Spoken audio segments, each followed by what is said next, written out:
Mr. Bickerstike walks behind the bowler's arm.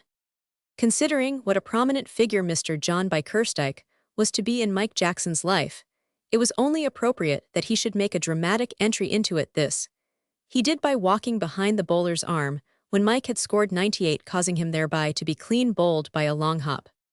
It was the last day of the Ilsworth cricket week, and the house team were struggling hard on a damaged wicket during the first 2 matches of the week. All had been well-warm sunshine, true wicket's tea in the shade of the trees. But on the Thursday night, as the team champed their dinner contentedly, after defeating the incogniti by 2 wickets, a pattering of rain made itself heard upon the windows. By bedtime, it had settled to a steady downpour. On Friday morning, when the team of the local regiment arrived in their break, the sun was shining once more in a watery, melancholy way. But play was not possible before lunch.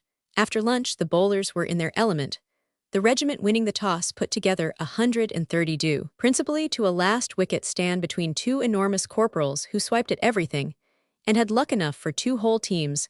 The house team followed with 78, of which Psmith, by his usual golf methods, claimed 30. Mike, who had gone in first, as the star bat of the side, had been run out with great promptitude off the first ball of the innings, which his partner had hit in the immediate neighborhood of point. At close of play, the regiment had made 5 without loss. This on the Saturday morning, helped by another shower of rain, which made the wicket easier for the moment. They had increased to 148, leaving the house just 200 to make on a pitch, which looked as if it were made of linseed. It was during this week that Mike had first made the acquaintance of Psmith's family. Mr. Smith had moved from Shropshire and taken Ilsworth Hall in a neighboring county. This he had done, as far as could be ascertained, simply because he had a poor opinion of Shropshire cricket. And just at the moment, cricket happened to be the pivot of his life. My father, Psmith, had confided to Mike, meeting him at the station in the family motor on the Monday, is a man of vast but volatile brain. He has not that calm, dispassionate outlook on life, which marks your true philosopher such as myself. I say, interrupted Mike, eyeing Psmith's movements with apprehension. You aren't going to drive, are you? Who else? As I was saying, I am like some contented spectator of a pageant. My pater wants to jump in and stage manage. He is a man of hobbies. He never has more than one at a time, and he never has that long. But while he has it, it's all there. When I left the house this morning, he was all for cricket. But by the time we get to the ground, he may have chucked cricket and taken up the territorial army. Don't be surprised if you find the wicket being dug up into trenches when we arrive, and the pro moving in echelon towards the pavilion. No, he added, as the car turned into the drive, and they caught a glimpse of white flannels and blazers in the distance, and heard the sound of bat meeting ball. Cricket seems still to be topping the bill. Come along, and I'll show you your room. It's next to mine, so that if, brooding on life in the still hours of the night, I hit on any great truth, I shall pop in and discuss it with you. While Mike was changing, Psmith sat on his bed and continued to discourse. I suppose you're going to the varsity, he said. Rather, said Mike, lacing his boots. You are, of course, Cambridge. I hope I'm going to King's. Between ourselves, confided Psmith, I am dashed if I know what's going to happen to me. I am the thingamy of what's its name. You look it, said Mike, brushing his hair. Don't stand there cracking the glass, said Psmith. I tell you, I am practically a human threeshalfpenny ball. My father is poising me lightly in his hand, preparatory to flinging me at one of the milky cocos of life. Which one hell aim at, I don't know. The least thing fills him with a whirl of new views. As to my future, last week we were out shooting together, and he said that the life of the gentleman farmer was the most manly and independent on earth, and that he had a good mind to start me on. That I pointed out that lack of early training had rendered me unable to distinguish between a threshing machine and a mangelwurzel. So he chucked that he has now worked round to commerce.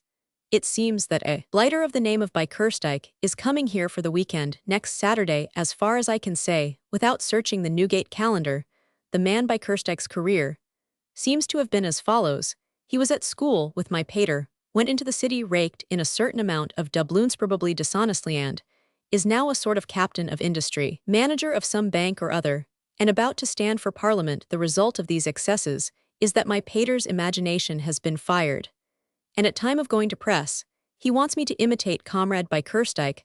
However, there's plenty of time. That's one comfort. He's certain to change his mind again. Ready then. Suppose we filter forth into the arena.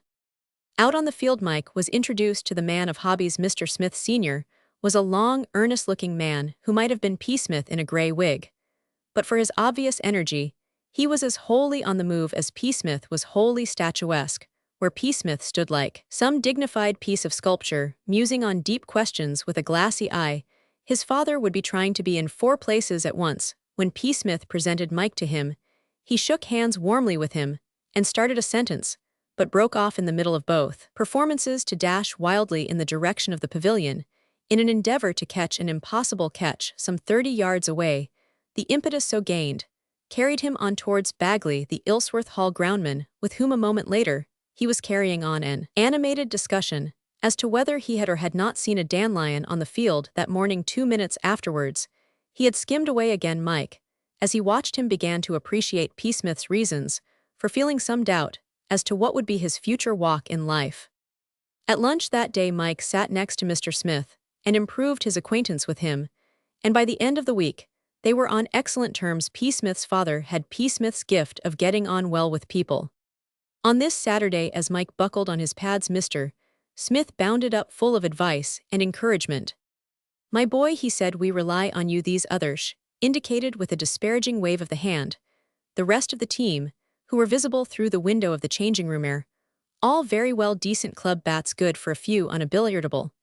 But you're our hope on a wicket like this. I have studied cricket all my life till that summer. It is improbable that Mr. Smith had ever handled a bat, and I know a first-class batsman when I see one. I've seen your brothers play you're better than any of them. That century of yours against the Green Jackets was a wonderful innings, wonderful. Now look here, my boy, I want you to be careful. We've a lot of runs to make, so we mustn't take any risks. Hit plenty of boundaries, of course, but be careful, careful, dash it. There's a youngster trying to climb up the elm. Hell, break his neck. It's young Giles, my keeper's boy. Hi there." He scudded out to avert the tragedy, leaving Mike to digest his expert advice on the art of batting on bad wickets. Possibly it was the excellence of this advice which induced Mike to play what was to date the best innings of his life. There are moments when the batsman feels an almost superhuman fitness. This came to Mike now. The sun had begun to shine strongly. It made the wicket more difficult, but it added a cheerful touch to the scene. Mike felt calm and masterful. The bowling had no terrors for him. He scored 9 off his first over and 7 off his second, halfway through which he lost his partner. He was to undergo a similar bereavement several times that afternoon and at frequent intervals. However simple the bowling might seem to him, it had enough sting in it to worry the rest of the team. Considerably batsmen came and went at the other end with such rapidity that it seemed hardly worth while they're troubling to come in at all. Every now and then one would give promise of better things by lifting the slow bowler into the pavilion or over the boundary, but it always happened that a similar stroke a few balls later ended in an easy catch. At 5 o'clock, the Ilsworth score was 81 for 7 wickets. Last man, not Mike, not out. 59, as most of the house team, including Mike, were dispersing to their homes or were due for visits at other houses. That night stumps were to be drawn at 6. It was obvious that they could not hope to win. Number 9 on the list, who was Bagley, groundman, went in with instructions to play for a draw and minute advice from Mr. Smith as to how he was to do it. Mike had now begun to score rapidly, and it was not to be expected that he could change his game, but Bagley, a dreed-up little man of the type which bowls for 5 hours on a hot August day without exhibiting any symptoms of fatigue, put a muchbone bat stolidly in front of every ball he received, and the Hall's prospects of saving the game grew brighter. At 5:45, the professional left caught at very silly point for 8. The score was 115, of which Mike had made 8 of 5. A lengthy young man with yellow hair, who had done some good fast bowling for the Hall during the week, was the next man in. In previous matches, he had hit furiously at everything, and against the Green Jackets had knocked up 40 in 20 minutes, while Mike was putting the finishing touches to his century. Now, however, with his host's warning ringing in his ears, he adopted the unspectacular or Bagley style of play. His manner of dealing with the ball was that of one playing croquet. He patted it gingerly back to the bowler when it was straight, and left it icily alone when it was off the wicket. Mike, still in the brilliant vein, clumped a half-volley past point to the boundary, and with highly scientific late cuts and glides, brought his score to 98, with Mike's score at this the total at 130, and the hands of the clock at 5 minutes to 6, the yellow-haired croquet exponent fell, as Bagley had fallen a victim to silly point, the ball being the last of the over. Mr. Smith, who always went in last for his side, and who so far had not received a single ball during the week, was down the pavilion steps, and halfway to the wicket before the retiring batsman had taken half a dozen steps. "Last over," said the wicket-keeper, to Mike. "Any idea how many you've got? You must be near your century, I should think." 98, said Mike. He always counted his runs. "By Jove, as near as that. This is something like a finish." Mike left the first ball alone, and the second they were too wide of the off-stump to be hit at safely. Then he felt a thrill as the third ball left the bowler's hand. It was a long hop. He faced square to pull it. And at that moment, Mr. John Bickerstike walked into his life across the bowling screen. He crossed the bowler's arm just before the ball pitched. Mike lost sight of it for a fraction of a second, and hit wildly. The next moment his leg stump was askew, and the Hall had lost the match. "I am sorry," he said to Mr. Smith. Some silly idiot walked across the screen, just as the ball was bowled. "What?" shouted Mr. Smith, who was the fool who walked behind the bowler's arm. He yelled appealingly to space. "Here he comes, whoever he is," said Mike. A short, stout man in a straw hat and a flannel suit was walking towards them. As he came nearer, Mike saw that he had a hard, thin-lipped mouth half hidden by a rather ragged mustache, and that behind a pair of gold spectacles were two pale and slightly protruding eyes, which, like his mouth, looked hard. "How are you, Smith?" he said. "Hullo, Bickerstike." There was a slight internal struggle, and then Mr. Smith ceased to be the cricketer and became the host. He chatted amiably to the newcomer. "You lost the game, I suppose," said Mr. Bickerstike. The cricketer in Mr. Smith came to the top again. Blended now, however, with the host, he was annoyed, but restrained in his annoyance. "I say, Bickerstike, you know, my dear fellow," he said complainingly, "you shouldn't have walked across the screen. You put Jackson off, and made him get bowled." "The screen? That curious white object," said Mike. "It is not put up merely as an ornament. There's a sort of rough idea of giving the batsman a chance of seeing the ball as well. It's a great help to him when people come charging across it just as the bowler bowls." Mr. Bickerstike turned a slightly deeper shade of purple and was about to reply when what sporting reporters call the veritable ovation began. Quite a large crowd had been watching the game, and they expressed their approval of Mike's performance. There is only one thing for a batsman to do on these occasions. Mike ran into the pavilion, leaving Mr. Bickerstike standing. "Mike, here's bad news." It seemed to Mike when he got home that there was a touch of gloom in the air. His sisters were as glad to see him as ever. There was a good deal of rejoicing going on among the female Jacksons, because Joe had scored his first double century. In first-class cricket, double centuries are too common nowadays for the papers to take much notice of them, but still, it is not everybody who can make them, and the occasion was one to be marked. Mike had read the news in the evening paper in the train, and had sent his brother a wire from the station congratulating him. He had wondered whether he himself would ever achieve the feat in first-class cricket. He did not see why he should not. He looked forward through a long vista of years of county cricket. He had a birth qualification for the county, in which Mr. Smith had settled, and he had played for it once already at the beginning of the holidays.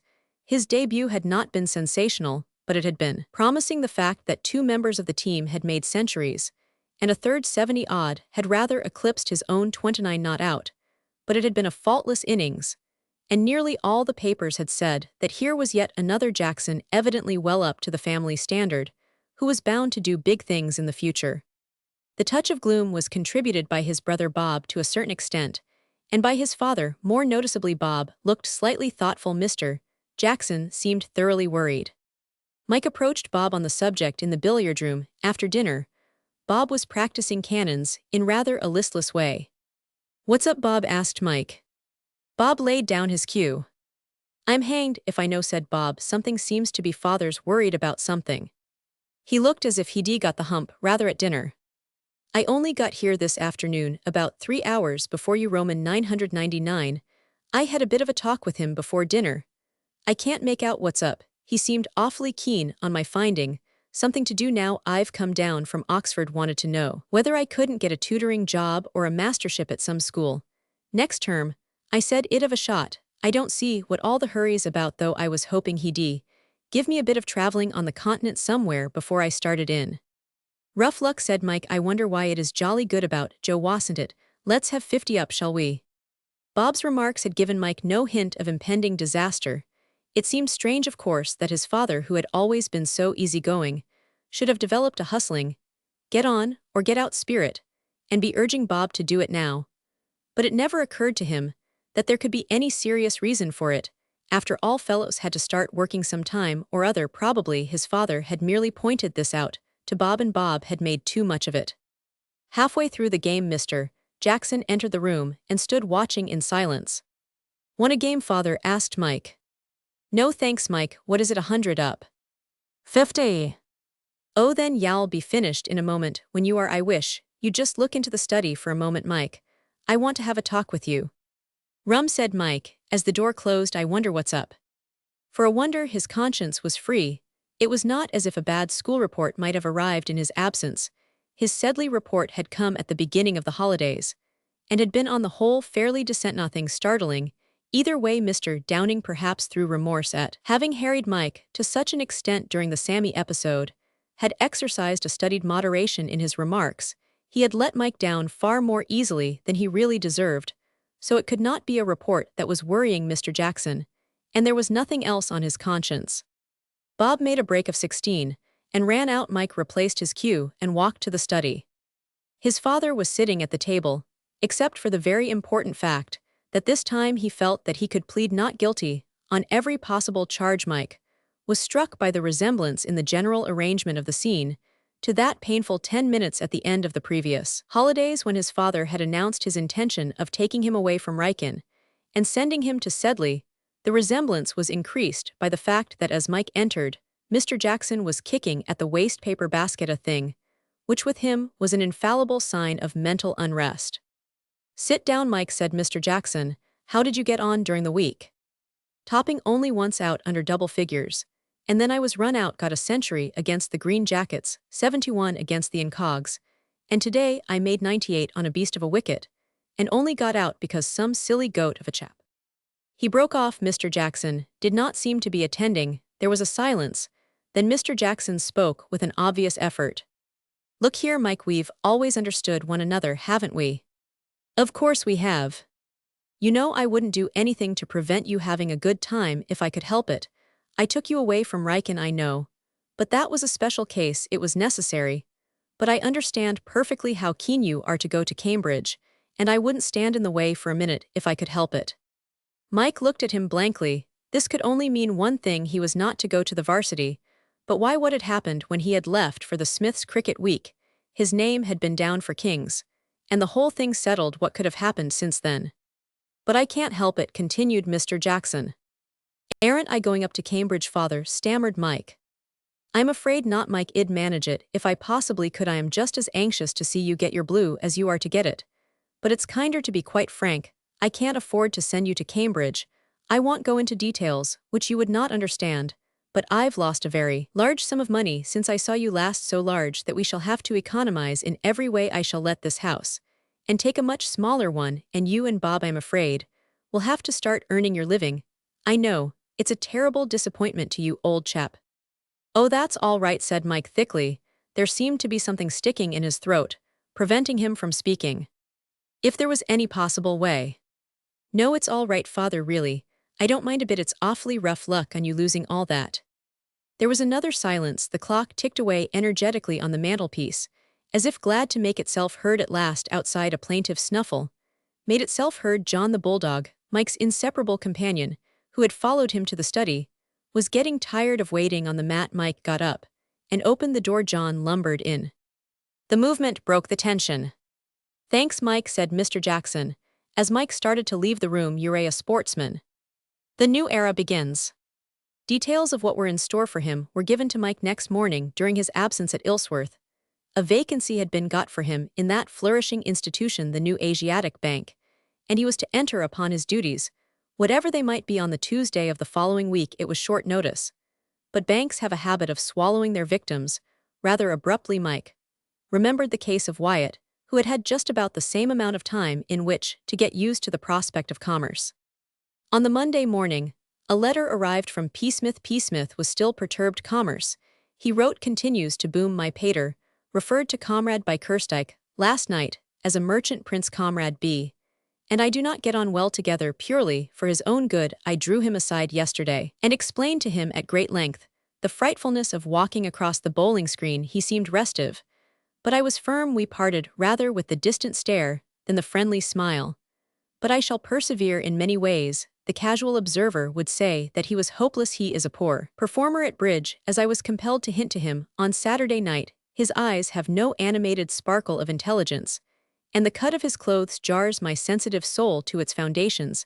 I don't wish to speak ill of a man behind his back, but I must confide in you, as my boyhood's friend, that he wore a made-up tie at dinner, but no more of a painful subject. I am working away at him with a brave smile. Sometimes I think that I am succeeding, then he seems to slip back again.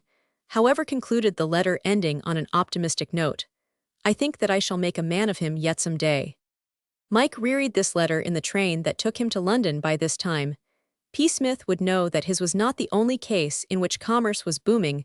Mike had written to him by return telling him of the disaster which had befallen the house of Jackson. Mike wished he could have told him in person, for Psmith had a way of treating unpleasant situations as if he were merely playing at them for his own amusement. Psmith's attitude towards the slings and arrows of outrageous fortune was to regard them with a bland smile, as if they were part of an entertainment got up for his express benefit. Arriving at Paddington, Mike stood on the platform waiting for his box to emerge from the luggage van, with mixed feelings of gloom and excitement. The gloom was in the larger quantities perhaps, but the excitement was there too. It was the first time in his life that he had been entirely dependent on himself. He had crossed the Rubicon. The occasion was too serious for him to feel the same helplessly furious feeling with which he had embarked on life at Sedley. It was possible to look on Sedley with quite a personal enmity. London was too big to be angry with. It took no notice of him. It did not care whether he was glad to be there or sorry. And there was no means of making it care. That is the peculiarity of London. There is a sort of cold unfriendliness about it. A city like New York makes the new arrival feel at home in half an hour. But London is a specialist in what Psmith in his letter had called the distant stare. You have to buy London's goodwill. Mike drove across the park to Victoria feeling very empty and small. He had settled on Dulwich as the spot to get lodgings, partly because, knowing nothing about London, he was under the impression that rooms anywhere inside the formal radius were very expensive, but principally because there was a school at Dulwich, and it would be a comfort being near a school. He might get a game of fives there sometimes, he thought, on a Saturday afternoon, and in the summer occasional cricket.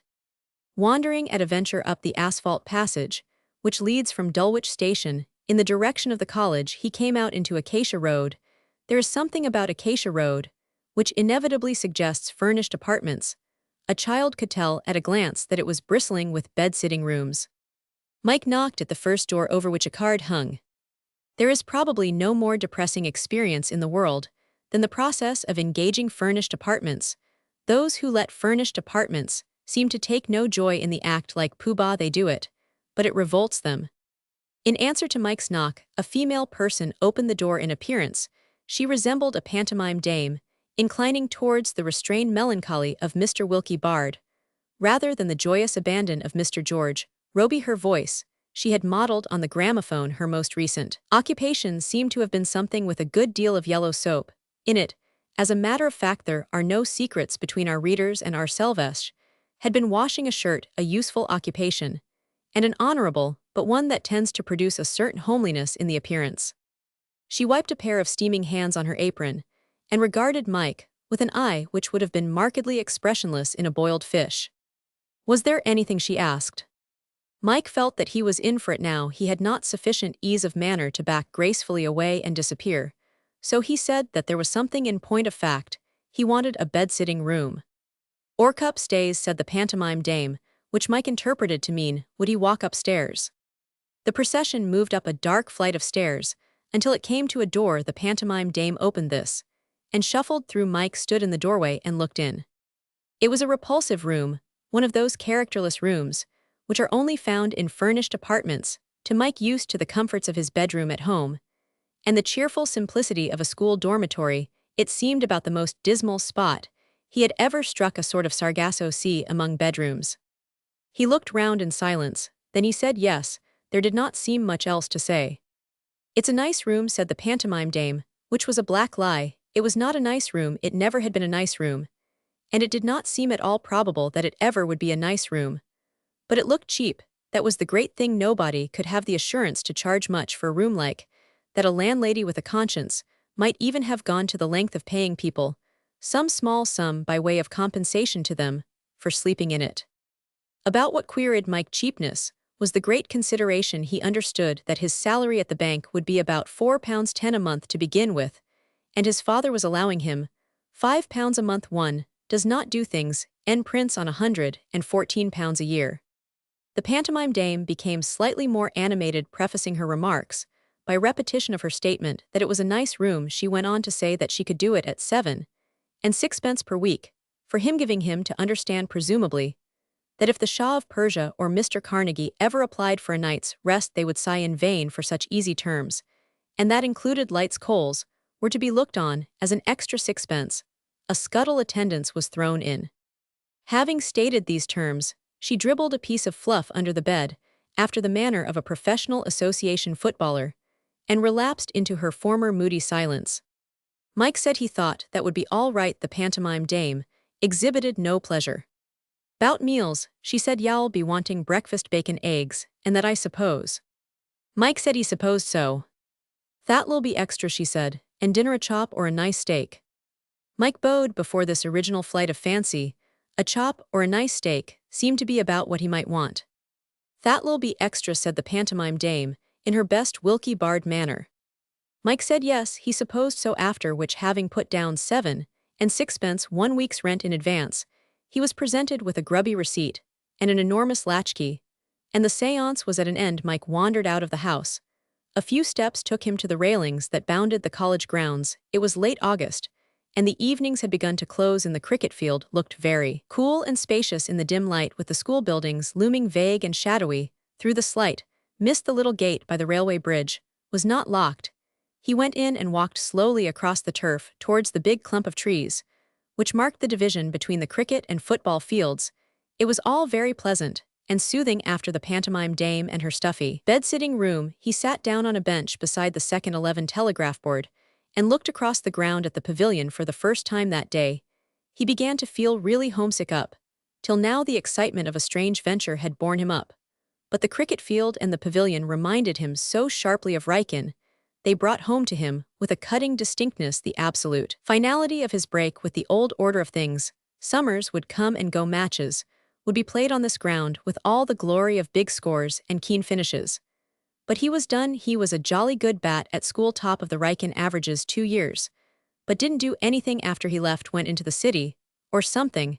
That was what they would say of him if they didn't quite forget him. The clock on the tower over the senior block chimed quarter after quarter, but Mike sat on thinking it was quite late when he got up and began to walk back to Acacia Road. He felt cold and stiff and very miserable. First steps in a business career. The city received Mike with the same aloofness with which the more western portion of London had welcomed him on the previous day. Nobody seemed to look at him.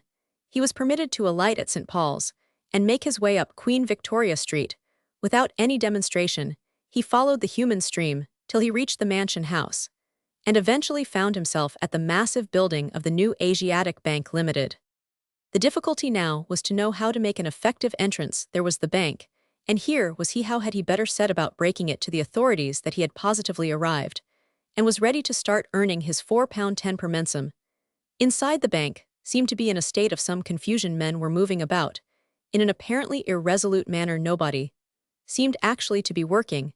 As a matter of fact, the business of a bank does not start very early in the morning. Mike had arrived before things had really begun to move. As he stood near the doorway, 1 or 2 panting figures rushed up the steps and flung themselves at a large book, which stood on the counter near the door. Mike was to come to know this book well. In it, if you were an employee of the new Asiatic Bank, you had to inscribe your name every morning. It was removed at 10 sharp to the accountant's room, and if you reached the bank a certain number of times in the year too late to sign, bang went your bonus. After a while things began to settle down. The stir and confusion gradually ceased. All down the length of the bank figures could be seen, seated on stools and writing hieroglyphics in large letters. A benevolent-looking man with spectacles and a straggling gray beard crossed the gangway close to where Mike was standing. Mike put the thing to him as man to man. "Could you tell me," he said, "what I am supposed to do? I've just joined the bank." The benevolent man stopped and looked at him with a pair of mild blue eyes. "I think perhaps that your best plan would be to see the manager," he said. "Yes, I should certainly do that. He will tell you what work you have to do. If you will permit me, I will show you the way. It's awfully good of you, said Mike. He felt very grateful after his experience of London. It was a pleasant change to find someone who really seemed to care what happened to him. His heart warmed to the benevolent man. It feels strange to you perhaps at first, Mr. Jackson. Mr. Jackson, my name is Waller. I have been in the city some time, but I can still recall my first day. But one shakes down quite quickly. Here is the manager's room. If you go in, he will tell you what to do. Thanks awfully, said Mike. Not at all. He ambled off on the quest which Mike had interrupted, turning, as he went to bestow a mild smile of encouragement on the new arrival. There was something about Mr. Waller which reminded Mike pleasantly of the White Knight in Alice Through the Looking-Glass. Mike knocked at the managerial door and two men were sitting at the table. The one facing the door was writing. When Mike went in, he continued to write all the time he was in the room. Conversation between other people in his presence had apparently no interest for him, nor was it able to disturb him in any way. The other man was talking into a telephone. Mike waited till he had finished, then he coughed. The man turned round. Mike had thought as he looked at his back and heard his voice that something about his appearance or his way of speaking was familiar. He was right. The man in the chair was Mr. Bickerstike, the cross-screen pedestrian. These reunions are very awkward. Mike was frankly unequal to the situation. Psmith in his place would have opened the conversation and relaxed the tension with some remark on the weather or the state of the crops. Mike merely stood wrapped in silence, as in a garment. That the recognition was mutual was evident from Mr. Bickerstike's look. But apart from this, he gave no sign of having already had the pleasure of making Mike's acquaintance. He merely stared at him, as if he were a blot on the arrangement of the furniture, and said, well, the most difficult parts to play in real life, as well as on the stage, are those in which no business is arranged for the performer. It was all very well for Mr. Bickerstike. He had been discovered sitting, but Mike had to enter, and he wished now that there was something he could do instead of merely standing and speaking. I've come was the best speech he could think of. It was not a good speech. It was too sinister. He felt that even as he said it, it was the sort of thing Mephistopheles would have said to Faust by way of opening conversation, and he was not sure either whether he ought not to have added Sir. Apparently such subtleties of address were not necessary, for Mr. Bickerstike did not start up and shout this language to me or anything of that kind. He merely said, oh, and who are you? Jackson, said Mike. It was irritating, this assumption on Mr. Bickerstike's part that they had never met before. Jackson, ah yes, you have joined the staff. Mike rather liked this way of putting it. It lent a certain dignity to the proceedings, making him feel like some important person for whose services there had been strenuous competition. He seemed to see the bank's directors being reassured by the chairman. I am happy to say, gentlemen, that our profits for the past year are £300,622.12. Shearson impercivilithet.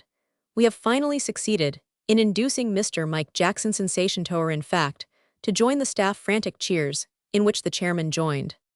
Yes, he said. Mr. Bickerstike pressed a bell on the table beside him, and picking up a pen began to write of Mike. He took no further notice, leaving that toy of fate standing stranded in the middle of the room. After a few moments, one of the men in fancy dress, whom Mike had seen hanging about the gangway, and whom he afterwards found to be messengers, appeared. Mr. Bickerstike looked up. Ask Mr. Bannister to step this way, he said. The messenger disappeared, and presently the door opened again to admit a shock-headed youth with paper cuff protectors round his wrists. This is Mr. Jackson, a new member of the staff. He will take your place in the postage department. You will go into the cash department under Mr. Waller. Kindly show him what he has to do. Mike followed Mr. Bannister out on the other side of the door. The shock-headed one became communicative. Hugh, he said, mopping his brow, that's the sort of thing which gives me the pip. When William came and said old Bick wanted to see me, I said to him, William, my boy, my number is up. This is the sack. I made cert that Rossiter had run me in for something. He's been waiting for a chance to do it for weeks, only I've been as good as gold and haven't given it him. I pity you going into the postage. There's one thing, though, if you can stick it for about a month, y'all get through all right. Men are always leaving for the East, and then you get shunted on into another department, and the next new man goes into the postage. That's the best of this place. It's not like one of those banks where you stay in London all your life. You only have 3 years here, and then you get your orders, and go to one of the branches in the east where you ray the dickens of a big pot straight away with a big screw, and a dozen native Johnnies under you bit of all right that I shan't get my orders for another 2.5 years and more worse luck. Still, it's something to look forward to. Who's Rossiter? Asked Mike. The head of the postage department, fussy little brute, won't leave you alone, always trying to catch you on the hop. There's one thing, though the work in the postage is pretty simple, you can't make many mistakes if you're careful. It's mostly entering letters and stamping them. They turned in at the door in the counter and arrived at a desk which ran parallel to the gangway. There was a high rack running along it, on which were several ledgers. Tall green-shaded electric lamps gave it rather a cozy look. As they reached the desk, a little man with short black whiskers buzzed out from behind a glass screen where there was another desk. Where have you been, Bannister? Where have you been? You must not leave your work in this way.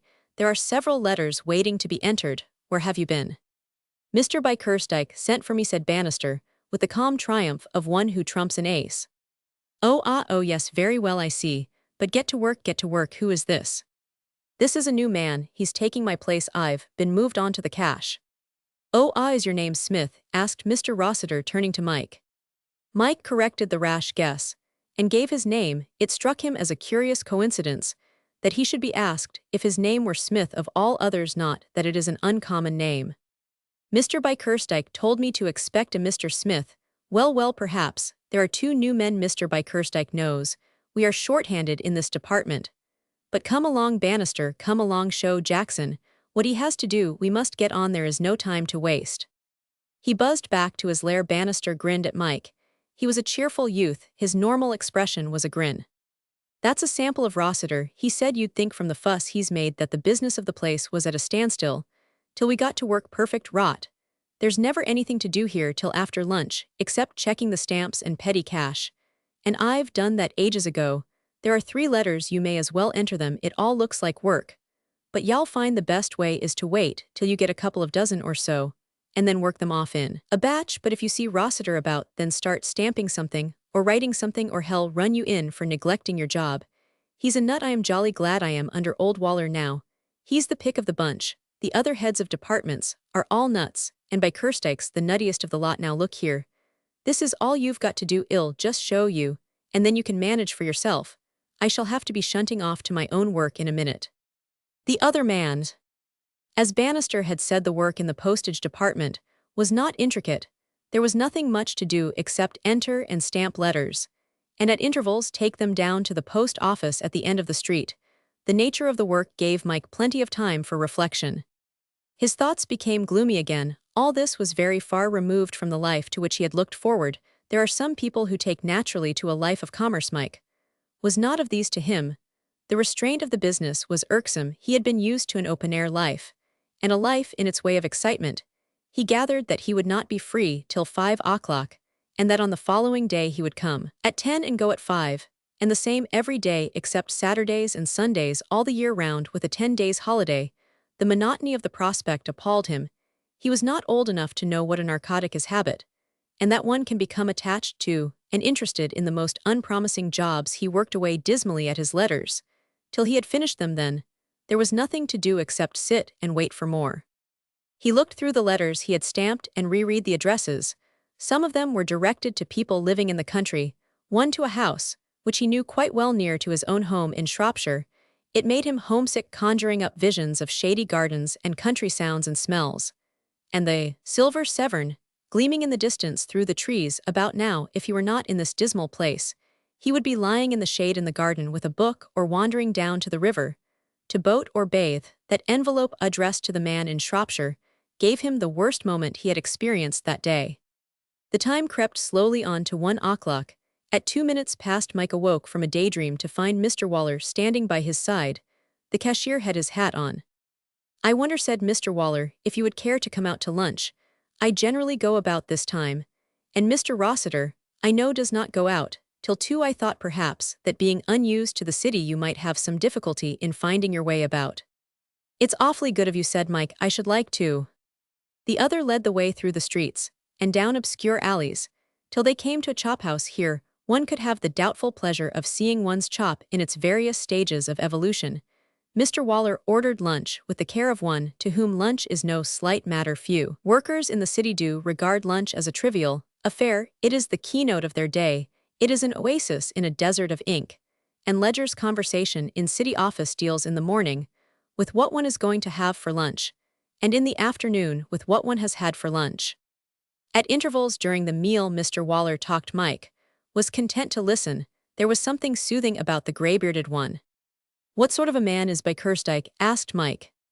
"A very able man indeed. I am afraid he's not popular in the office. A little inclined perhaps to be hard on mistakes. I can remember the time when he was quite different. He and I were fellow clerks in Morton and Blatherwick's. He got on better than I. Roman 999, a great fellow, for getting on they say. He is to be the Unionist candidate for Kenningford, when the time comes. A great worker, but perhaps not quite the sort of man to be generally popular in an office." "He's a blighter," was Mike's verdict. Mr. Waller made no comment. Mike was to learn later that the manager and the cashier, despite the fact that they had been together in less prosperous days, possibly because of it, were not on very good terms. Mr. Bickerstike was a man of strong prejudices, and he disliked the cashier, whom he looked down upon as one who had climbed to a lower rung of the ladder than he himself had reached. As the hands of the chophouse clock reached 1:45, Mr. Waller rose and led the way back to the office, where they parted for their respective desks. Gratitude for any good turn done to him was a leading characteristic of Mike's nature, and he felt genuinely grateful to the cashier for troubling to seek him out and be friendly to him. His 3/4 absence had led to the accumulation of a small pile of letters on his desk. He sat down and began to work them off.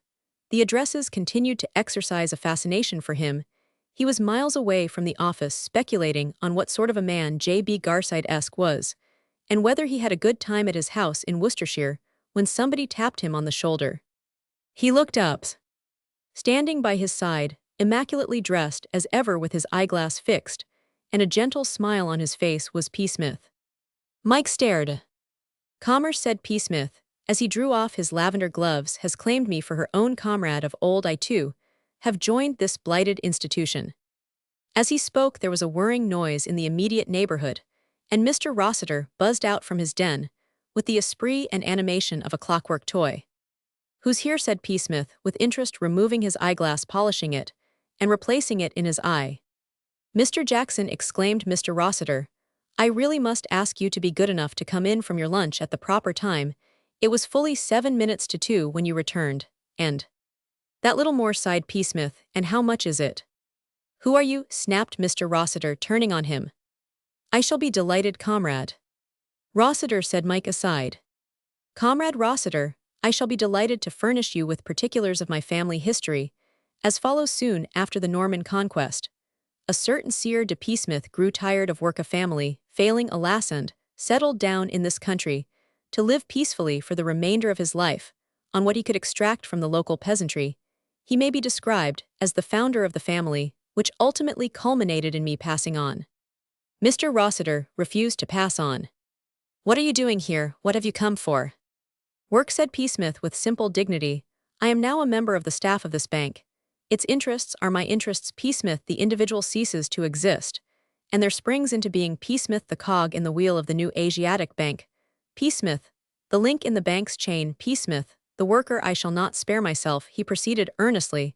"I shall toil with all the accumulated energy of one who up till now has only known what work is like from hearsay. Whose is that form sitting on the steps of the bank in the morning, waiting eagerly for the place to open? It is the form of Psmith, the worker. Whose is that haggard, drawn face, which bends over a ledger long after the other toilers have sped blithely westwards to dine at Lyon Popular Café? It is the face of Psmith, the worker." "I began," Mr. Rossiter. "I tell you," continued Psmith, waving aside the interruption, and tapping the head of the department rhythmically, in the region of the second waistcoat button, with a long finger. "I tell you, Comrade Rossiter, that you have got hold of a good man. You and I together, not forgetting Comrade Jackson, the pet of the smart set, will toil early and late, till we boost up this postage department into a shining model of what a postage department should be. What that is at present, I do not exactly know. However, excursion trains will be run from distant shires to see this postage department. American visitors to London will do it before going on to the Tower, And now, he broke off with a crisp businesslike intonation, I must ask you to excuse me much as I have enjoyed this little chat. I fear it must now cease. The time has come to work. Our trade rivals are getting ahead of us. The whisper goes round Rossiter and Psmith are talking not working, and other firms prepare to pinch our business. Let me work. 2 minutes later Mr. Rossiter was sitting at his desk, with a dazed expression, while Psmith perched gracefully on a stool entered figures in a ledger. Psmith explains. For the space of about 25 minutes, Psmith sat in silence, concentrated on his ledger, the picture of the model bank clerk. Then he flung down his pen, slid from his stool with a satisfied sigh, and dusted his waistcoat. A commercial crisis, he said, has passed. The job of work, which Comrade Rossiter indicated for me, has been completed with masterly skill. The period of anxiety is over. The bank ceases to totter. Are you busy, Comrade Jackson, or shall we chat a while? Mike was not busy. He had worked off the last batch of letters, and there was nothing to do but to wait for the next or happy thought take the present batch down to the post, and so get out into the sunshine and fresh air for a short time. I rather think I'll nip down to the post office, said he. You couldn't come too, I suppose? On the contrary, said Psmith, I could, and will a stroll will just restore those tissues, which the grueling work of the last half-hour has wasted away. It is a fearful strain, this commercial toil. Let us trickle towards the post office. I will leave my hat and gloves, as a guarantee of good faith. The cry will go round, Psmith has gone, some rival institution has kidnapped him. Then they will see my Hathe built up a foundation of ledgers, planted a long ruler in the middle, and hung his hat on it. Me Glavesh stuck 2 pens into the desk, and hung a lavender glove on each end. They will sink back swooning with relief. The awful suspense will be over. They will say no, he has not gone permanently. Psmith will return when the fields are white with daisies. Hell return. And now, Comrade Jackson, lead me to this picturesque little post office of yours of which I have heard so much. Mike picked up the long basket into which he had thrown the letters after entering the addresses in his ledger, and they moved off down the aisle. No movement came from Mr. Rossiter's lair. Its energetic occupant was hard at work. They could just see part of his hunched-up back. I wish Comrade Downing could see us now, said Psmith. He always set us down as mere idlers, triflers, butterflies. It would be a wholesome corrective for him to watch us perspiring like this in the cause of commerce. You haven't told me yet what on earth you're doing here, said Mike. I thought you were going to the varsity. Why the dickens are you in a bank? Your pater hasn't lost his money, has he?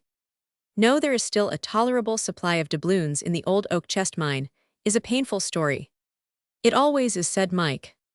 You are very right, Comrade Jackson. I am the victim of fate. Also, you put the little chaps in there, do you? He said, as Mike, reaching the post office, began to bundle the letters into the box. You seem to have grasped your duties with admirable promptitude. It is the same with me, I fancy. We are both born men of commerce. In a few years we shall be pinching Comrade Bickerstyke's job. And talking of Comrade B brings me back to my painful story, but I shall never have time to tell it to you during our walk back. Let us drift aside into this tea shop. We can order a buckwheat cake, or a butternut, or something equally succulent, and carefully refraining from consuming these dainties, I will tell you all. Right, oh, said Mike. When last I saw you, resumed Psmith, hanging Mike's basket on the hat stand, and ordering 2 portions of porridge, you may remember that a serious crisis in my affairs had arrived. My father, inflamed with the idea of commerce, had invited Comrade Bickerstyke. When did you know he was a manager here? Asked Mike. At an early date. I have my spies everywhere. However, my pater invited Comrade Bickerstyke to our house for the weekend. Things turned out rather unfortunately. Comrade B resented my purely altruistic efforts to improve him mentally and morally. Indeed, on one occasion, he went so far as to call me an impudent young cub, and to add that he wished he had me under him in his bank, where he asserted he would knock some of the nonsense out of me. All very painful, I tell you, Comrade Jackson. For the moment it reduced my delicately vibrating ganglions to a mere frazzle. Recovering myself, I made a few blithe remarks, and we then parted. I cannot say that we parted friends, but at any rate, I bore him no ill will. I was still determined to make him a credit to me. My feelings towards him were those of some kindly father to his prodigal son, but he, if I may say so, was fairly on the hop, and when my pater after dinner the same night played into his hands, by mentioning that he thought I ought to plunge into a career of commerce, Comrade B was, I gather, all over him, offered to make a vacancy for me in the bank, and to take me on at once. My pater, feeling that this was the real hustle which he admired so much, had me in stated his case, and said in effect, "How do we go?" I intimated that Comrade Bickerstike was my greatest chum on earth, so the thing was fixed up, and here I am. But you are not getting on with your porridge, Comrade Jackson. Perhaps you don't care for porridge. Would you like a finnan haddock instead, or a piece of shortbread? You have only to say the word. It seems to me, said Mike gloomily, that we are in for a pretty rotten time of it in this bally bank. If Bickerstike's got his knife into us, he can make it jolly warm for us. He's got his knife into me, all right about that walking across the screen business. True, said Psmith, to a certain extent. It is an undoubted fact that Comrade Bickerstike will have a jolly good try at making life a nuisance to us. But on the other hand, I propose, so far as in me lies, to make things moderately unrestful for him here and there. But you can't, objected Mike. What I mean to say is it isn't like a school. If you wanted to score off a master at school, you could always rag and so on. But here you can't. How can you rag a man who's sitting all day in a room of his own, while you're sweating away at a desk at the other end of the building? You put the case with admirable clearness, Comrade Jackson, said Psmith approvingly, at the hard-headed common-sense business. You sneak the biscuit every time with ridiculous ease. But you do not know all. I do not propose to do a thing in the bank. Except work, I shall be model as far as work goes. I shall be flawless. I shall bound to do Comrade Rossiter's bidding like a highly trained performing dog. It is outside the bank, when I have staggered away dazed with toil, that I shall resume my attention to the education of Comrade Bickerstike. But dash it all, how can you want see him hell go off home, or to his club, or— Psmith tapped him earnestly on the chest. There, Comrade Jackson, he said, you have hit the bullseye. Rung the bell, and gathered in the cigar or coconut. According to choice, he will go off to his club, and I shall do precisely the same. How do you mean? It is this way. My father, as you may have noticed during your stay at our stately home of England, is a man of a warm, impulsive character. He does not always do things as other people would do them. He has his own methods. Thus he has sent me into the city to do the hardworking bank clerk act. But at the same time, he is allowing me just as large an allowance as he would have given me if I had gone to the varsity. Moreover, while I was still at Eton, he put my name up for his clubs. The Senior Conservative, among others. My pater belongs to 4 clubs altogether. And in course of time, when my name comes up for election, I shall do the same. Meanwhile, I belong to one, the Senior Conservative. It is a bigger club than the others. And your name comes up for election sooner, about the middle of last month. A great yell of joy made the West End of London shake. Like a jelly, the 3,000 members of the Senior Conservative had just learned that I had been elected. Psmith paused and ate some porridge. I wonder why they call this porridge, he observed with mild interest. It would be far more manly and straightforward of them to give it its real name. To resume, I have gleaned from casual chit-chat with my father that Comrade Bickerstike also infests the Senior Conservative. You might think that that would make me, seeing how particular I am about whom I mix with. Avoid the club error. I shall go there every day. If Comrade Bickerstike wishes to amend any little traits in my character, of which he may disapprove, he shall never say that I did not give him the opportunity. I shall mix freely with Comrade Bickerstike. At the Senior Conservative Club I shall be his constant companion. I shall in short haunt the man by these strenuous means. I shall as it were get a bit of my own back. And now, said Psmith, rising, it might be as well perhaps to return to the bank and resume our commercial duties. I don't know how long you are supposed to be allowed for your little trips to and from the post office, but seeing that the distance is about 30 yards, I should say at a venture, not more than half an hour, which is exactly the space of time which has flitted by since we started out on this important expedition.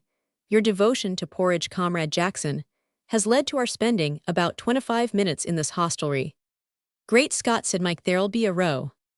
Some slight temporary breeze, perhaps, said Psmith, annoying to men of culture and refinement, but not lasting. My only fear is lest we may have worried Comrade Rossiter at all. I regard Comrade Rossiter as an elder brother, and would not cause him a moment's heartburning for worlds. However, we shall soon know, he added, as they passed into the bank and walked up the aisle, for there is Comrade Rossiter waiting to receive us in person.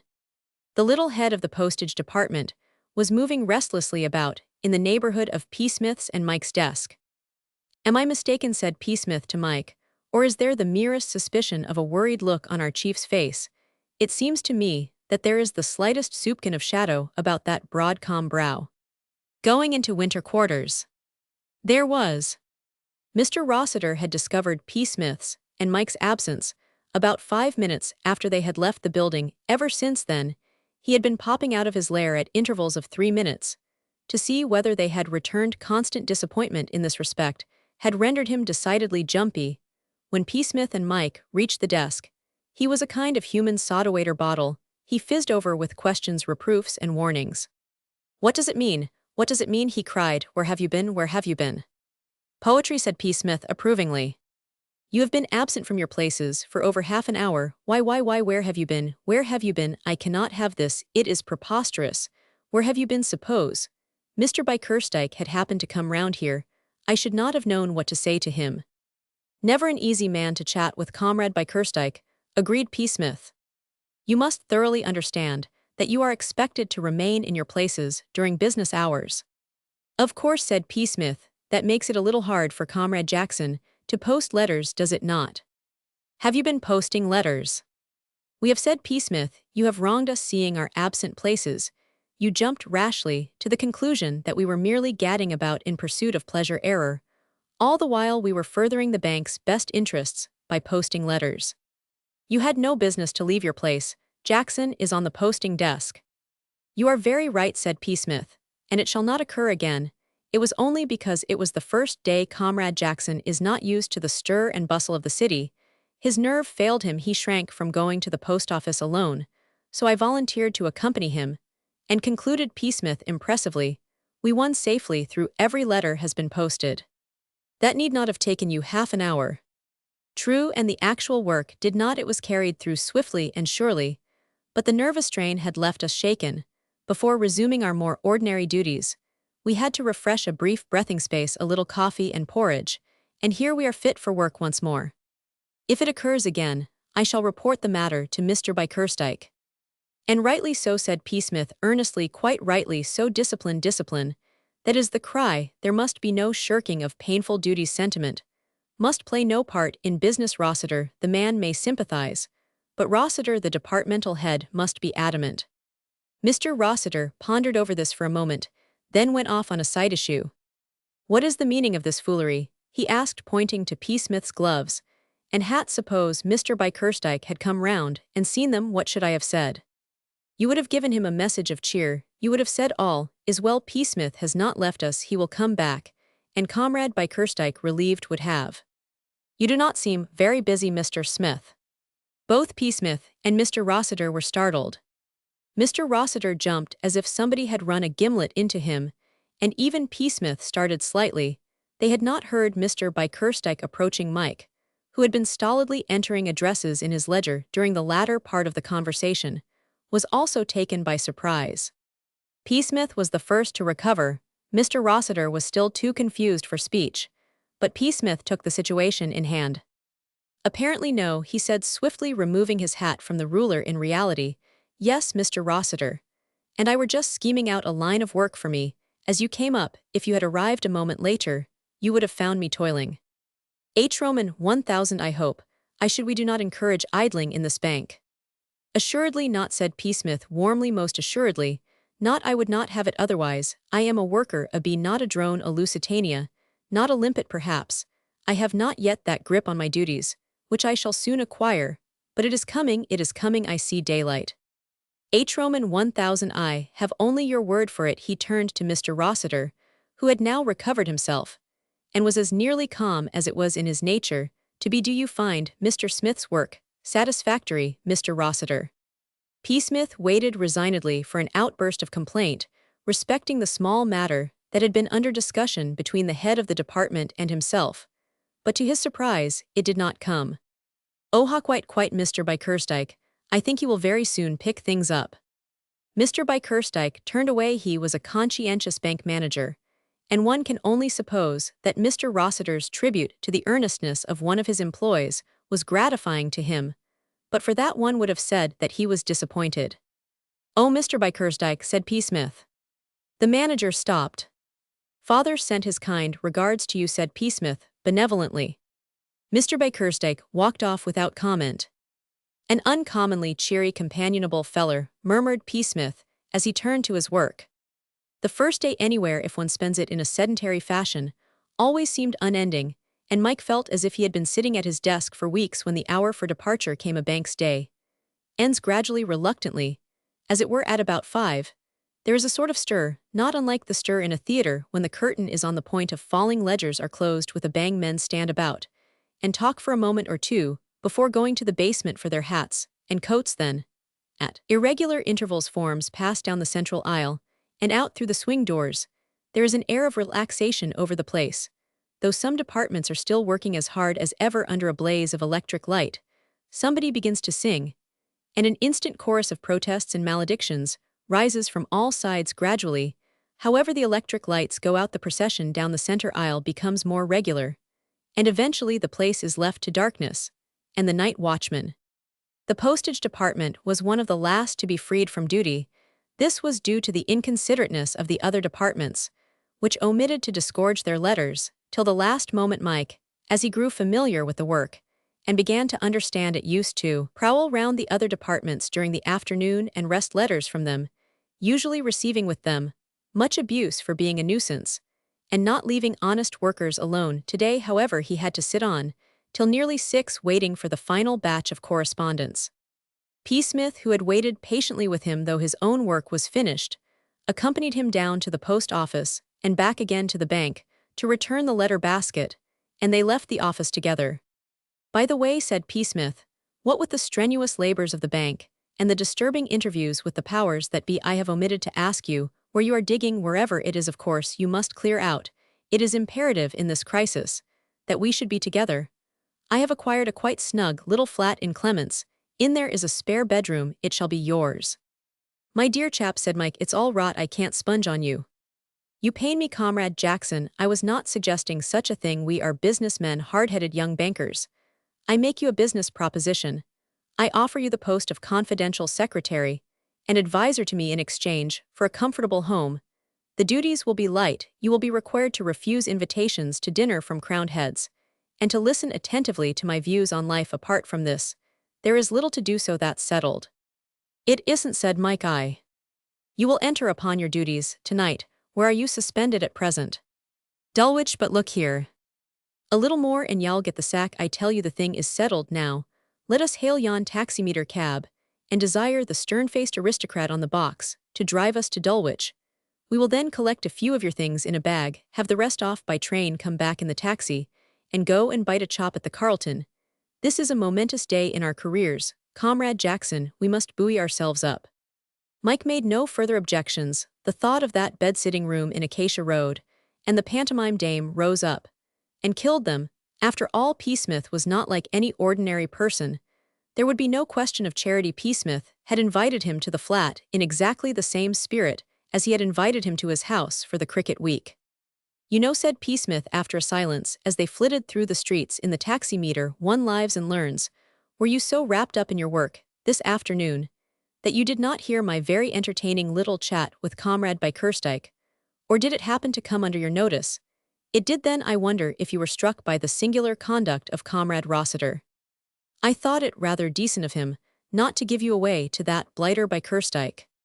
"Admirably put. It was precisely that struck me. He had his opening already made for him, but he refrained from depositing me in the soup. I tell you, Comrade Jackson, my rugged old heart was touched. I said to myself, there must be good in Comrade Rossiter. After all, I must cultivate him. I shall make it my business to be kind to our departmental head. He deserves the utmost consideration. His actions shone like a good deed in a wicked world, which it was of course from today onwards. I take Comrade Rossiter under my wing. We seem to be getting into a tolerably benighted quarter. Are we anywhere near through darkest Dulwich in a taximeter?" The cab arrived at Dulwich Station, and Mike stood up to direct the driver. They were down Acacia Road. Mike stopped the cab and got out a brief and somewhat embarrassing interview with the pantomime dame, during which Mike was separated from a week's rent in lieu of notice, and he was in the cab again, bound for Clements Inn.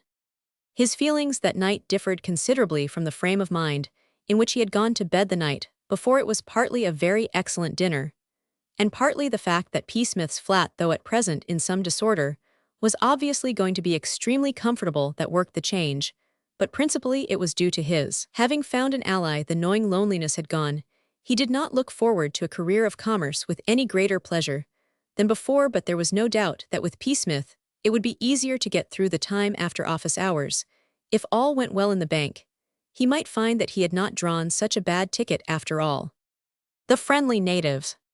The first principle of warfare, said Psmith at breakfast next morning, doling out bacon and eggs with the air of a medieval monarch distributing largesse, is to collect a gang to rope in allies to secure the cooperation of some friendly native. You may remember that at Sedley, it was partly the sympathetic cooperation of that record blitherer, Comrade Jellicoe, which enabled us to nip the pro-Spiller movement in the bud.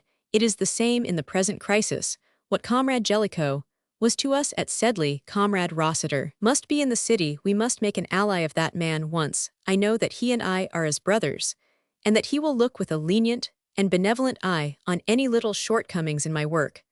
I shall be able to devote my attention wholeheartedly to the moral reformation of Comrade Bickerstike, that man of blood. I look on Comrade Bickerstike as a bargee of the most pronounced type, and anything I can do towards making him a decent member of society shall be done freely and ungrudgingly.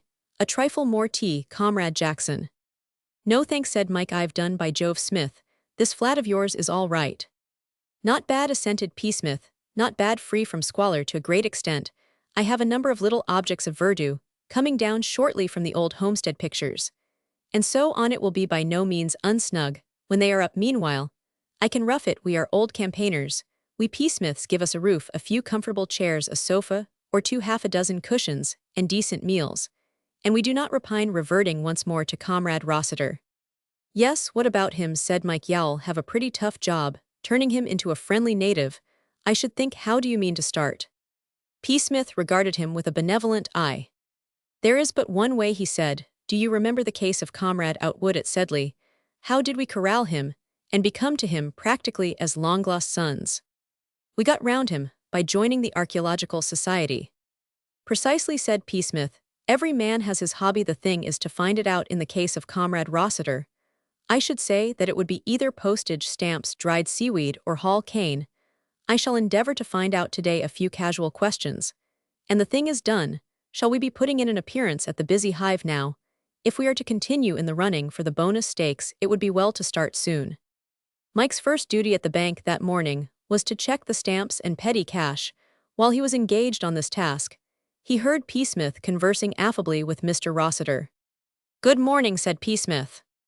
Morning, replied his chief, doing sleight-of-hand tricks with a bundle of letters, which lay on his desk. Get on with your work, Psmith. We have a lot before us. Undoubtedly, I am all impatience. I should say that, in an institution like this, dealing, as it does, with distant portions of the globe, a philatelist would have excellent opportunities of increasing his collection. With me, stamp collecting has always been a positive craze. I have no time for nonsense of that sort myself, said Mr. Rossiter. I should advise you, if you mean to get on, to devote more time to your work and less to stamps. I will start at once. Dried seaweed again. Get on with your work, Smith. Psmith retired to his desk. This, he said to Mike, is undoubtedly something in the nature of a setback. I have drawn blank. The papers bring out posters. Psmith, baffled. I must try again. Meanwhile, to work, the hobby of the philosopher and the poor man's friend. The morning dragged slowly on without incident. At 12 o'clock Mike had to go out and buy stamps, which he subsequently punched in the punching machine in the basement, a not very exhilarating job, in which he was assisted by one of the bank messengers, who discoursed learnedly on roses during the séance. Roses were his hobby. Mike began to see that Psmith had reason in his assumption that the way to every man's heart was through his hobby. Mike made a firm friend of William, the messenger, by displaying an interest and a certain knowledge of roses at the same time. The conversation had the bad effect of leading to an acute relapse in the matter of homesickness. The rose garden at home had been one of Mike's favorite haunts on a summer afternoon. The contrast between it and the basement of the new Asiatic Bank, the atmosphere of which was far from being rose-like, was too much for his feelings. He emerged from the depths with his punch stamps filled with bitterness against fate. He found Psmith still baffled. Hall cane, said Psmith regretfully, has also proved a frost. I wandered round to Comrade Rossiter's desk just now with a rather brainy excursus on the eternal city, and was received with the impatient frown rather than the glad eye he was in the middle of adding up a rather tricky column of figures, and my remarks caused him to drop a stitch. So far from winning the man over, I have gone back. There now exists between Comrade Rossiter and myself a certain coldness. Further investigations will be postponed till after lunch. The postage department received visitors during the morning. Members of other departments came with letters, among them Bannister. Mr. Rossiter was away in the manager's room at the time. "How are you getting on?" said Bannister to Mike. "Oh, all right," said Mike. "Had any trouble with Rossiter yet?" "No, not much." "He hasn't run you into by Kerstike?" "No." "Pardon my interrupting a conversation between old college chums," said Psmith courteously, "but I happened to overhear, as I twirled at my desk, the name of Comrade Rossiter." Bannister looked somewhat startled. Mike introduced them. "This is Smith," he said. "Chap I was at school with. This is Bannister Smith, who used to be on here till I came." "In this department?" asked Psmith. "Yes." "Then, Comrade Bannister, you are the very man I have been looking for. Your knowledge will be invaluable to us. I have no doubt that during your stay in this excellently managed department, you had many opportunities of observing Comrade Rossiter." "I should jolly well think I had," said Bannister. With a laugh he saw to that he was always popping out and cursing me about something. "Comrade Rossiter's manners are a little restive," agreed Psmith. "What used you to talk to him about?" "What used I to talk to him about?" "Exactly, in those interviews to which you have alluded, how did you entertain Comrade Rossiter?" "I didn't. He used to do all the talking there was." Psmith straightened his tie and clicked his tongue, disappointed. "This is unfortunate," he said, smoothing his hair. "You see, Comrade Bannister, it is this way. In the course of my professional duties, I find myself continually coming into contact with Comrade Rossiter." "I bet you do," said Bannister. "On these occasions, I am frequently at a loss for entertaining conversation. He has no difficulty, as apparently happened in your case, in keeping up his end of the dialogue. The subject of my shortcomings provides him with ample material for speech. I, on the other hand, am dumb. I have nothing to say." "I should think that was a bit of a change for you, wasn't it?" "Perhaps so," said Psmith. "Perhaps so. On the other hand, however restful it may be to myself, it does not enable me to secure Comrade Rossiter's interest and win his esteem." "What Smith wants to know," said Mike, "is whether Rossiter has any hobby of any kind. He thinks, if he has, he might work it to keep in with him." Psmith, who had been listening with an air of pleased interest, much as a father would listen to his child, prattling for the benefit of a visitor, confirmed this statement. "Comrade Jackson," he said, "has put the matter with his usual admirable clearness. That is the thing in a nutshell. Has Comrade Rossiter any hobby that you know of? Spillikins, brass ribbing, the Near Eastern question, or anything like that? I have tried him with postage stamps, which you'd think as head of a postage department he ought to be interested in, and dried seaweed Hall cane. But I have the honor to report total failure. The man seems to have no pleasures. What does he do with himself when the day's toil is ended? That giant brain must occupy itself somehow." "I don't know," said Bannister, "unless it's football. I saw him once watching Chelsea. I was rather surprised." "Football," said Psmith thoughtfully. "Football, by no means a scaly idea. I rather fancy, Comrade Bannister, that you have wanged the nail on the head. Is he strong on any particular team? I mean, have you ever heard him in the intervals of business worries, stamping on his desk and yelling 'Buck up, cottagers,' or 'Lay 'em out, pensioners,' or anything like that?" One moment. Psmith held up his hand. "I will get my Sherlock Holmes system to work. What was the other team in the modern gladiatorial contest at which you saw Comrade Rossiter?" "Manchester United." "And Comrade Rossiter, I should say, was a Manchester man." "I believe he is." "Then I am prepared to bet a small sum that he is nuts on Manchester United." "My dear Holmes, how elementary, my dear fellow, quite elementary. But here comes the lad in person." Mr. Rossiter turned in from the central aisle through the counter door, and observing the conversational group at the postage desk, came bounding up. Bannister moved off. "Really, Smith," said Mr. Rossiter, "you always seem to be talking. I have overlooked the matter once, as I did not wish to get you into trouble so soon after joining. But really it cannot go on. I must take notice of it." Psmith held up his hand. "The fault was mine," he said, with manly frankness. "Entirely mine." Bannister came in a purely professional spirit to deposit a letter with Comrade Jackson. I engaged him in conversation on the subject of the Football League, and I was just trying to correct his view that Newcastle United were the best team playing when you arrived. It is perfectly absurd, said Mr. Rossiter, that you should waste the bank's time in this way. The bank pays you to work, not to talk about professional football. Just so, murmured Psmith. There is too much talking in this department. I fear you are right. It is nonsense. My own view, said Psmith, was that Manchester United were by far the finest team before the public.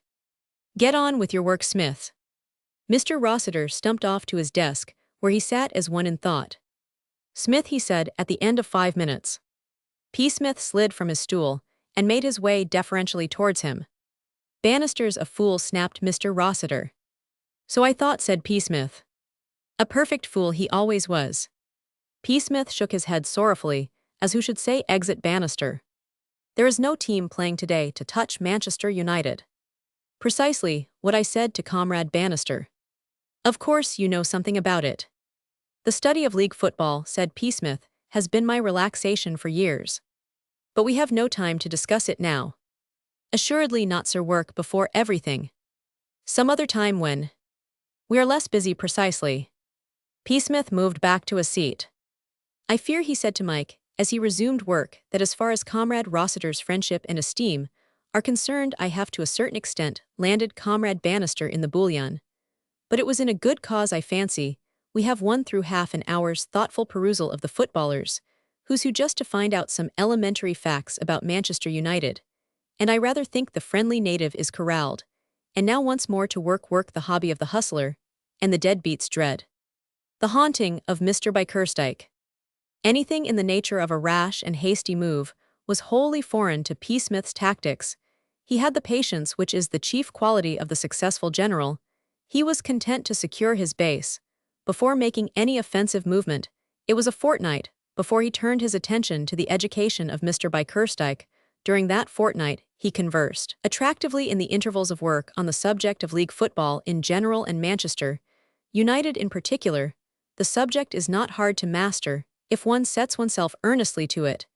And Psmith spared no pains. The football editions of the evening papers are not reticent about those who play the game, and Psmith drank in every detail with the thoroughness of the conscientious student. By the end of the fortnight, he knew what was the favorite breakfast food of J. Turnbull, what Sandy Turnbull wore next his skin, and who, in the opinion of Meredith, was England's leading politician. These facts, imparted to and discussed with Mr. Rossiter, made the progress of the Entente Cordiale rapid. It was on the 8th day that Mr. Rossiter consented to lunch with the Old Etonian. On the 10th, he played the host. By the end of the fortnight, the flapping of the white wings of peace over the postage department was setting up a positive draft. Mike, who had been introduced by Psmith as a distant relative of Moger, the goalkeeper, was included in the great piece. So that now, said Psmith, reflectively polishing his eyeglass, I think that we may consider ourselves free to attend to Comrade Bickersdyke. Our bright little Mancunian friend would no more run us in now than if we were the brothers Turnbull. We are as inside forwards to him. The club to which Psmith and Mr. Bickersdyke belonged was celebrated for the steadfastness of its political views, the excellence of its cuisine, and the curiously gorgonzolesque marble of its main staircase. It takes all sorts to make a world. It took about 4,000 of all sorts to make the Senior Conservative Club. To be absolutely accurate, there were 3,718 members. To Mr. Bickersdyke, for the next week, it seemed as if there was only one. There was nothing crude or overdone about Psmith's methods. The ordinary man, having conceived the idea of haunting a fellow clubman, might have seized the first opportunity of engaging him in conversation. Not so Psmith. The first time he met Mr. Bickersdyke in the club was on the stairs after dinner one night. The great man, having received practical proof of the excellence of cuisine referred to above, was coming down the main staircase at peace with all men, when he was aware of a tall young man in the faultless evening dress, of which the female novelist is so fond, who was regarding him with a fixed stare through an eyeglass. The tall young man, having caught his eye, smiled, faintly nodded in a friendly but patronizing manner, and passed on up the staircase to the library. Mr. Bickersdyke sped on in search of a waiter. As Psmith sat in the library with a novel, the waiter entered and approached him. "Beg pardon, sir," he said, "are you a member of this club?" Psmith fumbled in his pocket and produced his eyeglass through which he examined the waiter button by button. "I am Psmith," he said simply. "A member, sir." The member said, "Psmith, surely you participated in the general rejoicings, which ensued when it was announced that I had been elected. But perhaps you were too busy working to pay any attention. If so, I respect you. I also am a worker, a toiler, not a flatfish. A sizzler, not a squab. Yes, I am a member. Will you tell Mr. Bickerstike that I am sorry, but I have been elected, and have paid my entrance fee and subscription?" "Thank you, sir." The waiter went downstairs and found Mr. Bickerstike in the lower smoking room. "The gentleman says he is, sir." Said the bank manager. "Coffee and Benedictine, and a cigar?" "Yes, sir." On the following day, Mr. Bickerstike met Psmith in the club 3 times, and on the day after that 7 each time. The latter's smile was friendly, but patronizing. Mr. Bickerstike began to grow restless. On the 4th day, Psmith made his first remark. The manager was reading the evening paper in a corner, when Psmith, sinking gracefully into a chair beside him, caused him to look up. "The rain keeps off," said Psmith. Mr. Bickerstike looked as if he wished his employee would imitate the rain, but he made no reply. Psmith called a waiter. "Would you mind bringing me a small cup of coffee?" he said, "and for you," he added to Mr. Bickerstike. "Nothing," growled the manager. "And nothing for Mr. Bickerstike." The waiter retired. Mr. Bickerstike became absorbed in his paper.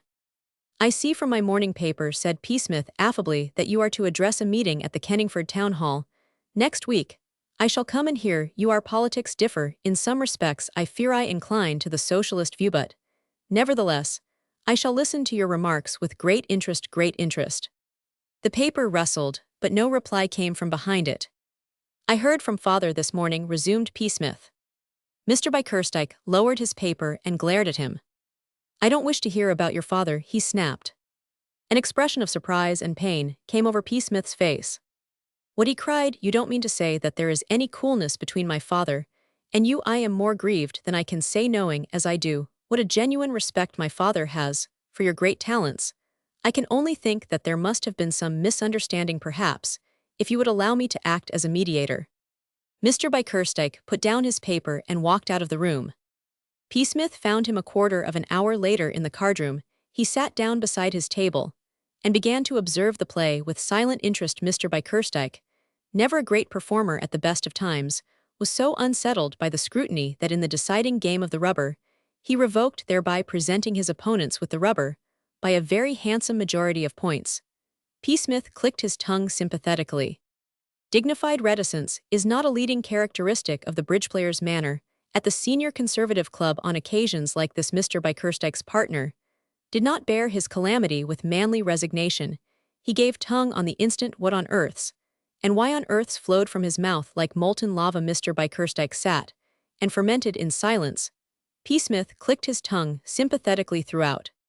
Mr. Bickerstike lost that control over himself which every member of a club should possess. He turned on Psmith with a snort of frenzy. "How can I keep my attention fixed on the game when you sit staring at me like a like?" "I am sorry," said Psmith gravely, "if my stare falls short in any way of your ideal of what a stare should be, but I appeal to these gentlemen, could I have watched the game more quietly?" "Of course not," said the bereaved partner warmly. "Nobody could have any earthly objection to your behavior. It was absolute carelessness. I should have thought that one might have expected one's partner at a club like this to exercise elementary." But Mr. Bickerstike had gone. He had melted silently away like the driven snow. Psmith took his place at the table. "A somewhat nervous, excitable man, Mr. Bickerstike, I should say," he observed. "A somewhat dashed, blanked idiot," amended the bank manager's late partner. "Thank goodness, he lost as much as I Roman 999. That's some light consolation." Psmith arrived at the flat to find Mike still out. Mike had repaired to the Gaiety earlier in the evening to refresh his mind after the labors of the day. When he returned, Psmith was sitting in an armchair with his feet on the mantelpiece, musing placidly on life. "Well," said Mike. "Well, and how was the Gaiety?" "Good show." "Jolly good. What about Bickerstike?" Psmith looked sad. "I cannot make Comrade Bickerstike out. He said you would think that a man would be glad to see the son of a personal friend. On the contrary, I may be wronging Comrade B. but I should almost be inclined to say that my presence in the senior conservative club tonight irritated him. There was no bonhomie in his manner. He seemed to me to be giving a spirited imitation of a man about to foam at the mouth. I did my best to entertain him. I chatted. His only reply was to leave the room. I followed him to the cardroom and watched his very remarkable and brainy tactics at bridge. And he accused me of causing him to revoke a very curious personality, that of Comrade by Kerstijk. But let us dismiss him from our minds. Rumors have reached me, said Psmith, that a very decent little supper may be obtained at a quaint old-world eating-house called the Savoy. Will you accompany me thither on a tissue-restoring expedition? It would be rash not to probe these rumors to their foundation and ascertain their exact truth. Mr. by Kerstijk addresses his constituents. It was noted by the observant at the bank next morning that Mr. by Kerstijk had something on his mind. William the messenger knew it when he found his respectful salute ignored. Little Briggs, the accountant, knew it when his obsequious but cheerful good morning was acknowledged only by a mourn, which was almost an oath. Mr. by Kerstijk passed up the aisle and into his room like an east wind. He sat down at his table and pressed the bell. Harold, William's brother and commissaire, entered with the air of one ready to duck if any missile should be thrown at him. The reports of the manager's frame of mind had been circulated in the office, and Harold felt somewhat apprehensive. It was on an occasion very similar to this that George Barstead, formerly in the employ of the new Asiatic Bank in the capacity of messenger, had been rash enough to laugh at what he had taken for a joke of Mr. by Kerstijk's, and had been instantly presented with the sack for gross impertinence. Ask Mr. Smith, began the manager, then he paused. No, never mind, he added. Harold remained in the doorway, puzzled. Don't stand there gaping at me, man, cried Mr. by Kerstijk. Go away. Harold retired and informed his brother William that in his Harold's opinion, Mr. by Kerstijk was off his chump. Off his onion, said William, soaring a trifle higher in poetic imagery. Barmy, was the terse verdict of Samuel Jakes. The third messenger always said so, and with that the new Asiatic Bank staff of messengers dismissed Mr. by Kerstijk and proceeded to concentrate themselves on their duties, which consisted principally of hanging about and discussing the prophecies of that modern seer Captain Co. What had made Mr. by Kerstijk change his mind so abruptly was the sudden realization of the fact that he had no case against Psmith. In his capacity of manager of the bank, he could not take official notice of Psmith's behavior outside office hours, especially as Psmith had done nothing but stare at him. It would be impossible to make anybody understand the true inwardness of Psmith's stare. Theoretically, Mr. by Kerstijk had the power to dismiss any subordinate of his whom he did not consider satisfactory, but it was a power that had to be exercised with discretion. The manager was accountable for his actions to the board of directors. If he dismissed Psmith would certainly bring an action against the bank for wrongful dismissal, and on the evidence, he would infallibly win it. Mr. by Kerstijk did not welcome the prospect of having to explain to the directors that he had let the shareholders of the bank in for a fine of whatever a discriminating jury cared to decide upon, simply because he had been stared at while playing bridge. His only hope was to catch Psmith doing his work badly. He touched the bell again and sent for Mr. Rossiter. The messenger found the head of the postage department in conversation with Psmith. Manchester United had been beaten by 1-0 on the previous afternoon, and Psmith was informing Mr. Rossiter that the referee was a robber who had evidently been financially interested in the result of the game. The way he himself looked at it, said Psmith, was that the thing had been a moral victory for the United. Mr. Rossiter said yes, he thought so too, and it was at this moment that Mr. by Kerstijk sent for him to ask whether Psmith's work was satisfactory. The head of the postage department gave his opinion without hesitation. Psmith's work was about the hottest proposition he had ever struck. Psmith's work, well, it stood alone. You couldn't compare it with anything. There are no degrees in perfection. Psmith's work was perfect, and there was an end to it. He put it differently, but that was the gist of what he said. Mr. by Kerstijk observed he was glad to hear it, and smashed a nib by stabbing the desk with it. It was on the evening following this that the bank manager was due to address a meeting at the Kenningford Town Hall. He was looking forward to the event with mixed feelings. He had stood for Parliament once before, several years back in the North. He had been defeated by a couple of thousand votes, and he hoped that the episode had been forgotten, not merely because his defeat had been heavy. There was another reason on that occasion. He had stood as a liberal, he was standing. For Kenningford as a unionist, of course, a man is at perfect liberty to change his views if he wishes to do so, but the process is apt to give his opponents a chance of catching him, to use the inspired language of the musichalls on the bend. Mr. Bickerstike was rather afraid that the light-hearted electors of Kenningford might avail themselves of this chance. Kenningford SE is undoubtedly, by way of being a tough sort of place, its inhabitants incline to a robust type of humor, which finds a verbal vent in catchphrases, and expends itself physically in smashing shop windows and kicking policemen. He feared that the meeting at the town hall might possibly be a trifle rowdy. All political meetings are very much alike. Somebody gets up and introduces the speaker of the evening, and then the speaker of the evening says at great length what he thinks of the scandalous manner in which the government is behaving, or the iniquitous goings-on of the opposition. From time to time Confederates in the audience rise and ask carefully rehearsed questions, and are answered fully and satisfactorily by the orator. When a genuine heckler interrupts the orator, either ignores him or says haughtily that he can find him arguments, but cannot find him brains, or, occasionally, when the question is an easy one, he answers it. A quietly conducted political meeting is one of England's most delightful indoor games. When the meeting is rowdy, the audience has more fun, but the speaker a good deal less. Mr. Bickerstike's introducer was an elderly Scotch peer, an excellent man for the purpose in every respect, except that he possessed a very strong accent. The audience welcomed that accent uproariously. The electors of Kenningford, who really had any definite opinions on politics, were fairly equally divided. There were about as many earnest liberals as there were earnest unionists. But besides these, there was a strong contingent who did not care which side won. These looked on elections as heaven sent opportunities for making a great deal of noise. They attended meetings in order to extract amusement from them, and they voted, if they voted at all, quite irresponsibly. A funny story, at the expense of one candidate told on the morning of the polling, was quite likely to send these brave fellows off in dozens, filling in their papers for the victim's opponent. There was a solid block of these gay spirits at the back of the hall. They received the Scotch peer with huge delight.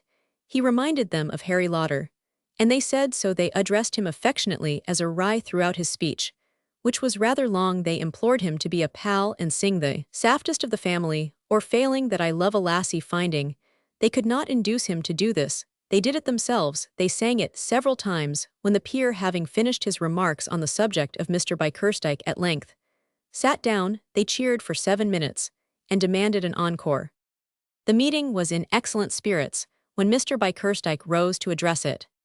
The effort of doing justice to the last speaker had left the free and independent electors at the back of the hall slightly limp.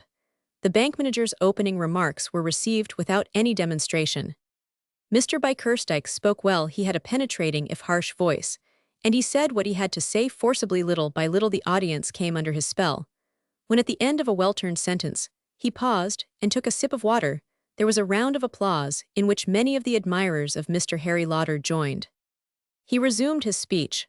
The audience listened intently. Mr. Bickerstike, having said some nasty things about free trade, and the alien immigrant, turned to the needs of the Navy and the necessity of increasing the fleet at all costs.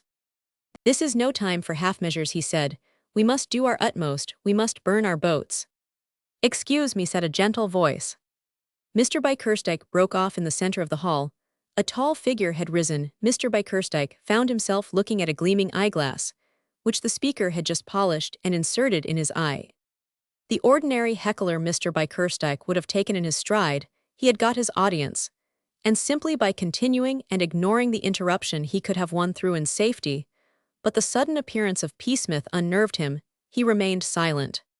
How, asked Psmith, do you propose to strengthen the Navy by burning boats? The inanity of the question enraged even the pleasure-seekers at the back. Order, order, cried the earnest contingent. Sit down, Fice, roared the pleasure-seekers. Psmith sat down with a patient smile. Mr. Bickerstike resumed his speech, but the fire had gone out of it. He had lost his audience a moment before he had grasped them and played on their minds, or what passed for minds down Kenningford way, as on a stringed instrument. Now he had lost his hold. He spoke on rapidly, but he could not get into his stride. The trivial interruption had broken the spell. His words lacked grip. The dead silence, in which the first part of his speech had been received, that silence which is a greater tribute to the speaker than any applause had given place to a restless medley of little noises. Here a cough, there a scraping of a boot along the floor. As its wearer moved uneasily in his seat, in another place, a whispered conversation. The audience was bored. Mr. Bickerstike left the Navy and went on to more general topics, but he was not interesting. He quoted figures, saw a moment later that he had not quoted them accurately, and instead of carrying on boldly went back and corrected himself. "Go up top," said a voice at the back of the hall, and there was a general laugh. Mr. Bickerstike galloped unsteadily on. He condemned the government. He said they had betrayed their trust. And then he told an anecdote. "The government, gentlemen," he said, "achieves nothing worth achieving, and every individual member of the government takes all the credit for what is done to himself. Their methods remind me, gentlemen, of an amusing experience I had while fishing one summer in the Lake District." In a volume entitled "Three Men in a Boat," there is a story of how the author and a friend go into a riverside inn and see a very large trout in a glass case. They make inquiries about it, have men assure them one by one that the trout was caught by themselves in the end. The trout turns out to be made of plaster of Paris. Mr. Bickerstike told that story as an experience of his own while fishing one summer in the Lake District. It went well. The meeting was amused. Mr. Bickerstike went on to draw a trenchant comparison between the lack of genuine merit in the trout and the lack of genuine merit in the achievements of His Majesty's government. There was applause. When it had ceased, Psmith rose to his feet again. "Excuse me," he said. "Misunderstood." Mike had refused to accompany Psmith to the meeting that evening, saying that he got too many chances, in the ordinary way of business, of hearing Mr. Bickerstike speak, without going out of his way to make more. So Psmith had gone off to Kenningford alone, and Mike, feeling too lazy to sally out to any place of entertainment, had remained at the flat with a novel. He was deep in this when there was the sound of a key in the latch, and shortly afterwards Psmith entered the room. On Psmith's brow there was a look of pensive care, and also a slight discoloration. When he removed his overcoat, Mike saw that his collar was burst and hanging loose, and that he had no tie on his erstwhile speckless and gleaming shirt front were number of finger impressions of a boldness and clearness of outline which would have made a Bertillon expert leap with joy. "Hullo," said Mike, dropping his book. Psmith nodded in silence, went to his bedroom, and returned with a looking-glass, propping this up on a table. He proceeded to examine himself with the utmost care. He shuddered slightly as his eye fell on the finger marks, and without a word he went into his bathroom again. He emerged after an interval of 10 minutes in sky-blue pajamas, slippers, and an old Etonian blazer. He lit a cigarette, and sitting down, stared pensively into the fire. "What the dickens have you been playing at?" demanded Mike. Psmith heaved a sigh. That he replied, I could not say precisely. At one moment, it seemed to be rugby football, at another, a jiu-jitsu séance later. It bore a resemblance to a pantomime rally. However, whatever it was all very bright and interesting, a distinct experience. "Have you been scrapping?" asked Mike. "What happened? Was there a row?" "There was," said Psmith, "in a measure what might be described as a row, at least, when you find a perfect stranger attaching himself to your collar and pulling, you begin to suspect that something of that kind is on the bill." "Did they do that?" Psmith nodded. "A merchant in a Matthias bowler started warbling to a certain extent with me. It was all very trying for a man of culture. He was a man who had, I should say, discovered that alcohol was a food, long before the doctors found it out. A good chap possibly, but a little boisterous in his manner. Well. Psmith shook his head sadly. "He got you one on the forehead," said Mike, "or somebody. Roman 999. Tell us what happened. I wish the dickens id come with you. Id no notion there would be a rag of any sort. What did happen?" "Comrade Jackson," said Psmith sorrowfully, "how sad it is in this life of ours to be consistently misunderstood. You know, of course, how wrapped up I am in Comrade Bickerstike's welfare. You know that all my efforts are directed towards making a decent man of him, that in short I am his truest friend. Does he show by so much as a word that he appreciates my labors? Not he. I believe that man is beginning to dislike me." "Comrade Jackson. What happened anyhow?" "Never mind about Bickerstike. Perhaps it was mistaken zeal on my part. Well, I will tell you. I'll make a long arm for the shovel, Comrade Jackson, and pile on a few more coals. I thank you. Well, all went quite smoothly for a while. Comrade B in quite good form, got his second wind, and was going strong for the tape when a regrettable incident occurred. He informed the meeting that while up in the lake country fishing, he went to an inn and saw a remarkably large stuffed trout in a glass case. He made inquiries and found that 5 separate and distinct people had caught. "Why dash it all," said Mike, "that's a frightful chestnut." Psmith nodded. "It certainly has appeared in print," he said. "In fact, I should have said it was rather a well-known story. I was so interested in Comrade Bickerstike's statement that the thing had happened to himself, that purely out of goodwill towards him, I got up and told him that I thought it was my duty as a friend to let him know that a man named Jerome had pinched his story, put it in a book, and got money by it. Money, mark you, that should by rights have been Comrade Bickerstike's. He didn't appear to care much about sifting the matter thoroughly. In fact, he seemed anxious to get on with his speech and slur the matter over, but tactlessly. Perhaps I continued rather to harp on the thing. I said that the book in which the story had appeared was published in 1889. I asked him how long ago it was that he had been on his fishing tour, because it was important to know in order to bring the charge home against Jerome. Well, after a bit I was amazed, and pained too, to hear Comrade Bickerstike urging certain bravos in the audience to turn me out if ever there was a case of biting the hand that fed him. Well, by this time, the meeting had begun to take sides to some extent, what I might call my party. The earnest investigators were whistling between their fingers, stamping on the floor, and shouting chestnuts, while the opposing party, the bravos, seemed to be trying, as I say, to do jujitsu tricks with me. It was a painful situation. I know the cultivated man of affairs should have passed the thing off with a short, careless laugh, but owing to the above-mentioned alcohol expert having got both hands under my collar, short, careless laughs were off. I was compelled very reluctantly to conclude the interview by tapping the bright boy on the jaw. He took the hint and sat down on the floor. I thought no more of the matter and was making my way thoughtfully to the exit when a second man of wrath put the above on my forehead. You can't ignore a thing like that. I collected some of his waistcoat and one of his legs and hove him with some vim into the middle distance. By this time, a good many of the earnest investigators were beginning to join in, and it was just there that the affair began to have certain points of resemblance to a pantomime rally. Everybody seemed to be shouting a good deal and hitting everybody else. It was no place for a man of delicate culture, so I edged towards the door and drifted out. There was a cab in the offing. I boarded it, and having kicked a vigorous politician in the stomach as he was endeavoring to climb in too, I drove off home. Psmith got up, looked at his forehead once more in the glass side, and sat down again. "All very disturbing," he said. "Great Scott," said Mike, "I wish it'd come. Why on earth didn't you tell me you were going to rag? I think you might as well have done. I wouldn't have missed it for worlds." Psmith regarded him with raised eyebrows.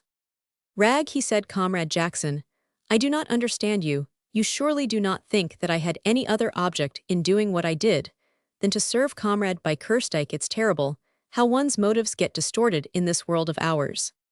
"Well," said Mike with a grin, "I know one person who'll jolly well distort your motives, as you call it, and that's Bickerstike." Psmith looked thoughtful. "True," he said, "true. There is that possibility. I tell you, Comrade Jackson, once more, that my bright young life is being slowly blighted by the frightful way in which that man misunderstands me. It seems almost impossible to try to do him a good turn without having the action misconstrued. What'll you say to him tomorrow?" "I shall make no allusion to the painful affair. If I happen to meet him in the ordinary course of business routine, I shall pass some light, pleasant remark in the weather, let us say, or the bank rate, and continue my duties. How about if he sends for you and wants to do the light, pleasant remark business on his own?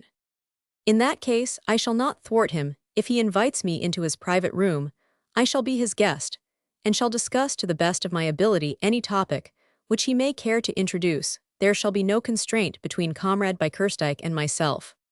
"No, I shouldn't think there would be. I wish I could come and hear you." "I wish you could," said Psmith courteously. "Still, it doesn't matter much to you. You don't care if you do get sacked." Psmith rose. "In that way, possibly, as you say, I am agreeably situated. If the new Asiatic Bank does not require Psmith's services, there are other spheres where a young man of spirit may carve a place for himself. No, what is worrying me, Comrade Jackson, is not the thought of the push. It is the growing fear that Comrade Bickerstike and I will never thoroughly understand and appreciate one another. A deep gulf lies between us. I do what I can do to bridge it over, but he makes no response on his side of the gulf. Building operations appear to be at an entire standstill. That is what is carving these lines of care on my forehead, Comrade Jackson.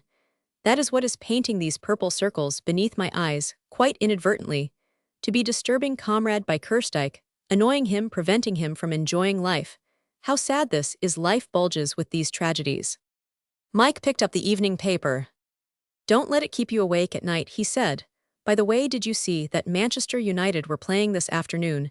They won. You'd better sit down and sweat up some of the details. Y'all want them tomorrow. You are very right, Comrade Jackson, said Psmith, reseating himself. So the Mancunians pushed the bulb into the meshes, beyond the uprights, no fewer than 4 times. Did they bless the dear boys? What spirits they do enjoy, to be sure. Comrade Jackson, do not disturb me. I must concentrate myself. These are deep waters.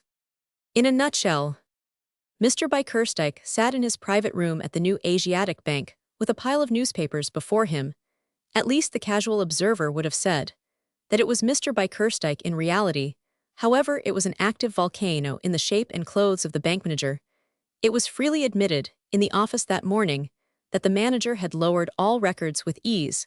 The staff had known him to be in a bad temper before frequently, but his frame of mind on all previous occasions had been compared with his present frame of mind, that of a rather exceptionally good-natured lamb. Within 10 minutes of his arrival, the entire office was on the jump. The messengers were collected in a pallid group in the basement, discussing the affair in whispers, and endeavoring to restore their nerve with about 6 north of the beverage known as unsweetened. The heads of departments to a man had bowed before the storm within the space of 7 minutes, and a quarter. Mr. by Kerstijk had contrived to find some fault with each of them. Inward Bills was out at an AB Roman 100 shop, snatching a hasty cup of coffee to pull him together again. Outward Bills was sitting at his desk, with the glazed stare of one who has been struck in the thorax by a thunderbolt. Mr. Rossiter had been torn from Psmith in the middle of a highly technical discussion of the Manchester United match, just as he was showing with the aid of a ball of paper how he had once seen Meredith Centre to Sandy Turnbull in a cup match, and was now leaping about like a distracted grasshopper. Mr. Waller, head of the cash department, had been summoned to the presence, and after listening meekly to a rush of criticism, had retired to his desk with the air of a beaten spaniel. Only one man of the many in the building seemed calm and happy. Psmith. Psmith had resumed the chat about Manchester United on Mr. Rossiter's return from the Lion's Den, at the spot where it had been broken off. But finding that the head of the postage department was in no mood for discussing football or anything else, he had postponed his remarks and placidly resumed his work. Mr. by Kerstijk picked up a paper, opened it, and began searching the columns. He had not far to look. It was a slack season for the newspapers, and his little trouble, which might have received a paragraph in a busy week, was set forth fully in 3/4 of a column. The column was headed, Amusing Heckling. Mr. by Kerstijk read a few lines and crumpled the paper up with a snort. The next he examined was an organ of his own shade of political opinion. It, too, gave him nearly a column headed Disgraceful Scene at Kenningford. There was also a leaderette on the subject.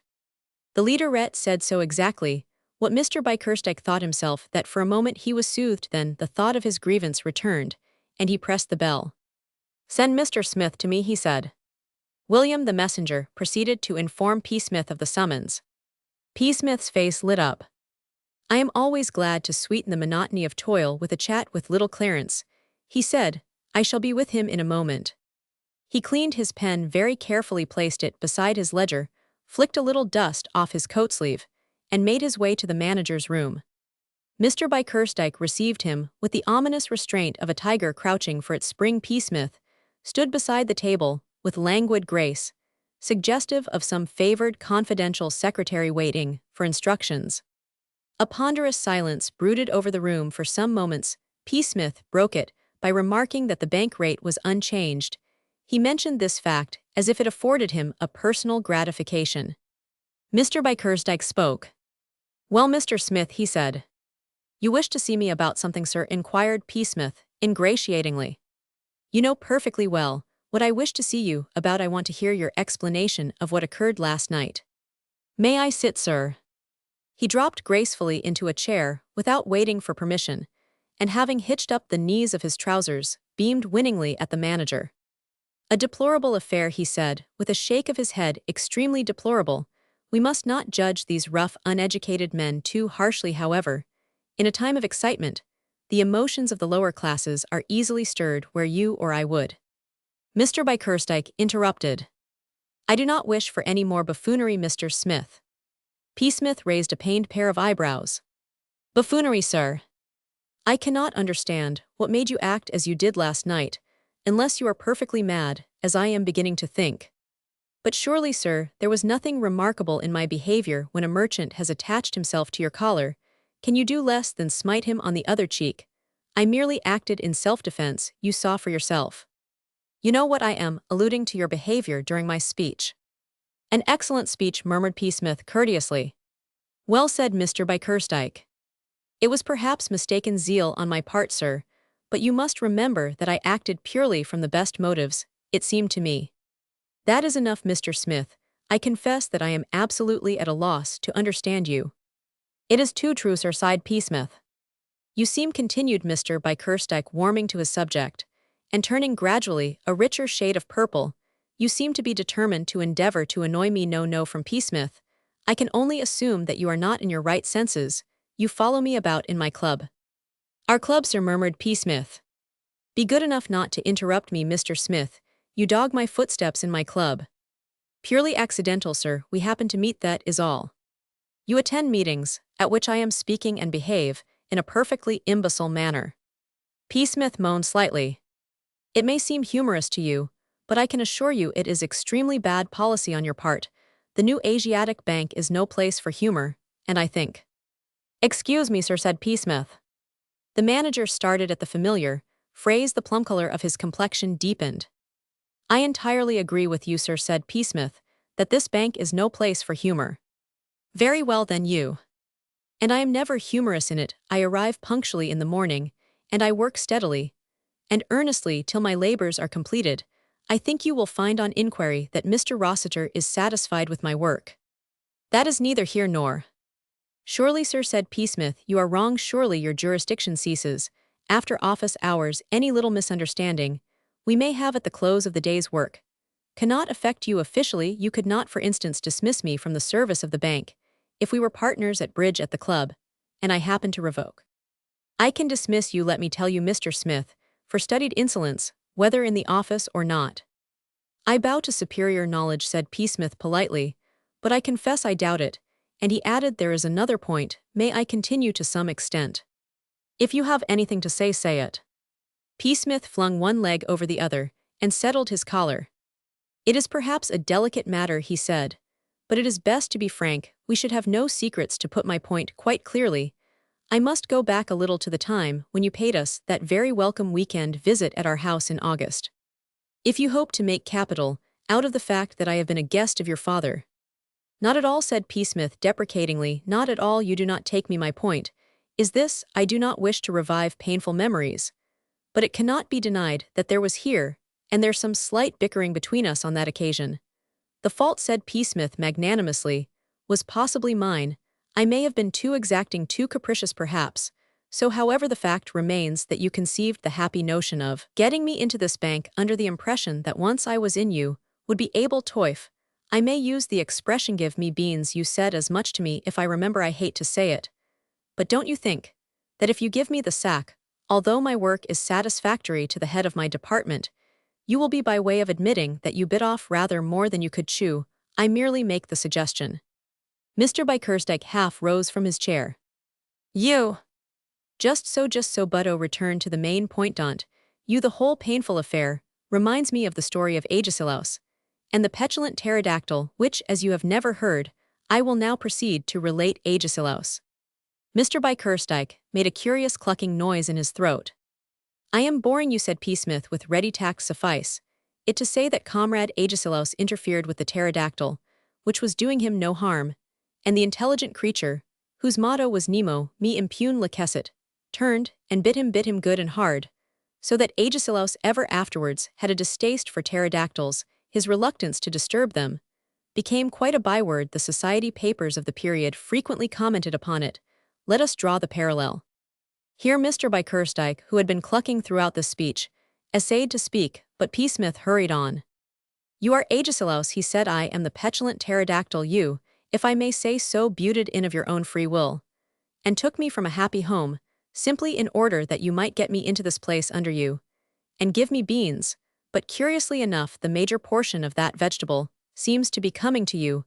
Of course you can administer the push if you like, but as I say it will be by way of a confession that your scheme has sprung a leak. Personally, said Psmith, as one friend to another, I should advise you to stick it out.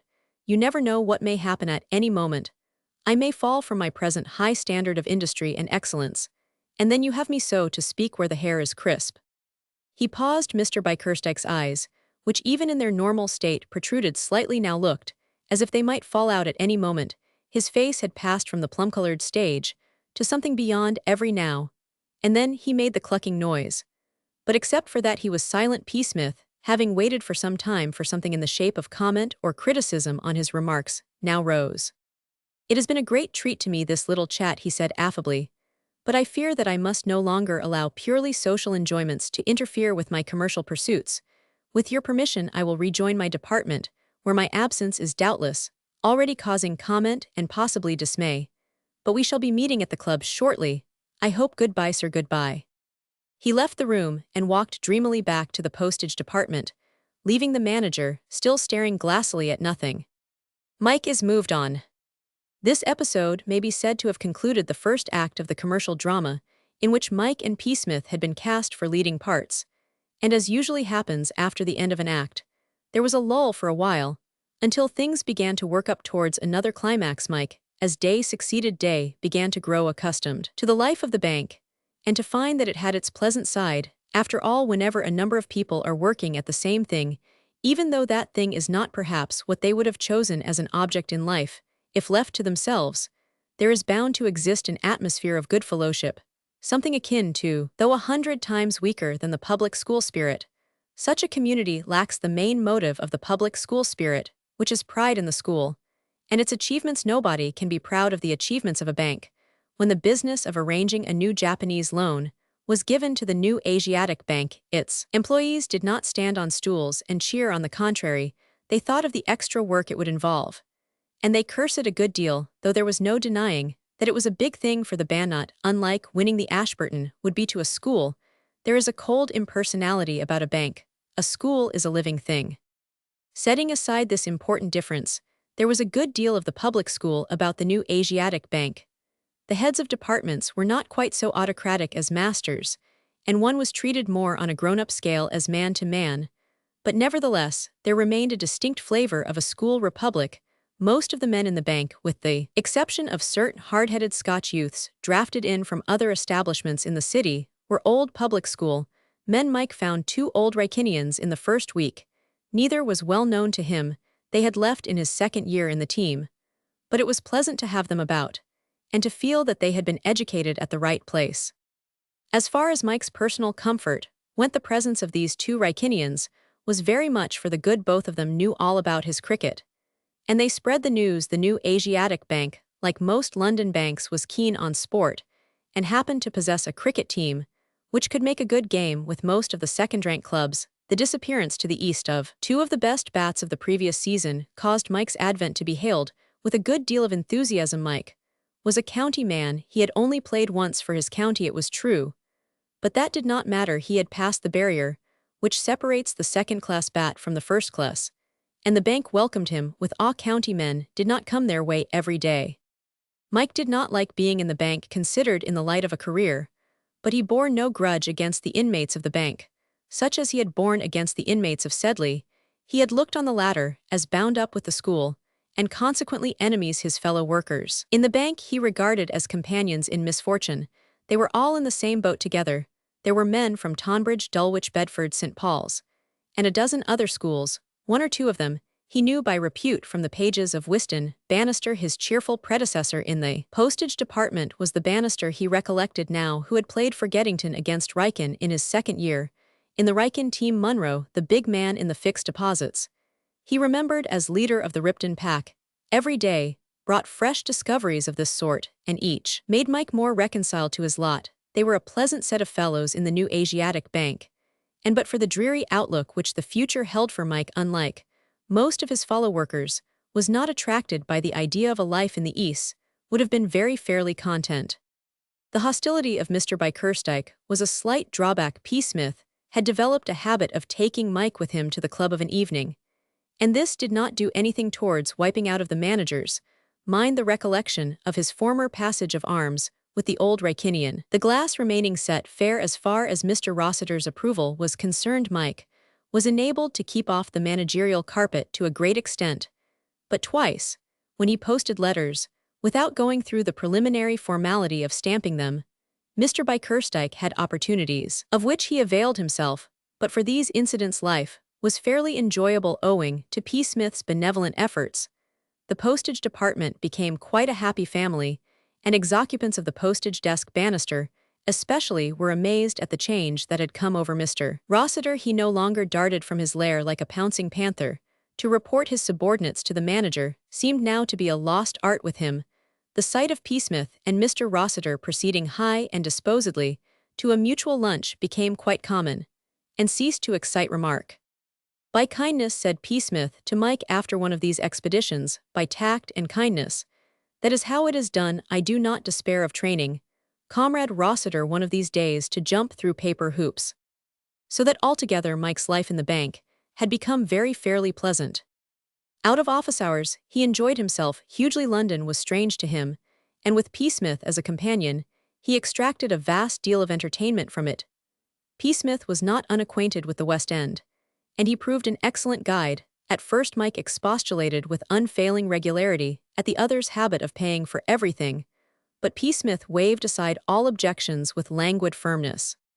I need you, Comrade Jackson, he said, when Mike lodged a protest on finding himself bound for the stalls for the second night in succession. We must stick together. As my confidential secretary and adviser, your place is by my side, who knows but that between the acts tonight I may not be seized with some luminous thought. Could I utter this to my next-door neighbor, or the programmegral stand by me, Comrade Jackson, or we are undone. So Mike stood by him. By this time Mike had grown so used to his work that he could tell to within 5 minutes when a rush would come, and he was able to spend a good deal of his time reading a surreptitious novel behind a pile of ledgers. Or down, in the tea-room, the new Asiatic Bank supplied tea to its employees. In quality it was bad, and the bread and butter associated with it was worse, but it had the merit of giving one an excuse for being away from one's desk. There were large printed notices all over the tea-room, which was in the basement, informing gentlemen that they were only allowed 10 minutes for tea, but one took just as long as one thought the head of one's department would stand, from 25 minutes to an hour and a quarter. This state of things was too good to last. Towards the beginning of the new year, a new man arrived, and Mike was moved on to another department. Mr. Waller appears in a new light. The department into which Mike was sent was the cash, or to be more exact, that section of it which was known as paying cashier. The important task of shooting doubloons across the counter did not belong to Mike himself, but to Mr. Waller. Mike's work was less ostentatious and was performed with pen, ink, and ledgers in the background. Occasionally, when Mr. Waller was out at lunch, Mike had to act as substitute for him and cash checks, but Mr. Waller always went out at a slack time when few customers came in, and Mike seldom had any very startling sum to hand over. He enjoyed being in the cash department. He liked Mr. Waller. The work was easy, and when he did happen to make mistakes, they were corrected patiently by the gray-bearded one, and not used as levers for boosting him into the presence of Mr. Bickerstike, as they might have been in some departments. The cashier seemed to have taken a fancy to Mike, and Mike, as was usually the way with him when people went out of their way to be friendly, was at his best. Mike, at his ease and unsuspicious of hostile intentions, was a different person from Mike with his prickles out. Psmith, meanwhile, was not enjoying himself.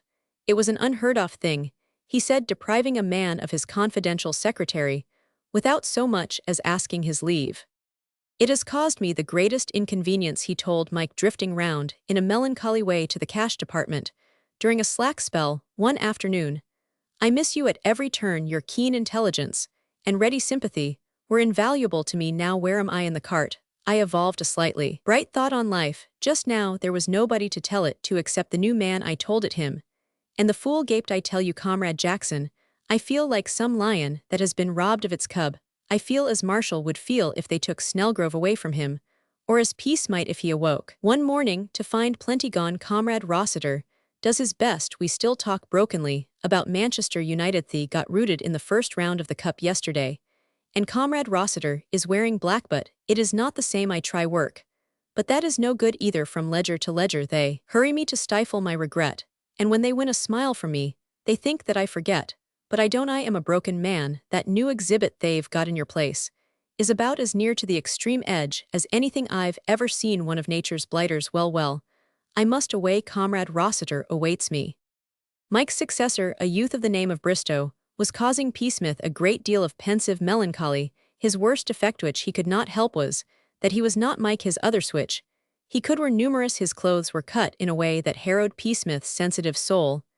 Every time he looked at them, the fact that he wore detachable cuffs, which he took off on beginning work, and stacked in a glistening pile on the desk in front of him, was no proof of innate viciousness of disposition.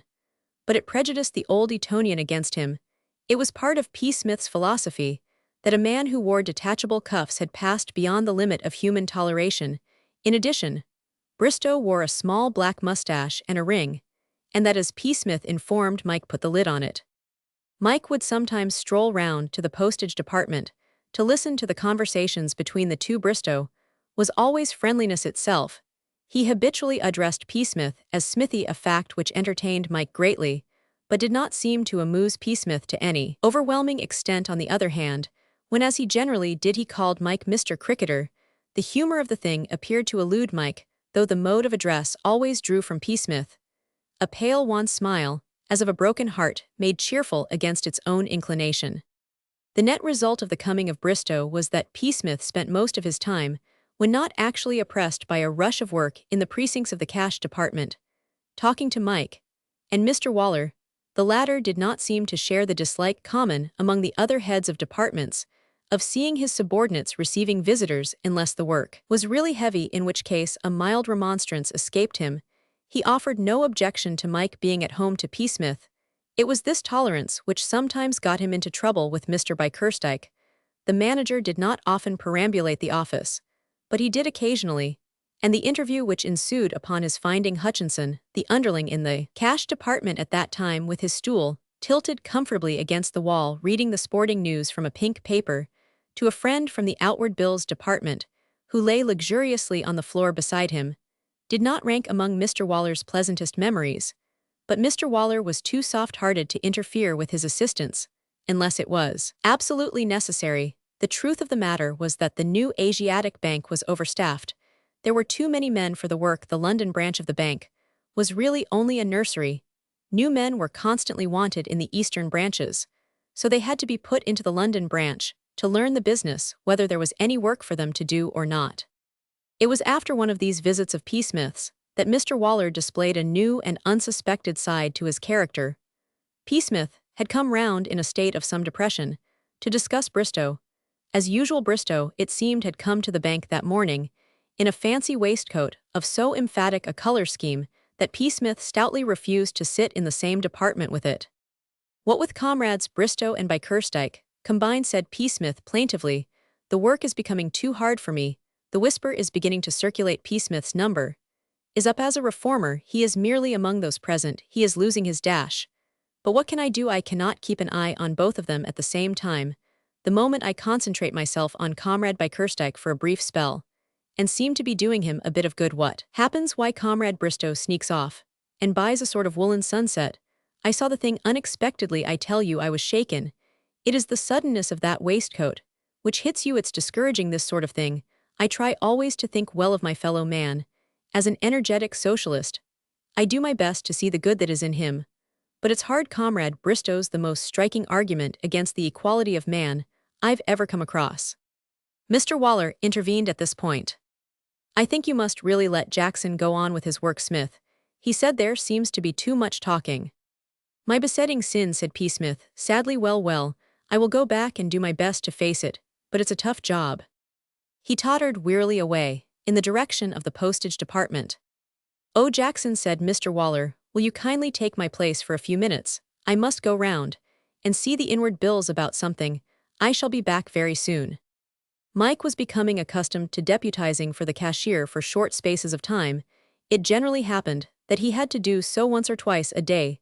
Strictly speaking, Perhaps Mr. Waller was wrong to leave such an important task as the actual cashing of checks to an inexperienced person of Mike's standing, but the new Asiatic Bank differed from most banks in that there was not a great deal of cross-counter work. People came in fairly frequently to cash checks of £2 or £3, but it was rare that any very large dealings took place. Having completed his business with the inward bills, Mr. Waller made his way back by a circuitous route, taking in the postage desk. He found Psmith with a pale set face, inscribing figures in a ledger. The old Etonian greeted him with the faint smile of a persecuted saint, who is determined to be cheerful even at the stake. "Comrade Bristow," he said. "Hullo, Smithy," said the other, turning. Psmith sadly directed Mr. Waller's attention to the waistcoat, which was certainly definite in its coloring. "Nothing," said Psmith, "I only wanted to look at you." "Funny ass," said Bristow, resuming his work. Psmith glanced at Mr. Waller, as who should say, "See what I have to put up with, and yet I do not give way." "Oh, Smith," said Mr. Waller, "when you were talking to Jackson just now." "Say no more," said Psmith, "it shall not occur again. Why should I dislocate the work of your department in my efforts to win a sympathetic word? I will bear Comrade Bristow like a man here. After all, there are worse things at the zoo." "No, no," said Mr. Waller hastily. "I did not mean that. By all means pay us a visit now, and then if it does not interfere with your own work. But I noticed just now that you spoke to Bristow as Comrade Bristow." "It is too true," said Psmith. "I must correct myself of the habit. He will be getting above himself." "And when you were speaking to Jackson, you spoke of yourself as a socialist." "Socialism is the passion of my life," said Psmith. Mr. Waller's face grew animated. He stammered in his eagerness. "I am delighted," he said. "Really, I am delighted. I also." "A fellow worker in the cause," said Psmith. "Exactly." Psmith extended his hand, gravely. Mr. Waller shook it with enthusiasm. "I have never liked to speak of it to anybody in the office," said Mr. Waller, "but I too am heart and soul in the movement." "Yours for the revolution," said Psmith. Just so exactly. I was wondering. The fact is I am in the habit of speaking on Sundays in the open air. And Hyde Park's no Clapham Common at Icer handier for me, where I live now. As you are interested in the movement, I was thinking that perhaps you might care to come and hear me speak next Sunday, of course, if you have nothing better to do." "I should like to," excessively, said Psmith. "Excellent, bring Jackson with you, and both of you come to supper afterwards if you will." "Thanks very much. Perhaps you would speak yourself." "No," said Psmith, "no, I think not. My socialism is rather of the practical sort. I seldom speak. But it would be a treat to listen to you. What type of oratory is yours?" "Oh well," said Mr. Waller, pulling nervously at his beard, "of course. I am perhaps a little bitter. Yes. A little mordant and ironical." "You would be agreed, Psmith. I shall look forward to Sunday with every fiber quivering, and Comrade Jackson shall be at my side." "Excellent," said Mr. Waller. "I will go and tell him now." Stirring times on the Common. "The first thing to do," said Psmith, "is to ascertain that such a place as Clapham Common really exists. One has heard of it, of course, but has its existence ever been proved? I think not. Having accomplished that, we must then try to find out how to get to it. I should say at a venture that it would necessitate a sea voyage. On the other hand, Comrade Waller, who is a native of the spot, seems to find no difficulty in rolling to the office every morning. Therefore you follow me. Jackson, it must be in England. In that case, we will take a taximeter cab and go out into the unknown hand in hand, trusting to luck." "I expect you could get there by tram," said Mike. Psmith suppressed a slight shudder. "I fear, Comrade Jackson," he said, "that the old noblesse oblige traditions of the Psmiths would not allow me to do that. No, we will stroll gently after a light lunch to Trafalgar Square and hail a taxi." "Beastly expensive." "But with what an object can any expenditure be called excessive, which enables us to hear Comrade Waller being mordant and ironical at the other end?" "It's a rum business," said Mike. "I hope the dickens he won't mix us up in it. We should look frightful fools." "I may possibly say a few words," said Psmith carelessly. "If the spirit moves me, who am I that I should deny people a simple pleasure?" Mike looked alarmed. "Look here," he said, "I say, if you are going to play the goat, for goodness sake, don't go lugging me into it. I've got heaps of troubles without that." Psmith waved the objection aside. "You," he said, "will be one of the large and I hope interested audience nothing more. But it is quite possible that the spirit may not move me, I may not feel inspired to speak. I am not one of those who love speaking for speaking's sake. If I have no message for the many-headed, I shall remain silent. Then I hope the dickens you want have said Mike of all things he hated, most being conspicuous before a crowd except at cricket, which was a different thing, and he had an uneasy feeling that Psmith would rather like it than otherwise. We shall see, said Psmith absently. Of course, if in the vein, I might do something big in the way of oratory. I am a plain blunt man. But I feel convinced that given the opportunity I should haul up my slacks, to some effect. But well, we shall see, we shall see. And with this ghastly state of doubt Mike had to be content. It was with feelings of apprehension that he accompanied Psmith from the flat to Trafalgar Square, in search of a cab, which should convey them to Clapham Common. They were to meet Mr. Waller at the edge of the common nearest, the old town of Clapham. On the journey down, Psmith was inclined to be debonair. Mike, on the other hand, was silent and apprehensive. He knew enough of Psmith to know that if half an opportunity were offered him, he would extract entertainment from this affair after his own fashion. And then the odds were that he himself would be dragged into it. Perhaps his scalp, bristled at the mere idea, would even be let in for a speech. This grisly thought had hardly come into his head when Psmith spoke. I'm not half sure, he said thoughtfully. I shan't call on you for a speech, Comrade Jackson. Look here, Psmith, began Mike agitatedly. I don't know, I think your solid, incisive style would rather go down with the masses. However, we shall see, we shall see. Mike reached the common in a state of nervous collapse. Mr. Waller was waiting for them by the railings near the pond. The apostle of the revolution was clad soberly in black. Except for a tie of vivid crimson, his eyes shone with the light of enthusiasm, vastly different from the mild glow of amiability, which they exhibited for 6 days in every week. The man was transformed. Here you are, he said, here. You are excellent, you are in good time, comrades. Wotherspoon and Preble have already begun to speak. I shall commence now that you have come. This is the way over by these trees. They made their way towards a small clump of trees, near which a fair-sized crowd had already begun to collect, evidently listening to the speakers. Was one of Clapham's fashionable Sunday amusements. Mr. Waller talked and gesticulated incessantly. As he walked, Psmith's demeanor was perhaps a shade patronizing, but he displayed interest. Mike proceeded to the meeting with the air of an about-to-wash dog. He was loathing the whole business with a heartiness worthy of a better cause. Somehow he felt he was going to be made to look a fool before the afternoon was over. But he registered a vow that nothing should drag him on to the small platform which had been erected for the benefit of the speaker. As they drew nearer, the voices of comrades Wotherspoon and Preble became more audible. They had been audible all the time, very much so. But now they grew in volume. Comrade Wotherspoon was a tall, thin man with side whiskers and a high voice. He scattered his H's as a fountain it sprays in a strong wind. He was very earnest. Comrade Preble was earnest too, perhaps even more so than Comrade Wotherspoon. He was handicapped to some extent, however, by not having a palate.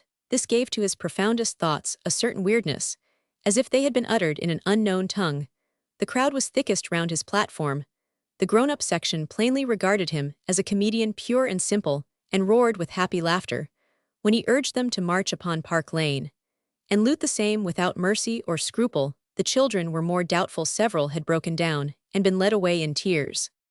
When Mr. Waller got up to speak on platform number 3, his audience consisted at first only of Psmith, Mike, and a foxterrier. Gradually, however, he attracted others. After wavering for a while, the crowd finally decided that he was worth hearing. He had a method of his own, lacking the natural gifts which marked Comrade Preble out as an entertainer.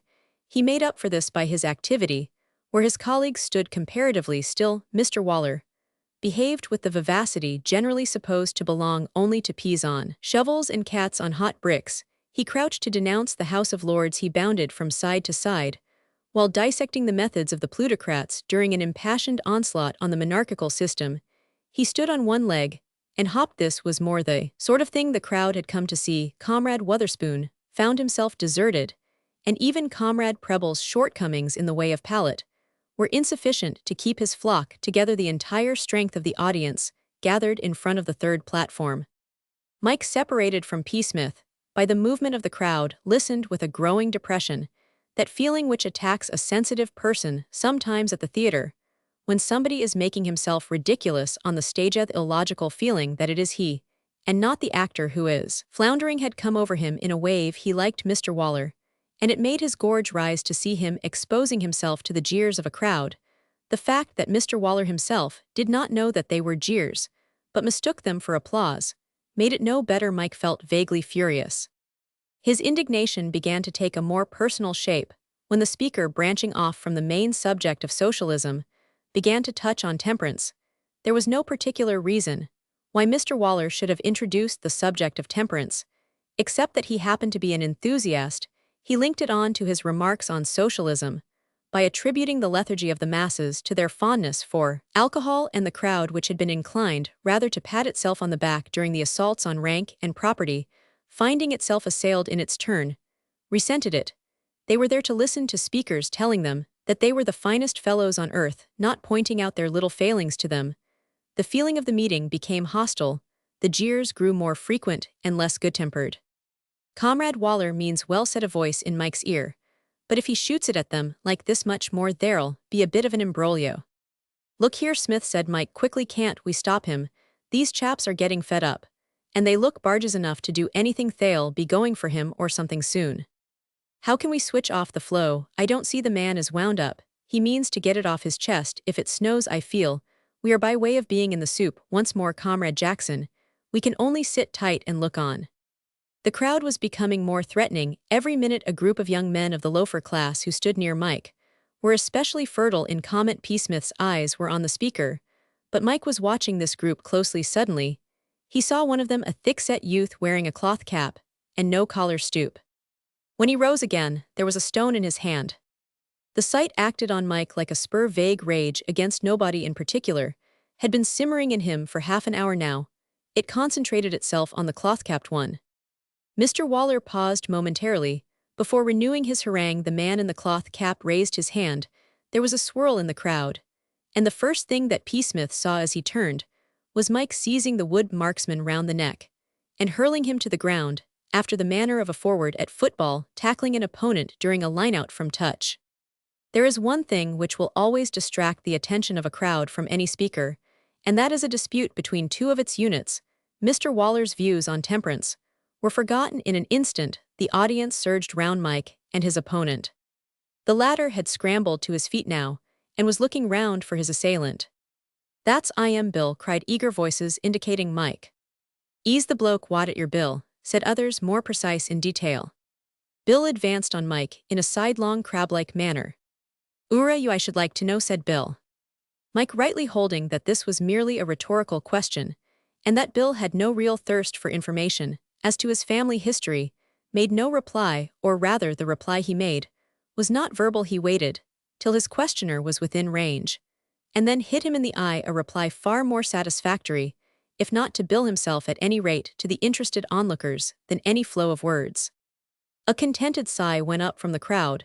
Their Sunday afternoon was going to be spent just as they considered Sunday afternoons should be spent. Give us your coat, said Psmith briskly, and try and get it over quick. Don't go in for any fancy sparring. Switch it on all you know from the start. Keep a thoughtful eye open to see that none of his friends and relations join in.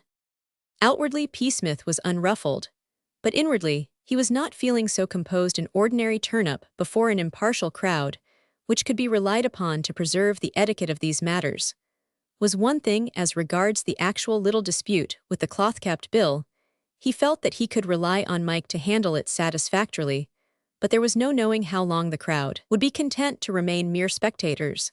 There was no doubt which way its sympathies lay. Bill, now stripped of his coat, and sketching out in a hoarse voice a scenario of what he intended to do, knocking Mike down and stamping him into the mud, was one of the milder feats he promised to perform for the entertainment of an indulgent audience. He was plainly the popular favorite.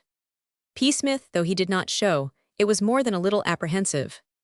Mike, having more to occupy his mind in the immediate present, was not anxious concerning the future. He had the great advantage over Psmith of having lost his temper. Psmith could look on the situation as a whole and count the risks and possibilities. Mike could only see Bill shuffling towards him with his head down and shoulders bunched.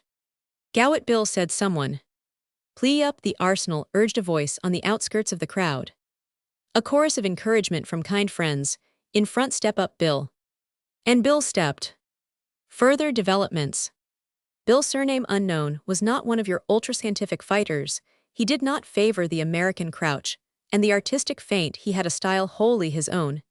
It seemed to have been modeled partly on a tortoise, and partly on a windmill his head. He appeared to be trying to conceal between his shoulders, and he whirled his arms alternately in circular sweeps. Mike, on the other hand, stood upright, and hit straight, with the result that he hurt his knuckles very much on his opponent's skull, without seeming to disturb the latter to any great extent in the process. He received one of the windmill swings on the left ear. The crowd's strong pro-Billites raised a cheer. This maddened Mike. He assumed the offensive Bill, satisfied for the moment with his success, had stepped back, and was indulging in some fancy sparring, when Mike sprang upon him like a panther. They clinched, and Mike, who had got the under grip, hurled Bill forcibly against a stout man, who looked like a publican. The two fell in a heap, Bill underneath. At the same time, Bill's friends joined. The first intimation Mike had of this was a violent blow across the shoulders, with a walking stick. Even if he had been wearing his overcoat, the blow would have hurt, as he was in his jacket. It hurt more than anything he had ever experienced in his life. He leapt up with a yell, but Psmith was there before him. Mike saw his assailant lift the stick again, and then collapse, as the old Etonian's right took him under the chin. He darted to Psmith's side. "This is no place for us," observed the latter sadly. "Shift, ho, I think, come on." They dashed simultaneously for the spot where the crowd was thinnest. The ring, which had formed round Mike and Bill, had broken up, as the result of the intervention of Bill's allies. And at the spot for which they ran, only two men were standing, and these had apparently made up their minds that neutrality was the best policy, for they made no movement to stop them. Psmith and Mike charged through the gap and raced for the road. The suddenness of the move gave them just the start they needed. Mike looked over his shoulder. The crowd, to a man, seemed to be following Bill. Excavated from beneath, the publican led the field. Lying a good second, came a band of three, and after them the rest in a bunch. They reached the road in this order. Some 50 yards down the road was a stationary tram. In the ordinary course of things, it would probably have moved on long before Psmith and Mike could have got to it. But the conductor, a man with sporting blood in him, seeing what appeared to be the finish of some marathon race, refrained from giving the signal, and moved out into the road to observe events more clearly, at the same time calling to the driver, who joined him. Passengers on the roof stood up to get a good view. There was some cheering. Psmith and Mike reached the tram 10 yards to the good, and if it had been ready to start, then all would have been well. But Bill and his friends had arrived, while the driver and conductor were both out in the road. The affair now began to resemble the doings of Horatius on the bridge. Psmith and Mike turned to bay on the platform at the foot of the tram steps. Bill, leading by 3 yards, sprang onto it, grabbed Mike, and fell with him on to the road. Psmith, descending with a dignity somewhat lessened by the fact that his hat was on the side of his head, was in time to engage the runners. Psmith, as pugilist, lacked something of the calm majesty which characterized him in the more peaceful moments of life, but he was undoubtedly effective. Nature had given him an enormous reach and a lightness on his feet remarkable in one of his size, and at some time in his career he appeared to have learned how to use his hands. The first of the three runners, the walking-stick manipulator, had the misfortune to charge straight into the old Etonian's left. It was a well-timed blow, and the force of it, added to the speed at which the victim was running, sent him on to the pavement, where he spun round and sat down. In the subsequent proceedings he took no part. The other two attacked Psmith simultaneously, one on each side. In doing so, the one on the left tripped over Mike and Bill, who were still in the process of sorting themselves out, and fell, leaving Psmith free to attend to the other. He was a tall, weedy youth. His conspicuous features were a long nose and a light yellow waistcoat. Psmith hit him on the former with his left, and on the latter with his right. The long youth emitted a gurgle, and collided with Bill, who had wrenched himself free from Mike, and staggered to his feet. Bill, having received a second blow in the eye during the course of his interview on the road with Mike, was not feeling himself. Mistaking the other for an enemy, he proceeded to smite him in the parts about the jaw. He had just upset him, when a stern official voice observed, "Now what's all this?" There is no more unfailing corrective to a scene of strife than the "what's all this" of the London policeman. Bill abandoned his intention of stamping on the prostrate one, and the latter, sitting up, blinked and was silent. "What's all this?" asked the policeman again. Psmith, adjusting his hat at the correct angle again, undertook the explanations. A distressing scene officer, he said, a case of that unbridled brawling which is, alas, but too common in our London streets. These two, possibly, till now the closest friends, fall out over some point probably of the most trivial nature, and what happens? They brawl. He at me, said the long youth, dabbing at his face with a handkerchief, and pointing an accusing finger at Psmith, who regarded him through his eyeglass with a look in which pity and censure were nicely blended. Bill, meanwhile, circling round restlessly in the apparent hope of getting past the law, and having another encounter with Mike, expressed himself in a stream of language, which drew stern reproof from the shocked constable. "You op it," concluded the man in blue, "that's what you do, you op it." "I should," said Psmith kindly, "the officer is speaking in your best interests. A man of taste and discernment, he knows what is best, his advice is good, and should be followed." The constable seemed to notice Psmith for the first time. He turned and stared at him. Psmith's praise had not had the effect of softening him. His look was one of suspicion. "And what might you have been up to?" he inquired coldly. "This man says you hit him." Psmith waved the matter aside. "Purely in self-defense," he said, "purely in self-defense. What else could the man of spirit do? A mere tap to discourage an aggressive movement." The policeman stood silent, weighing matters in the balance. He produced a notebook and sucked his pencil. Then he called the conductor of the tram as a witness. "A brainy and admirable step," said Psmith approvingly.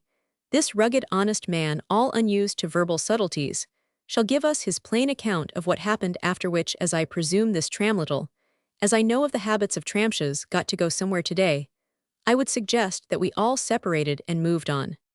He took 2 half-crowns from his pocket and began to clink them meditatively together. A slight softening of the frigidity of the constable's manner became noticeable. There was a milder beam in the eyes which gazed into Psmith's. Nor did the conductor seem altogether uninfluenced by the sight. The conductor deposed that he had been on the point of pushing on, seeing as how he'd hung about long enough, when he seed them 2 gents the long un with the hay-glass Psmith bowed, and t'other un a legging of it down the road towards him with the other blokes pelting after 'em. He added that when they reached the tram, the 2 gents had got aboard, and was then set upon by the blokes. And after that, he concluded, well, there was a bit of a scrap, and that's how it was.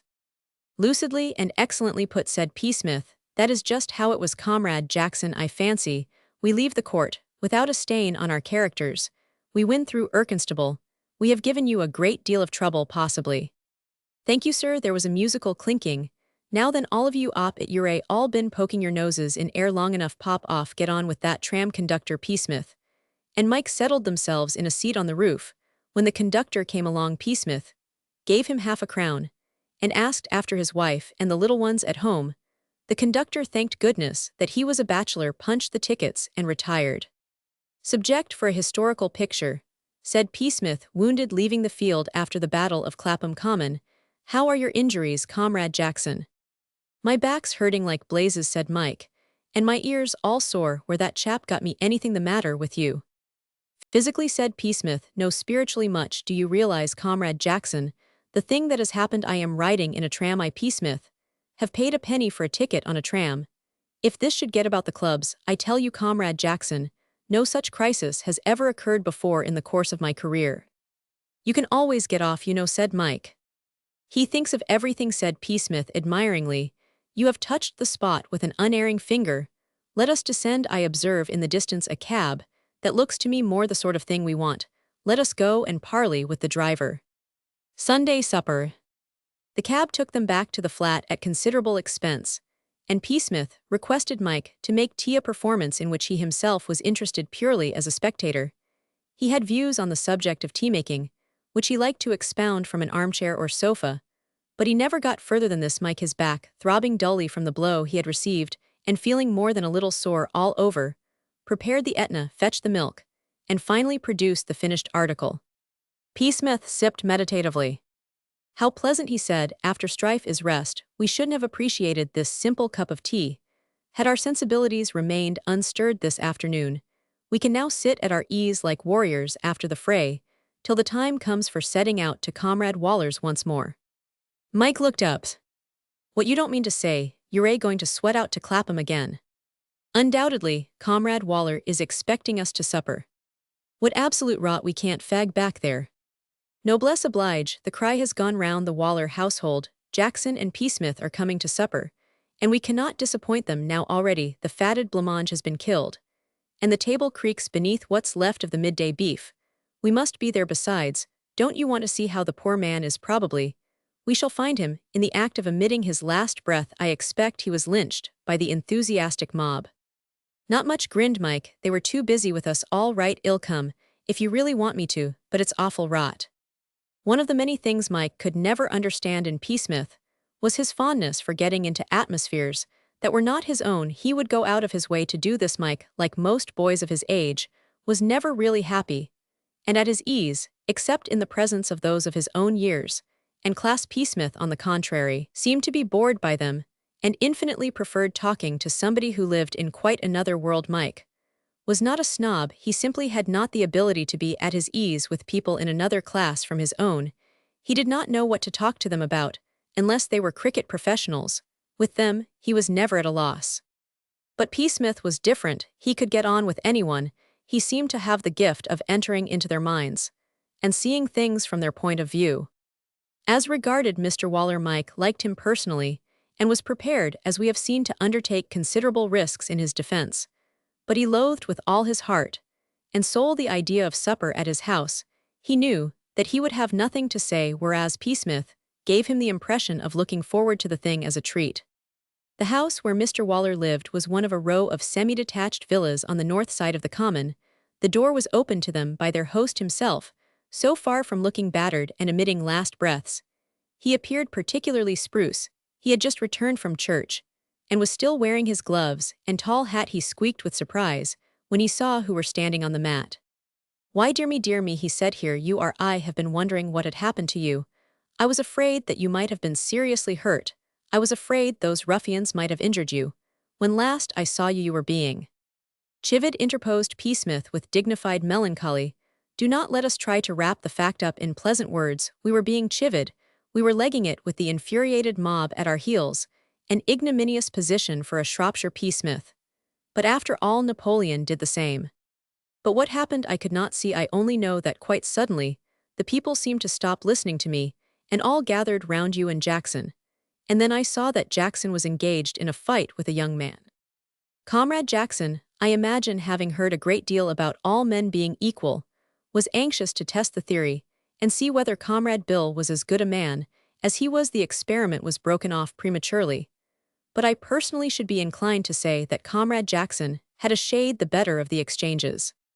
Mr. Waller looked with interest at Mike, who shuffled and felt awkward. He was hoping that Psmith would say nothing about the reason of his engaging Bill in combat. He had an uneasy feeling that Mr. Waller's gratitude would be effusive and overpowering, and he did not wish to pose as the brave young hero. There are moments when one does not feel equal to the role. Fortunately, before Mr. Waller had time to ask any further questions, the supper bell sounded, and they went into the dining room. Sunday supper, unless done on a large and informal scale, is probably the most depressing meal in existence. There is a chill discomfort in the round of beef, an icy severity about the open jam tart. The blancmange shivers miserably. Spirituous liquor helps to counteract the influence of these things, and so does exhilarating conversation. Unfortunately, at Mr. Waller's table, there was neither. The cashier's views on temperance were not merely for the platform, they extended to the home, and the company was not of the exhilarating sort. Besides Psmith and Mike and their host, there were 4 people present. Comrade Preble the orator, a young man of the name of Richards, Mr. Waller's niece, answering to the name of Ada, who was engaged to Mr. Richards, and Edward. Edward was Mr. Waller's son. He was 10 years old, wore a very tight Eton suit, and had the peculiarly loathsome expression which a snub nose sometimes gives to the young. It would have been plain to the most casual observer that Mr. Waller was fond and proud of his son. The cashier was a widower, and after 5 minutes' acquaintance with Edward, Mike felt strongly that Mrs. Waller was the lucky one. Edward sat next to Mike and showed a tendency to concentrate his conversation on him. Psmith, at the opposite end of the table, beamed in a fatherly manner upon the pair through his eyeglass. Mike got on with small girls reasonably well. He preferred them at a distance, but if cornered by them could put up a fairly good show. Small boys, however, filled him with a sort of frozen horror. It was his view that a boy should not be exhibited publicly. until he reached an age when he might be in the running for some sort of colors at a public school. Edward was one of those well-informed small boys. He opened on Mike with the first mouthful. "Do you know the principal exports of Marseille?" he inquired. "What?" said Mike coldly. "Do you know the principal exports of Marseille?" "I do."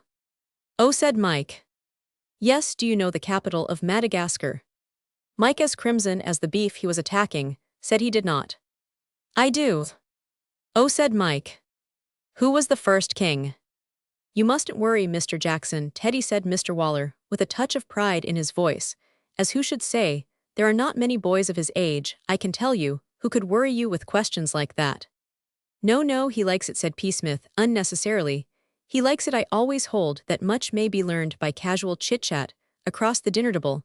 I owe much of my own grasp of—" "I bet you don't know what's the capital of Madagascar," interrupted Mike rudely. "I do," said Edward. "I can tell you the kings of Israel," he added, turning to Mike. He seemed to have no curiosity as to the extent of Psmith's knowledge. Mike's appeared to fascinate him. Mike helped himself to beetroot in moody silence. His mouth was full when Comrade Preble asked him a question. Comrade Preble, as has been pointed out in an earlier part of the narrative, was a good chap, but had no roof to his mouth. "I beg your pardon," said Mike. Comrade Preble repeated his observation. Mike looked helplessly at Psmith, but Psmith's eyes were on his plate. Mike felt he must venture on some answer. "No," he said decidedly. Comrade Preble seemed slightly taken aback. There was an awkward pause. Then Mr. Waller, for whom his fellow socialists' methods of conversation held no mysteries, interpreted. "The mustard." Preble: "Yes, yes. Would you mind passing Preble the mustard, Mr. Jackson?" "Oh, sorry," gasped Mike, and reaching out upset the water jug into the open jam tart. Through the black mist which rose before his eyes as he leaped to his feet and stammered apologies came the dispassionate voice of Master Edward Waller, reminding him that mustard was first introduced into Peru by Cortez. His host was all courtesy and consideration. He passed the matter off genially. But life can never be quite the same after you have upset a water jug into an open jam tart at the table of a comparative stranger. Mike's nerve had gone. He ate on, but he was a broken man. At the other end of the table, it became gradually apparent that things were not going on altogether as they should have done. There was a sort of bleakness in the atmosphere. Young Mr. Richards was looking like a stuffed fish, and the face of Mr. Waller's niece was cold and set. "Why, come, Ada," said Mr. Waller breezily. "What's the matter? You're eating nothing. What's George been saying to you?" he added jocularly. "Thank you, Uncle Robert," replied Ada precisely. "There's nothing the matter. Nothing that Mr. Richards can say to me can upset me." "Mr. Richards," echoed Mr. Waller in astonishment. How was he to know that during the walk back from church, the world had been transformed? George had become Mr. Richards, and all was over. "I assure you," Ada began, "that unfortunate young man." Ada turned a frigid shoulder towards him. "Come, come," said Mr. Waller, disturbed. "What's all this? What's all this?" His niece burst into tears and left the room. If there is anything more embarrassing to a guest than a family row, we have yet to hear of it. Mike, scarlet to the extreme edges of his ears, concentrated himself on his plate. Comrade Preble made a great many remarks, which were probably illuminating if they could have been understood. Mr. Waller looked astonished at Mr. Richards. Mr. Richards, pink, but dogged, loosened his collar, but said nothing. Psmith, leaning forward, asked Master Edward Waller his opinion on the licensing bill. "We happen to have a word or two," said Mr. Richards at length, on the way home from church, "on the subject of women's suffrage." "That fatal topic," murmured Psmith. "In Australia," began Master Edward Waller. "I was rather facetious about it," continued Mr. Richards. Psmith clicked his tongue sympathetically. "In Australia," said Edward. "I went talking on, laughing and joking, when all of a sudden she flew out at me. How was I to know she was eart and soul in the movement? You never told me," he added accusingly to his host. "In Australia," said Edward. "I'll go and try and get her round. How was I to know?" Mr. Richards thrust back his chair and bounded from the room. "Now Iowinia Euler," said Comrade Preble judicially, but was interrupted. "How very disturbing," said Mr. Waller. "I am so sorry that this should have happened. Ada is such a touchy, sensitive girl. She—" "In Australia," said Edward in even tones, "they've got women's suffrage already. Did you know that?" he said to Mike. Mike made no answer. His eyes were fixed on his plate. A bead of perspiration began to roll down his forehead. If his feelings could have been ascertained at that moment, they would have been summed up in the words, "Death, where is thy sting?" Psmith makes a discovery. Women, said Psmith, helping himself to trifle, and speaking with the air of one launched upon his special subject, are one must recollect like liqueur well, in fact just so passing on lightly. From that conclusion, let us turn for a moment to the rights of property in connection with which Comrade Preble and yourself had so much that was interesting to say this afternoon. Perhaps Yao abode in Comrade Preble's direction would resume for the benefit of Comrade Jacksona, novice in the cause, but earnestier, very lucid. Comrade Preble beamed and took the floor. Mike began to realize that, till now, he had never known what boredom meant. There had been moments in his life which had been less interesting than other moments, but nothing to touch this for agony. Comrade Preble's address streamed on like water rushing over a weir. Every now and then, there was a word or two which was recognizable, but this happened so rarely that it amounted to little. Sometimes Mr. Waller would interject a remark, but not often. He seemed to be of the opinion that Comrade Preble's was the mastermind, and that to add anything to his views would be in the nature of painting the lily and gilding the refined gold. Mike himself said nothing. Psmith and Edward were equally silent. The former sat like one in a trance, thinking his own thoughts, while Edward, who prospecting on the sideboard had located a rich biscuit mine, was too occupied for speech. After about 20 minutes, during which Mike's discomfort changed to a dull resignation, Mr. Waller suggested a move to the drawing-room, where Ada, he said, would play some hymns. The prospect did not dazzle Mike, but any change, he thought, must be for the better. He had sat staring at the ruin of the blancmange so long that it had begun to hypnotize him. Also, the move had the excellent result of eliminating the snub-nosed Edward, who was sent to bed. His last words were in the form of a question, addressed to Mike on the subject of the hypotenuse, and the square upon the same. "A remarkably intelligent boy," said Psmith. "You must let him come to tea at our flat one day.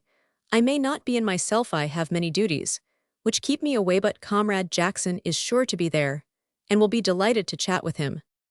On the way upstairs, Mike tried to get Psmith to himself for a moment to suggest the advisability of an early departure, but Psmith was in close conversation with his host. Mike was left to Comrade Preble, who apparently had only touched the fringe of his subject in his lecture in the dining-room. When Mr. Waller had predicted hymns in the drawing-room, he had been too sanguine or too pessimistic of Ada. When they arrived, there were no signs. It seemed that she had gone straight to bed. Young Mr. Richards was sitting on the sofa, moodily turning the leaves of a photograph album which contained portraits of Master Edward Waller in geometrically progressing degrees of repulsiveness, in frocks looking like a gargoyle there, in sailor suit looking like nothing on earth. The inspection of these was obviously deepening Mr. Richards' gloom, but he proceeded doggedly with it. Comrade Preble backed the reluctant Mike into a corner, and like the ancient mariner held him with a glittering eye. Psmith and Mr. Waller in the opposite corner were looking at something with their heads close together. Mike definitely abandoned all hope of a rescue from Psmith, and tried to buoy himself up with the reflection that this could not last forever. Hours seemed to pass, and then at last he heard Psmith's voice saying goodbye to his host. He sprang to his feet. Comrade Preble was in the middle of a sentence, but this was no time for polished courtesy. He felt that he must get away. And at once, "I fear," Psmith was saying, "that we must tear ourselves away. We have greatly enjoyed our evening. You must look us up at our flat one day and bring Comrade Preble. If I am not in, Comrade Jackson is certain to be, and he will be more than delighted to hear Comrade Preble speak further on the subject of which he is such a master." Comrade Preble was understood to say that he would certainly come. Mr. Waller beamed. Mr. Richards, still steeped in gloom, shook hands in silence. Out in the road, with the front door shut behind them, Mike spoke his mind. "Look here, Smith," he said definitely, "if being your confidential secretary and advisor is going to let me in for any more of that sort of thing, you can jolly well accept my resignation." "The orgy was not to your taste," said Psmith sympathetically. Mike laughed, one of those short, hollow, bitter laughs. "I am at a loss, Comrade Jackson," said Psmith, "to understand your attitude. You fed sumptuously. You had fun with the crockery. That knockabout act of yours, with the water jug, was alone worth the money, and you had the advantage of listening to the views of a master of his subject. What more do you want? What on earth did you land me with that man Preble for?" Land you why you courted his society. I had practically to drag you away from him. When I got up to say goodbye, you were listening to him with bulging eyes. I never saw such a picture of rapt attention. Do you mean to tell me, Comrade Jackson, that your appearance belied you, that you were not interested? Well, how we misread our fellow creatures. I think you might have come and lent a hand with Preble. It was a bit thick. I was too absorbed with Comrade Waller. We were talking of things of vital moment. However, the night is yet young. We will take this cab, wend our way to the west, seek a cafe, and cheer ourselves with light refreshments. Arrived at a cafe, whose window appeared to be a sort of museum of every kind of German sausage, they took possession of a vacant table and ordered coffee. Mike soon found himself soothed by his bright surroundings, and gradually his impressions of blancmange, Edward, and Comrade Preble faded from his mind. Psmith, meanwhile, was preserving an unusual silence, being deep in a large square book of the sort in which press cuttings are pasted. As Psmith scanned its contents, a curious smile lit up his face. His reflections seemed to be of an agreeable nature. "Hullo," said Mike, "what have you got hold of there? Where did you get that?" "Comrade Waller very kindly lent it to me. He showed it to me after supper, knowing how enthusiastically I was attached to the cause. Had you been less tensely wrapped up in Comrade Preble's conversation, I would have desired you to step across and join us. However, you now have your opportunity." "But what is it?" asked Mike. "It is the record of the meetings of the Tulse Hill Parliament," said Psmith, impressively, "a faithful record of all they said, all the votes of confidence they passed in the government, and also all the nasty knocks they gave it from time to time." "What on earth's the Tulse Hill Parliament?" "It is, alas," said Psmith in a grave, sad voice, "no more in life. It was beautiful, but now it has done the Tom Bowling act. It has gone aloft. We are dealing, Comrade Jackson, not with the live, vivid present, but with the far-off, rusty past, and yet in a way there is a touch of the live, vivid present mixed up in it." "I don't know what the dickens you're talking about," said Mike. "Let's have a look." Psmith handed him the volume and, leaning back, sipped his coffee and watched him. At first Mike's face was bored and blank, but suddenly an interested look came into it. "Aha," said Psmith. "Who's by Kerstike? Anything to do with our by Kerstike?" "No other than our genial friend himself." Mike turned the pages, reading a line or two on each. "Hullo," he said, chuckling. "He lets himself go a bit, doesn't he?" "He does," acknowledged Psmith, "a fiery, passionate nature, that of Comrade by Kerstike. He's simply cursing the government here, giving them frightful beans." Psmith nodded. "I noticed the fact myself. But what's it all about?" "As far as I can glean from Comrade Waller," said Psmith, "about 20 years ago, when he and Comrade by Kerstike worked hand in hand as fellow clerks at the new Asiatic, they were both members of the Tulse Hill Parliament, that powerful institution at that time. Comrade by Kerstike was as fruity a socialist as Comrade Waller is now, only apparently, as he began to get on a bit in the world, he altered his views to some extent as regards the iniquity of freezing on to a decent share of the doubloons, and that, you see, is where the dim and rusty past begins to get mixed up with the live, vivid present. If any tactless person were to publish those very able speeches made by Comrade by Kerstike, when a bulwark of the Tulse Hill Parliament, our revered chief would be more or less caught bending, if I may employ the expression, as regards his chances of getting in as Unionist candidate at Kenningford. You follow me, Watson. I rather fancy the light-hearted electors of Kenningford, from what I have seen of their rather acute sense of humor, would be, as it were, all over it. It would be very, very trying for Comrade by Kerstike if these speeches of his were to get about." "You aren't going to?" "I shall do nothing rashly. I shall merely place this handsome volume among my treasured books. I shall add it to my books that have helped me series, because I fancy that in an emergency it may not be at all a bad thing to have about me. And now," he concluded, "as the hour is getting late, perhaps we had better be shoving off for home." The illness of Edward. Life in a bank is at its pleasantest in the winter, when all the world outside is dark and damp and cold. The light and warmth of the place are comforting. There is a pleasant air of solidity about the interior of a bank. The green shaded lamps look cozy, and the outside world offering so few attractions, the worker perched on his stool feels that he is not so badly off after all. It is when the days are long, and the sun beats hot on the pavement, and everything shouts to him how splendid it is out in the country, that he begins to grow restless. Mike, except for a fortnight at the beginning of his career in the new Asiatic Bank, had not had to stand the test of sunshine, at present the weather being cold and dismal. He was almost entirely contented now that he had got into the swing of his work. The days passed very quickly, and with his life after office hours, he had no fault to find at all. His life was very regular. He would arrive in the morning, just in time to sign his name in the attendance book, before it was removed to the accountant's room. That was at 10 o'clock. From 10 to 11. He would potter. There was nothing going on at that time in his department, and Mr. Waller seemed to take it for granted that he should stroll off to the postage department and talk to Psmith, who had generally some fresh grievance against the ring-wearing Bristow, to air from 11 to half past 12. He would put in a little gentle work lunch, unless there was a rush of business, or Mr. Waller happened to suffer from a spasm of conscientiousness, could be spun out from 12:30 to 2, more work from 2 till 3:30, from 3:30 till 4:30 tea in the tearoom with a novel, and from 4:30 till 5 either a little more work or more pottering. According to whether there was any work to do or not, it was by no means an unpleasant mode of spending a late January day. Then there was no doubt that it was an interesting little community, that of the new Asiatic Bank. The curiously amateurish nature of the institution lent a certain air of lightheartedness to the place. It was not like one of those banks whose London office is their main office, where stern business is everything, and a man becomes a mere machine for getting through a certain amount of routine work. The employees of the new Asiatic Bank, having plenty of time on their hands, were able to retain their individuality. They had leisure to think of other things besides their work. Indeed, they had so much leisure that it is a wonder they thought of their work at all. The place was full of quaint characters. There was West, who had been requested to leave Haileybury owing to his habit of borrowing horses and attending meets in the neighborhood, the same being always out of bounds, and necessitating a complete disregard of the rules respecting evening chapel and lockup. He was a small, dreed-up youth with black hair, plastered down on his head.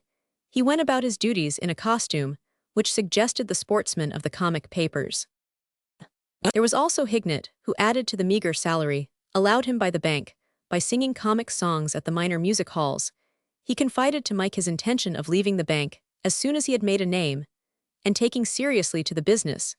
He told him that he had knocked them at the Bedford the week before, and in support of the statement showed him a cutting from the Era, in which the writer said that other acceptable turns were the bounding Zouave Steingruber's dogs, and Arthur Hignett. Mike wished him luck. And there was Raymond, who dabbled in journalism, and was the author of Straight Talks to Housewives in Trifles under the pseudonym of Lady Gussie Ragg, who believed that the earth was flat and addressed meetings on the subject in Hyde Park on Sundays, and many others, all interesting to talk to of a morning when work was slack and time had to be filled in. Mike found himself by degrees growing quite attached to the new Asiatic Bank. One morning early in February, he noticed a curious change in Mr. Waller. The head of the cash department was as a rule mildly cheerful on arrival, and apt excessively, Mike thought, though he always listened with polite interest, to relate the most recent sayings and doings of his snub-nosed son, Edward. No action of this young prodigy was withheld from Mike. He had heard on different occasions how he had won a prize at his school for general information, which Mike could well believe. How he had trapped young Mr. Richards, now happily reconciled to Ada, with an ingenious verbal catch, and how he had made a sequence of diverting puns on the name of the new curate during the course of that cleric's first Sunday afternoon visit. On this particular day, however, the cashier was silent and absent-minded. He answered Mike's good morning mechanically, and sitting down at his desk, stared blankly across the building. There was a curiously gray, tired look on his face. Mike could not make it out.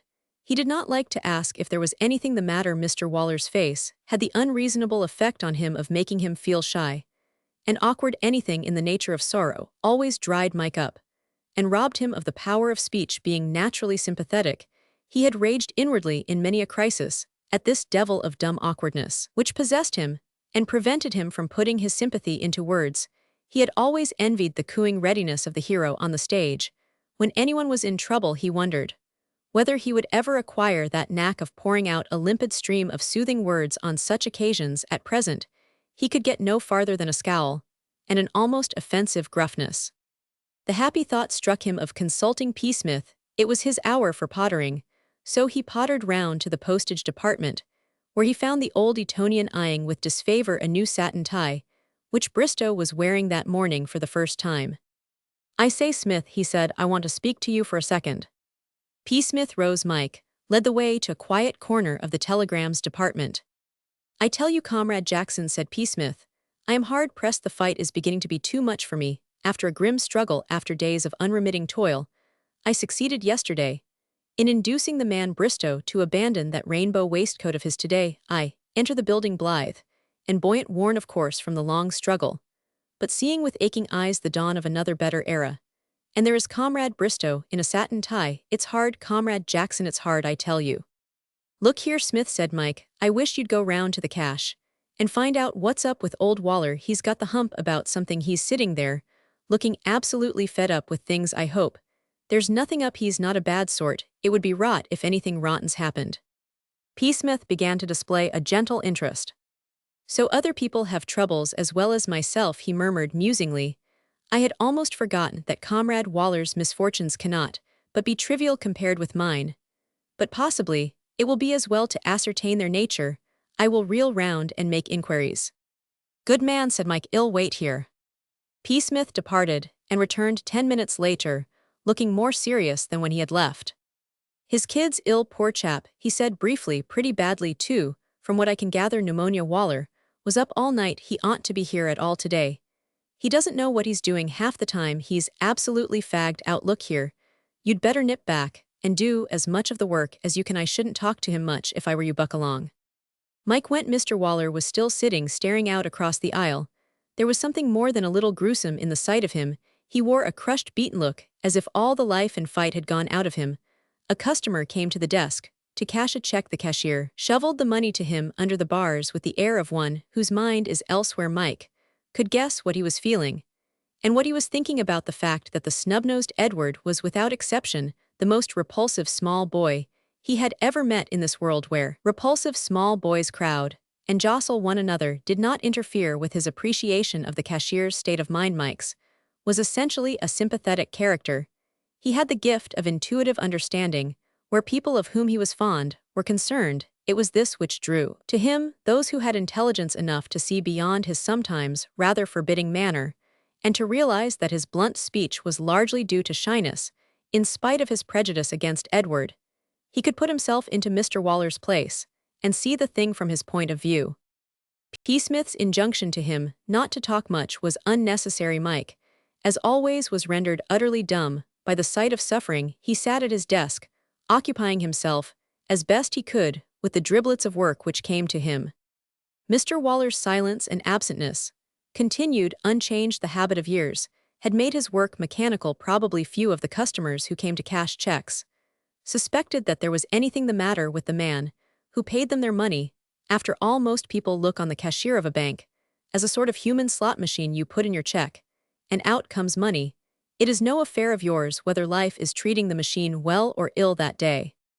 The hours dragged slowly by till 5 o'clock struck, and the cashier, putting on his coat and hat, passed silently out through the swing doors. He walked listlessly. He was evidently tired out. Mike shut his ledger with a vicious bang and went across to find Psmith. He was glad the day was over. Concerning a check, things never happen quite as one expects them to. Mike came to the office next morning prepared for a repetition of the previous day. He was amazed to find the cashier not merely cheerful, but even exuberantly cheerful. Edward, it appeared, had rallied in the afternoon, and when his father had got home had been out of danger. He was now going along excellently, and had stumped Ada, who was nursing him with a question about the 30 Years' War, only a few minutes before his father had left to catch his train. The cashier was overflowing with happiness and goodwill towards his species. He greeted customers with bright remarks on the weather and snappy views on the leading events of the day, the former tinged with optimism, the latter full of a gentle spirit of toleration. His attitude towards the latest actions of His Majesty's government was that of one who felt that after all there was probably some good even in the vilest of his fellow creatures, if one could only find it. Altogether the cloud had lifted from the cash department. All was joy, jollity, and song. "The attitude of Comrade Waller," said Psmith on being informed of the change, "is reassuring. I may now think of my own troubles. Comrade Bristow has blown into the office today in patent leather boots, with white kid uppers, as I believe the technical term is. Add to that the fact that he is still wearing the satin tie, the waistcoat, and the ring, and you will understand why I have definitely decided this morning to abandon all hope of his reform. Henceforth my services for what they are worth are at the disposal of Comrade Bickerstike. My time from now onward is his. He shall have the full educative value of my exclusive attention. I give Comrade Bristow up made straight for the corner flag, you understand, he added, as Mr. Rossiter emerged from his lair and centered, and Sandy Turnbull headed a beautiful goal. I was just telling Jackson about the match against Blackburn Rovers, he said to Mr. Rossiter. Just so, but get on with your work, Smith. We are a little behindhand. I think perhaps it would be as well not to leave it just yet. I will leap at it at once, said Psmith cordially. Mike went back to his department. The day passed quickly. Mr. Waller, in the intervals of work, talked a good deal, mostly of Edward, his doings, his sayings, and his prospects. The only thing that seemed to worry Mr. Waller was the problem of how to employ his son's almost superhuman talents to the best advantage. Most of the goals towards which the average man strives struck him as too unambitious for the prodigy. By the end of the day Mike had had enough of Edward. He never wished to hear the name again. We do not claim originality for the statement that things never happen quite as one expects them to. We repeat it now because of its profound truth. The Edwards pneumonia episode having ended satisfactorily, or rather being apparently certain to end satisfactorily, for the invalid, though out of danger, was still in bed. Mike looked forward to a series of days unbroken by any but the minor troubles of life. For these he was prepared. What he did not expect was any big calamity. At the beginning of the day there were no signs of it. The sky was blue and free from all suggestions of approaching thunderbolts. Mr. Waller, still chirpy, had nothing but good news of Edward. Mike went for his morning stroll round the office feeling that things had settled down and had made up their mind to run smoothly. When he got back barely half an hour later, the storm had burst. There was no one in the department at the moment of his arrival, but a few minutes later, he saw Mr. Waller come out of the manager's room and make his way down the aisle. It was his walk which first gave any hint that something was wrong. It was the same limp, crushed walk which Mike had seen when Edward's safety still hung in the balance. As Mr. Waller came nearer, Mike saw that the cashier's face was deadly pale. Mr. Waller caught sight of him and quickened his pace. "Jackson," he said. Mike came forward. "Do you remember," he spoke slowly, and with an effort, "do you remember a cheque coming through the day before yesterday for £100 with Sir John Morrison's signature?" "Yes, it came in the morning, rather late." Mike remembered the cheque perfectly well owing to the amount. It was the only three-figure cheque which had come across the counter. During the day it had been presented just before the cashier had gone out to lunch. He recollected the man who had presented it. A tallish man with a beard. He had noticed him particularly because of the contrast between his manner and that of the cashier. The former had been so very cheery and breezy, the latter so dazed and silent. "Why," he said. "It was a forgery," muttered Mr. Waller, sitting down heavily. Mike could not take it in all at once. He was stunned. All he could understand was that a far worse thing had happened than anything he could have imagined. "A forgery," he said. "A forgery, and a clumsy one. Oh, it's hard. I should have seen it on any other day. But that I could not have missed it. They showed me the cheque in there just now. I could not believe that I had passed it. I don't remember doing it. My mind was far away. I don't remember the cheque or anything about it. Yet there it is." Once more Mike was tongue-tied. For the life of him, he could not think of anything to say. Surely he thought he could find something in the shape of words to show his sympathy, but he could find nothing that would not sound horribly stilted and cold. He sat silent. "Sir John is in there," went on the cashier. "He is furious. Mr. Bickerstike, too. They are both furious. I shall be dismissed. I shall lose my place. I shall be dismissed." He was talking more to himself than to Mike. It was dreadful to see him sitting there all limp and broken. "I shall lose my place. Mr. Bickerstike has wanted to get rid of me for a long time. He never liked me. I shall be dismissed. What can I do? I am an old man. I can't make another start. I am good for nothing. Nobody will take an old man like me." His voice died away. There was a silence. Mike sat staring miserably in front of him. Then quite suddenly, an idea came to him. The whole pressure of the atmosphere seemed to lift. He saw a way out. It was a curious, crooked way. But at that moment, it stretched clear and broad before him. He felt light-hearted and excited, as if he were watching the development of some interesting play at the theater. He got up smiling. The cashier did not notice the movement. Somebody had come in to cash a cheque, and he was working mechanically. Mike walked up the aisle to Mr. Bickerstyke's room and went in.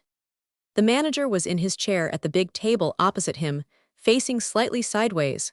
Was a small, round, very red-faced man. Mr. Bickerstyke was speaking as Mike entered. "I can assure you, Sir John," he was saying. He looked up as the door opened. "Well, Mr. Jackson." Mike almost laughed, the situation was tickling him. "Mr. Waller has told me," he began.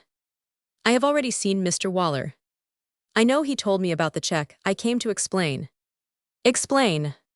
"Yes, he didn't cash it at all." "I don't understand you, Mr. Jackson." "I was at the counter when it was brought in," said Mike. "I cashed it." Psmith makes inquiries. Psmith, as was his habit of a morning, when the fierce rush of his commercial duties had abated somewhat, was leaning gracefully against his desk, musing on many things when he was aware that Bristow was standing before him. Focusing his attention with some reluctance upon this blot on the horizon, he discovered that the exploiter of rainbow waistcoats and satin ties was addressing him. "I say, Smithy," said Bristow. He spoke in rather an odd voice. "Say on, Comrade Bristow," said Psmith graciously. "You have our ear. You would seem to have something on your chest, in addition to that Neapolitan ice garment, which I regret to see you still flaunt, if it is one tithe as painful as that you have my sympathy. Jerk it out, Comrade Bristow. Jackson isn't half copying it from old Bick." "Isn't what exactly did you say?" "He's getting it hot on the carpet." "You wish to indicate," said Psmith, "that there is some slight disturbance, some passing breeze between Comrades Jackson and Bickerstyke." Bristow chuckled.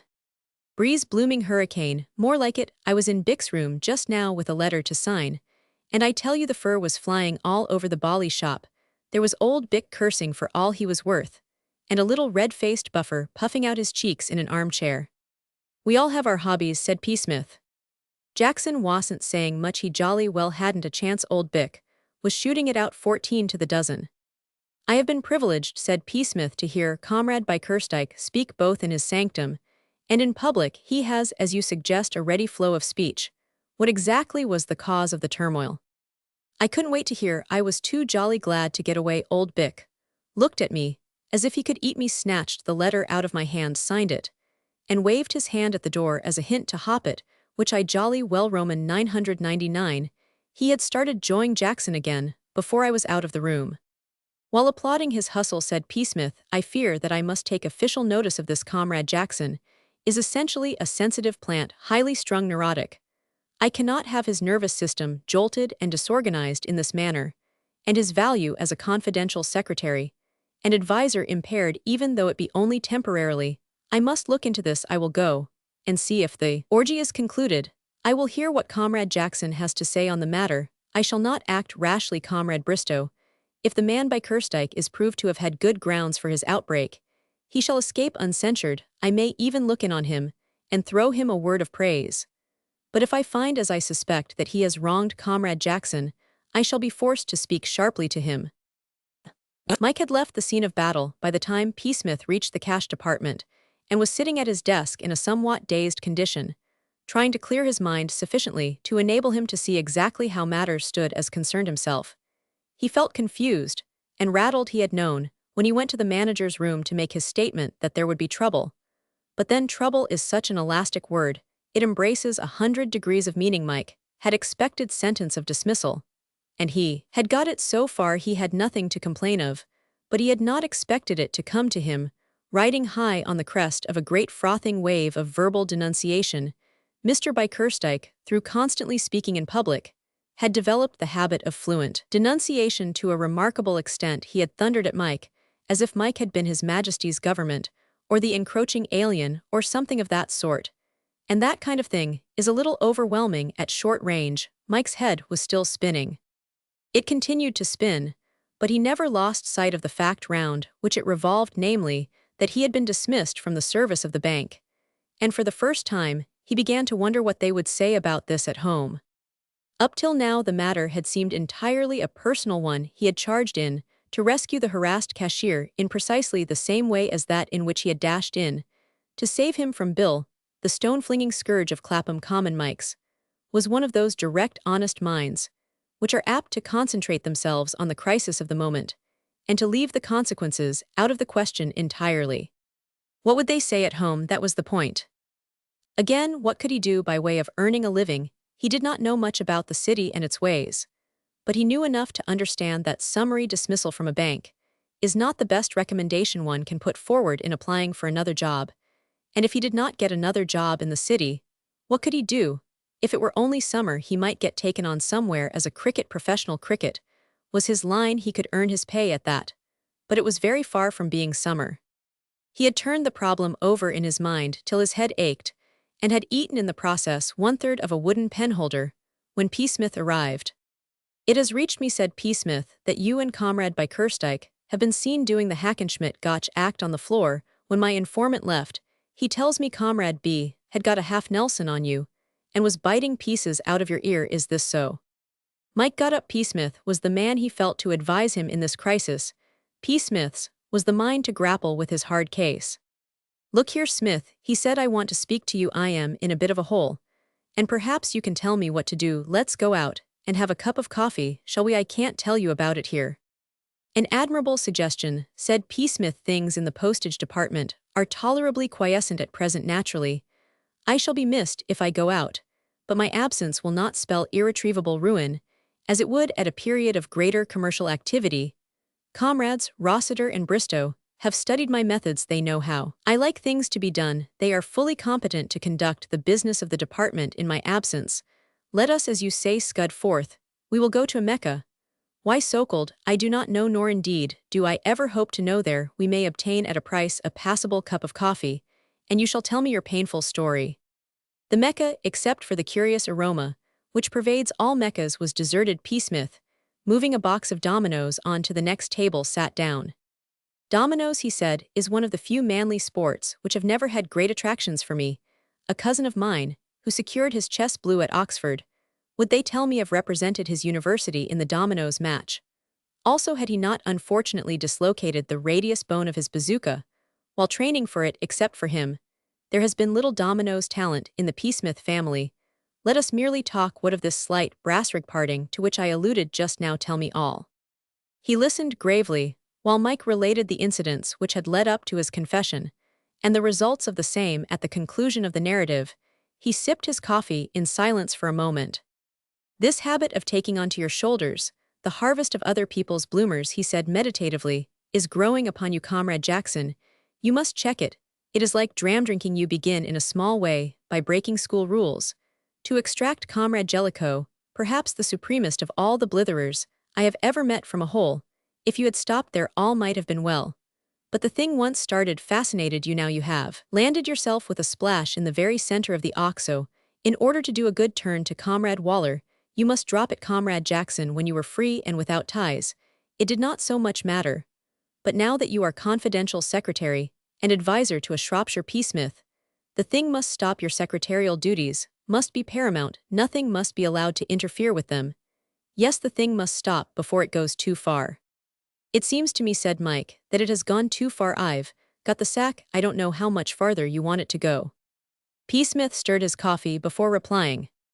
"True," he said, "things look perhaps a shade rocky just now, but all is not yet lost. You must recollect that Comrade Bickerstike spoke in the heat of the moment. That generous temperament was stirred to its depths. He did not pick his words, but calm will succeed storm, and we may be able to do something yet. I have some little influence with Comrade Bickerstike." "Wrongly perhaps," added Psmith modestly. "He thinks somewhat highly of my judgment. If he sees that I am opposed to this step, he may possibly reconsider it. What Psmith thinks today is his motto. I shall think tomorrow. However, we shall see." "I bet we shall," said Mike ruefully. "There is, moreover," continued Psmith, "another aspect to the affair. When you were being put through it, in Comrade Bickerstike's inimitably breezy manner, Sir John What's-his-name was, I am given to understand, present. Naturally, to pacify the aggrieved Bart, Comrade B had to lay it on regardless of expense in America. As possibly you are aware, there is a regular post of mistake clerk, whose duty it is to receive in the neck anything that happens to be coming along. When customers make complaints, he is hauled into the presence of the foaming customer, cursed and sacked. The customer goes away, appeased. The mistake clerk, if the harangue has been unusually energetic, applies for a rise of salary. Now possibly in your case."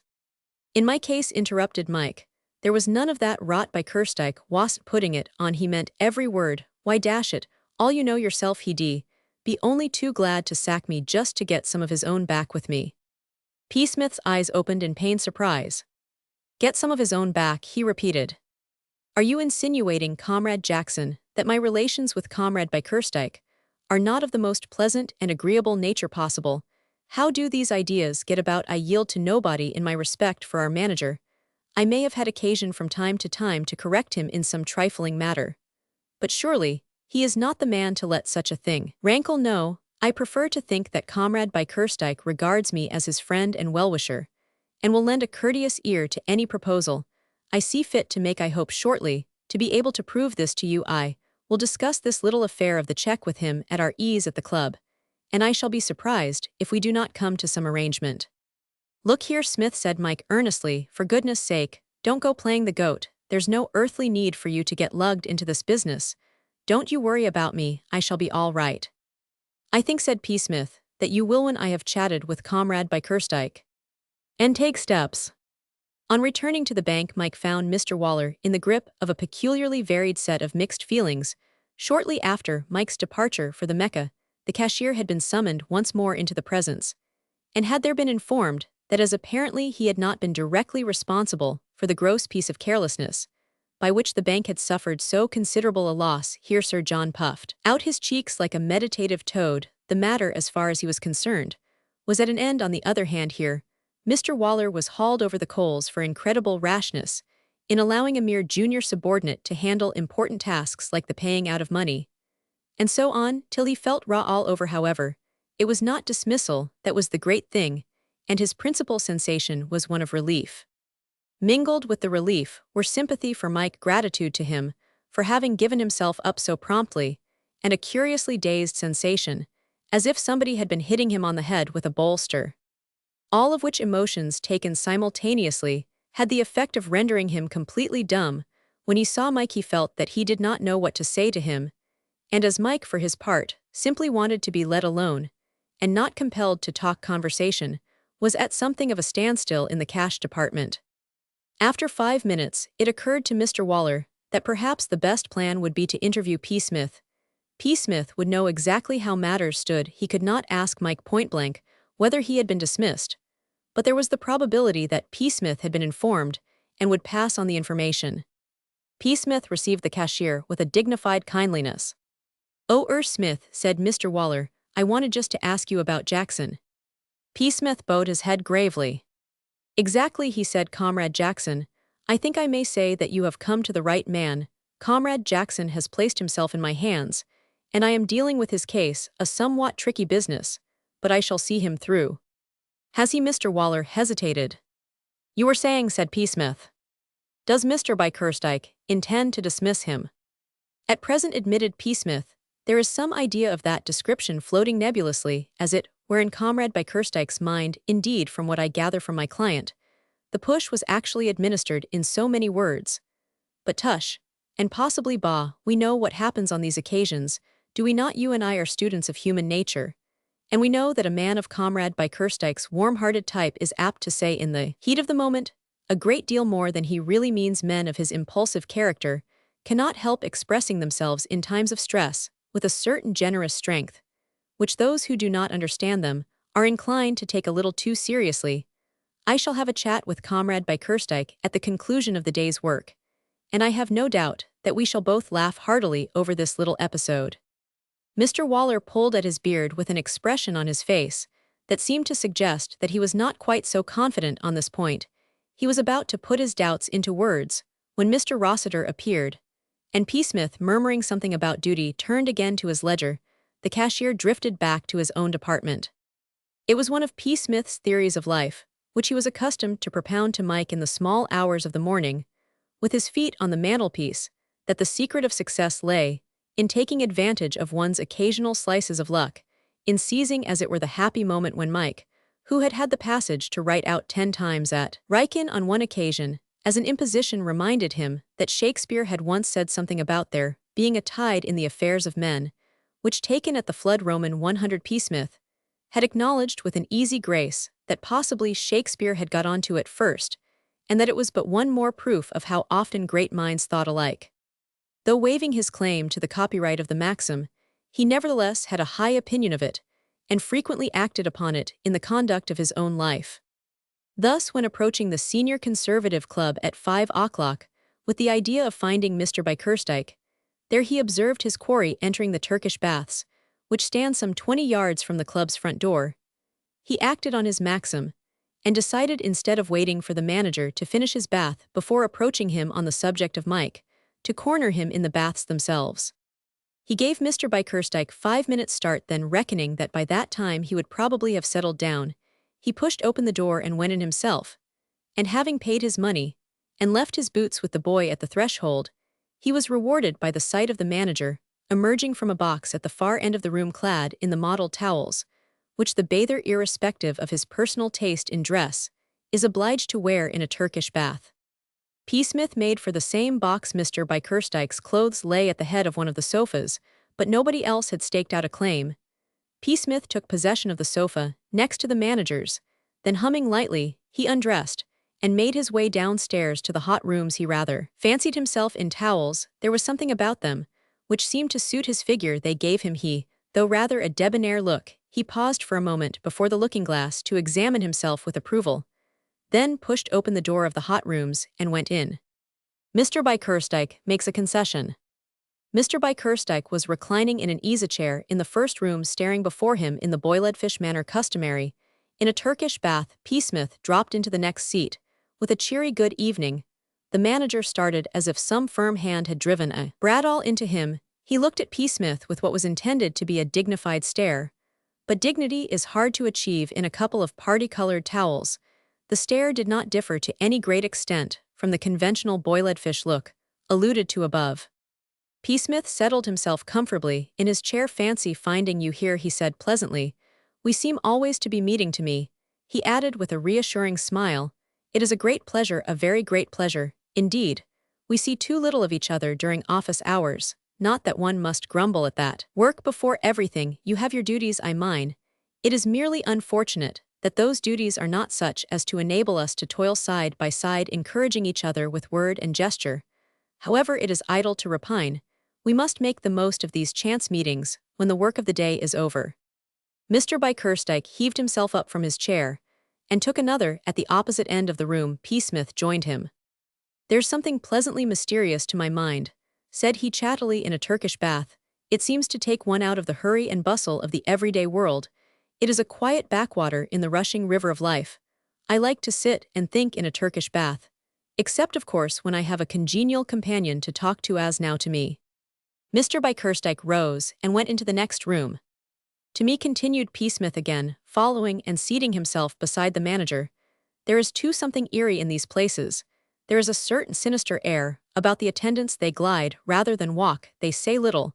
Who knows what they may be planning and plotting? That drip drip again, it may be merely water. But how are we to know that it is not blood? It would be so easy to do away with a man in a Turkish bath. Nobody has seen him come and nobody can trace him if he disappears.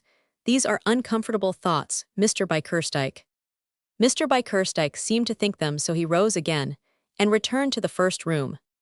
I have made you restless, said Psmith in a voice of self-reproach, when he had settled himself once more by the manager's side. I am sorry. I will not pursue the subject. Indeed, I believe that my fears are unnecessary. Statistics show. I understand that large numbers of men emerge in safety every year from Turkish baths. There was another matter of which I wish to speak to you. It is a somewhat delicate matter, and I am only encouraged to mention it to you by the fact that you are so close a friend of my father's. Mr. Bickerstike had picked up an early edition of an evening paper left on the table at his side by a previous bather, and was to all appearances engrossed in it. Psmith, however not discouraged, proceeded to touch upon the matter of Mike. There was, he said, some little friction, I hear, in the office today, in connection with a check. The evening paper hid the manager's expressive face, but from the fact that the hands holding it tightened their grip, Psmith deduced that Mr. Bickerstike's attention was not wholly concentrated on the city news. Moreover, his toes wriggled, and when a man's toes wriggle, he is interested in what you are saying. All these petty breezes, continued Psmith sympathetically, must be very trying to a man in your position, a man who wishes to be left alone in order to devote his entire thought to the niceties of the higher finance. It is as if Napoleon, while planning out some intricate scheme of campaign, were to be called upon in the midst of his meditations to bully a private for not cleaning his buttons. Naturally, you were annoyed. Your giant brain wrenched temporarily from its proper groove, expended its force in one tremendous reprimand of Comrade Jackson. It was as if one had diverted some terrific electric current, which should have been controlling a vast system of machinery, and turned it on to annihilate a blackbeetle. In the present case, of course, the result is as might have been expected. Comrade Jackson, not realizing the position of affairs, went away with the absurd idea that all was over. That you meant all you said briefly, that his number was up. I assured him that he was mistaken. But no, he persisted in declaring that all was over, that you had dismissed him from the bank. Mr. Bickerstike lowered the paper and glared bulbously at the old Etonian. Mr. Jackson is perfectly right, he snapped. Of course, I dismissed him. Yes, yes, said Psmith, I have no doubt that at the moment you did work the rapid push. What I am endeavoring to point out is that Comrade Jackson is under the impression that the edict is permanent, that he can hope for no reprieve. Nor can he. You don't means. I mean what I say. Ah, I quite understand, said Psmith, as one who sees that he must make allowances. The incident is too recent, the storm has not yet had time to expend itself, you have not had leisure to think the matter over coolly. It is hard, of course, to be cool in a Turkish bath. Your ganglions are still vibrating. Later, perhaps. Once and for all, growled Mr. Bickerstike, the thing is ended. Mr. Jackson will leave the bank at the end of the month. We have no room for fools in the office. You surprise me, said Psmith. I should not have thought that the standard of intelligence in the bank was extremely high, with the exception of our two selves. I think that there are hardly any men of real intelligence on the staff, and Comrade Jackson is improving every day. Being as he is under my constant supervision, he is rapidly developing a stranglehold on his duties, which I have no wish to discuss the matter any further. No, no, quite so, not another word. I am dumb. There are limits, you see, to the uses of impertinence, Mr. Smith. Psmith started. You are not suggesting, you do not mean that I have no more to say. I shall be glad if you will allow me to read my paper. Psmith waved a damp hand. I should be the last man, he said stiffly, to force my conversation on another.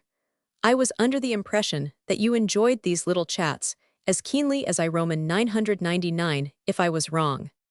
He relapsed into a wounded silence. Mr. Bickerstike resumed his perusal of the evening paper, and presently laying it down rose, and made his way to the room where muscular attendants were in waiting to perform that blend of jiu-jitsu and kachaskachkan which is the most valuable, and at the same time, most painful part of a Turkish bath. It was not till he was resting on his sofa, swathed from head to foot in a sheet, and smoking a cigarette, that he realized that Psmith was sharing his compartment. He made the unpleasant discovery just as he had finished his first cigarette, and lighted his second. He was blowing out the match when Psmith, accompanied by an attendant, appeared in the doorway, and proceeded to occupy the next sofa to himself. All that feeling of dreamy peace, which is the reward one receives for allowing oneself to be melted like wax, and kneaded like bread, left him instantly. He felt hot and annoyed. To escape was out of the question, once one has been scientifically wrapped up by the attendant and placed on one's sofa. One is a fixture. He lay scowling at the ceiling, resolved to combat all attempt at conversation with a stony silence.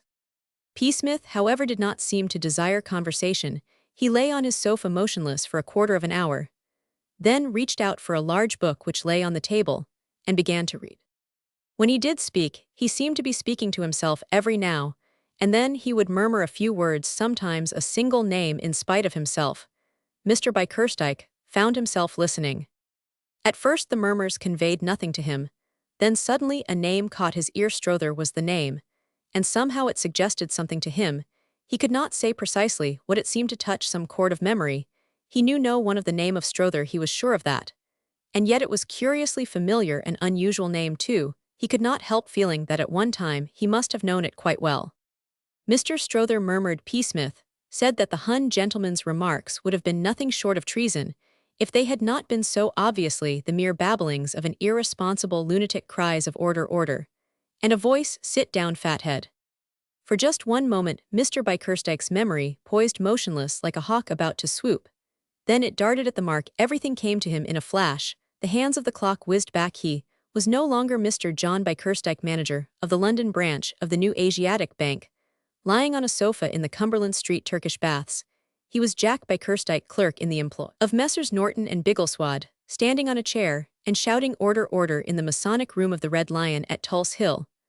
While the members of the Tulse Hill Parliament, divided into two camps, yelled at one another, and young Tom Barlow in his official capacity, as Mr. Speaker waved his arms dumbly and banged the table with his mallet in his efforts to restore calm. He remembered the whole affair as if it had happened yesterday. It had been a speech of his own, which had called forth the above expression of opinion from Strother. He remembered Strother, now a pale, spectacled clerk in Baxter, and Abrahams, an inveterate upholder of the throne, the House of Lords, and all constituted authority. Strother had objected to the socialistic sentiments of his speech in connection with the budget, and there had been a disturbance unparalleled even in the Tulse Hill Parliament, where disturbances were frequent and loud. Psmith looked across at him with a bright smile. "They report you verbatim," he said, "and rightly a more able speech I have seldom read. I like the bit where you call the royal family bloodsuckers. Even then, it seems you knew how to express yourself fluently and well." Mr. Bickerstike sat up. The hands of the clock had moved again, and he was back in what Psmith had called the live, vivid present. "What have you got there?" he demanded. "It is a record," said Psmith, "of the meeting of an institution called the Tulse Hill Parliament, a bright, chatty little institution too. If one may judge by these reports, you, in particular, if I may say so, appear to have let yourself go with refreshing Roman 1000, for your political views have changed a great deal since those days, have they not? It is extremely interesting, a most fascinating study for political students, when I send these speeches of yours to the Clarion." Mr. Bickerstike bounded on his sofa. "What?" he cried. "I was saying," said Psmith, "that the Clarion will probably make a most interesting comparison between these speeches and those you have been making at Kenningford." I forbid you to make any mention of these speeches." Psmith hesitated. "It would be great fun, seeing what the papers said," he protested. "Great fun. It is true," mused Psmith, "that in a measure it would dish you at the election. From what I saw of those light-hearted lads at Kenningford the other night, I should say they would be so amused that they would only just have enough strength left to stagger to the poll and vote for your opponent." Mr. Bickerstike broke out into a cold perspiration. "I forbid you to send those speeches to the papers," he cried. Psmith reflected. "You see," he said at last, "it is like this: the departure of Comrade Jackson, my confidential secretary and adviser, is certain to plunge me into a state of the deepest gloom. The only way I can see at present, by which I can ensure even a momentary lightening of the inky cloud, is the sending of these speeches to some bright paper like the Clarion. I feel certain that their comments would wring at any rate a sad, sweet smile from me, possibly even a hearty laugh. I must therefore look on these very able speeches of yours in something of the light of an antidote. They will stand between me and black depression. Without them, I am in the cart; with them, I may possibly buoy myself up." Mr. Bickerstike shifted uneasily on his sofa. He glared at the floor. Then he eyed the ceiling as if it were a personal enemy of his. Finally, he looked at Psmith. Psmith's eyes were closed in peaceful meditation. "Very well," said he at last, "Jackson shall stop." Psmith came out of his thoughts. With a start. "You were observing," he said. "I shall not dismiss Jackson," said Mr. Bickerstike. Psmith smiled winningly. "Just as I had hoped," he said. "Your very justifiable anger melts before reflection, the storm subsides, and you are at leisure to examine the matter dispassionately. Doubts begin to creep in. Possibly you say to yourself, I have been too hasty, too harsh. Justice must be tempered with mercy. I have caught Comrade Jackson bending. You add still to yourself, but shall I press home my advantage too ruthlessly? No, you cry, I will abstain, and I applaud your action. I like to see this spirit of gentle toleration. It is bracing and comforting. As for these excellent speeches," he added, "I shall of course no longer have any need of their consolation. I can lay them aside. The sunlight can now enter and illumine my life through more ordinary channels. The cry goes round. Psmith is himself again." Mr. Bickerstike said nothing, unless a snort of fury may be counted as anything. The spirit of unrest. During the following fortnight, two things happened which materially altered Mike's position in the bank. The first was that Mr. Bickerstike was elected a member of Parliament. He got in by a small majority amidst scenes of disorder of a nature unusual even in Kenningford. Psmith, who went down on the polling day to inspect the revels, and came back with his hat smashed in, reported that as far as he could see the electors of Kenningford seemed to be in just that state of happy intoxication which might make them vote for Mr. Bickerstike by mistake. Also, it had been discovered on the eve of the poll that the bank manager's opponent in his youth had been educated at a school in Germany and had subsequently spent 2 years at Heidelberg University. These damaging revelations were having a marked effect on the warm-hearted patriots of Kenningford, who were now referring to the candidate in thick but earnest tones as the German spy. So that, taking everything into consideration, said Psmith, summing up, I fancy that Comrade Bickerstike is home. And the papers next day proved that he was right. 157, said Psmith, as he read his paper at breakfast, not what one would call a slashing victory. It is fortunate for Comrade Bickerstike, I think, that I did not send those very able speeches of his to the Clarion. Till now Mike had been completely at a loss to understand why the manager had sent for him on the morning following the scene about the check, and informed him that he had reconsidered his decision to dismiss him. Mike could not help feeling that there was more in the matter than met the eye. Mr. Bickerstike had not spoken as if it gave him any pleasure to reprieve him. On the contrary, his manner was distinctly brusque. Mike was thoroughly puzzled to Psmith's statement that he had talked the matter over quietly with the manager and brought things to a satisfactory conclusion. He had paid little attention, but now he began to see light. Great Scott, Smith, he said, did you tell him you'd send those speeches to the papers if he sacked me? Psmith looked at him through his eyeglass and helped himself to another piece of toast.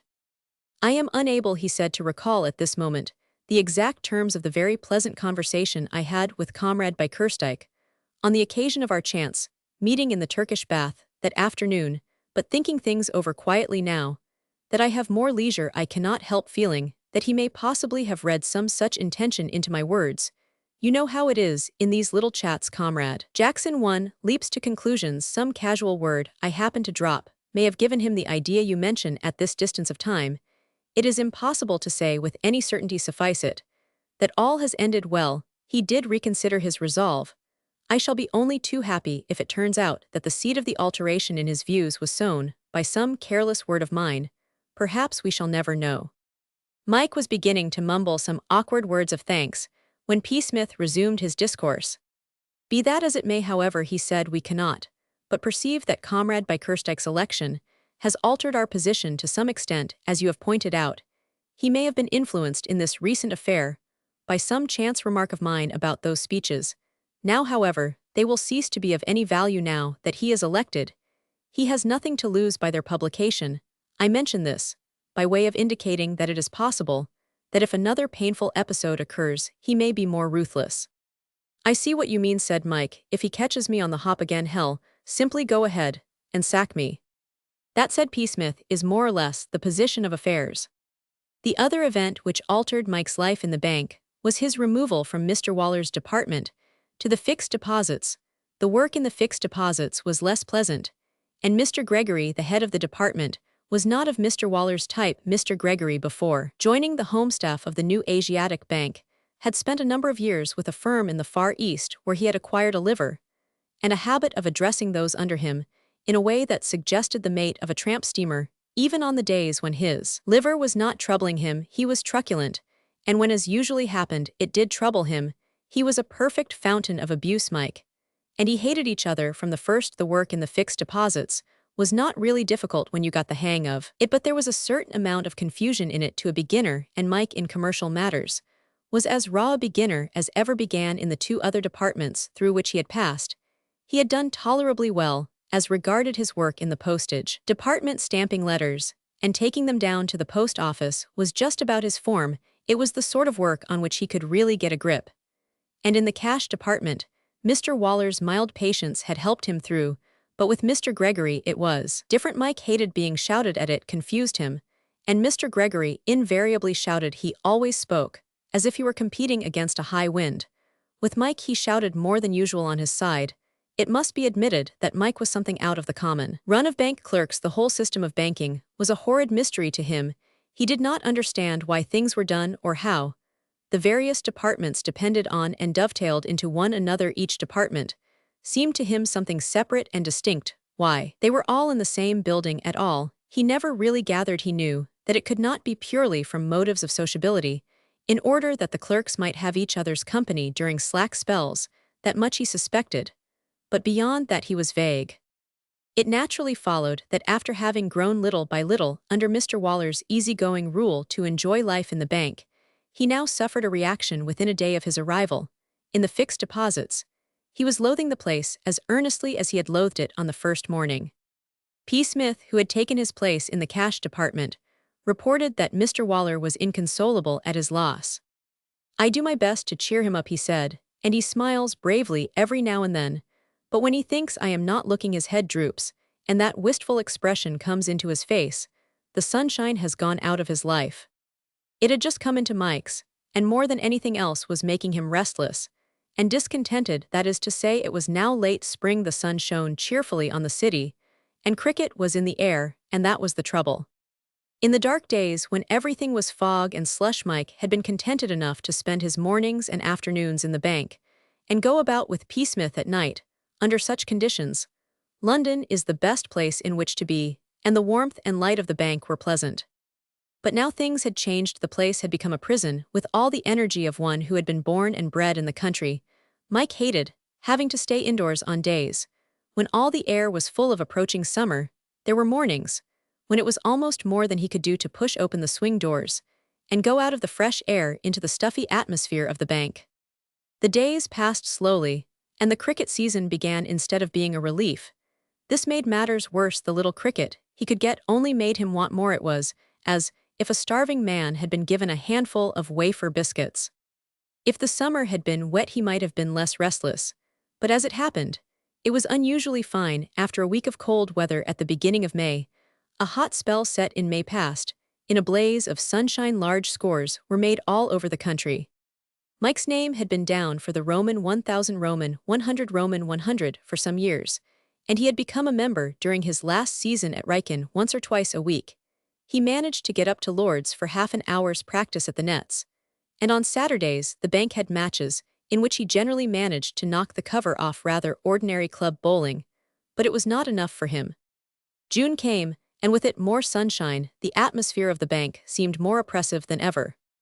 At the telephone, if one looks closely into those actions, which are apparently due to sudden impulse, one generally finds that the sudden impulse was merely the last of a long series of events, which led up to the action. Alone, it would not have been powerful enough to affect anything, but coming after the way has been paved for it, it is irresistible. The hooligan who bonnets a policeman is apparently the victim of a sudden impulse. In reality, however, the bonneting is due to weeks of daily encounters with the constable, at each of which meetings the dislike for his helmet and the idea of smashing it in grow a little larger, till finally they blossom into the deed itself. This was what happened in Mike's case day by day through the summer. As the city grew hotter and stuffier, his hatred of the bank became more and more the thought that occupied his mind. It only needed a moderately strong temptation to make him break out and take the consequences. Psmith noticed his restlessness and endeavored to soothe it. "All is not well," he said with Comrade Jackson. "The sunshine of the home, I note a certain wanness of the cheek. The peach bloom of your complexion is no longer up to sample your eye, is wild. Your merry laugh no longer rings through the bank, causing nervous customers to leap into the air with startled exclamations. You have the manner of one whose only friend on earth is a yellow dog, and who has lost the dog. Why is this, Comrade Jackson?" They were talking in the flat at Clement's. In the night was hot through the open windows. The roar of the Strand sounded faintly. Mike walked to the window and looked out. "I am sick of all this rot," he said shortly. Psmith shot an inquiring glance at him, but said nothing. This restlessness of Mike's was causing him a good deal of inconvenience, which he bore in patient silence, hoping for better times. With Mike obviously discontented and out of tune with all the world, there was but little amusement to be extracted from the evenings now. Mike did his best to be cheerful, but he could not shake off the caged feeling which made him restless. "What rot it all is," went on Mike, sitting down again. "What's the good of it all? You go and sweat all day at a desk day after day for about twopence a year, and when you weigh about 8 to 5 you retire it. isn't living at all, it's simply being a bally vegetable. You aren't hankering by any chance to be a pirate of the Spanish Main, or anything like that, are you? Inquired Psmith. And all this rot about going out east, continued Mike. What's the good of going out east? I gather from casual chit-chat in the office that one becomes something of a blood when one goes out east, said Psmith. Have a dozen native clerks under you, all looking up to you as the last word in magnificence, and end by marrying the governor's daughter. End by getting some foul sort of fever, more likely, and being booted out as no further use to the bank. You look on the gloomy side, Comrade Jackson.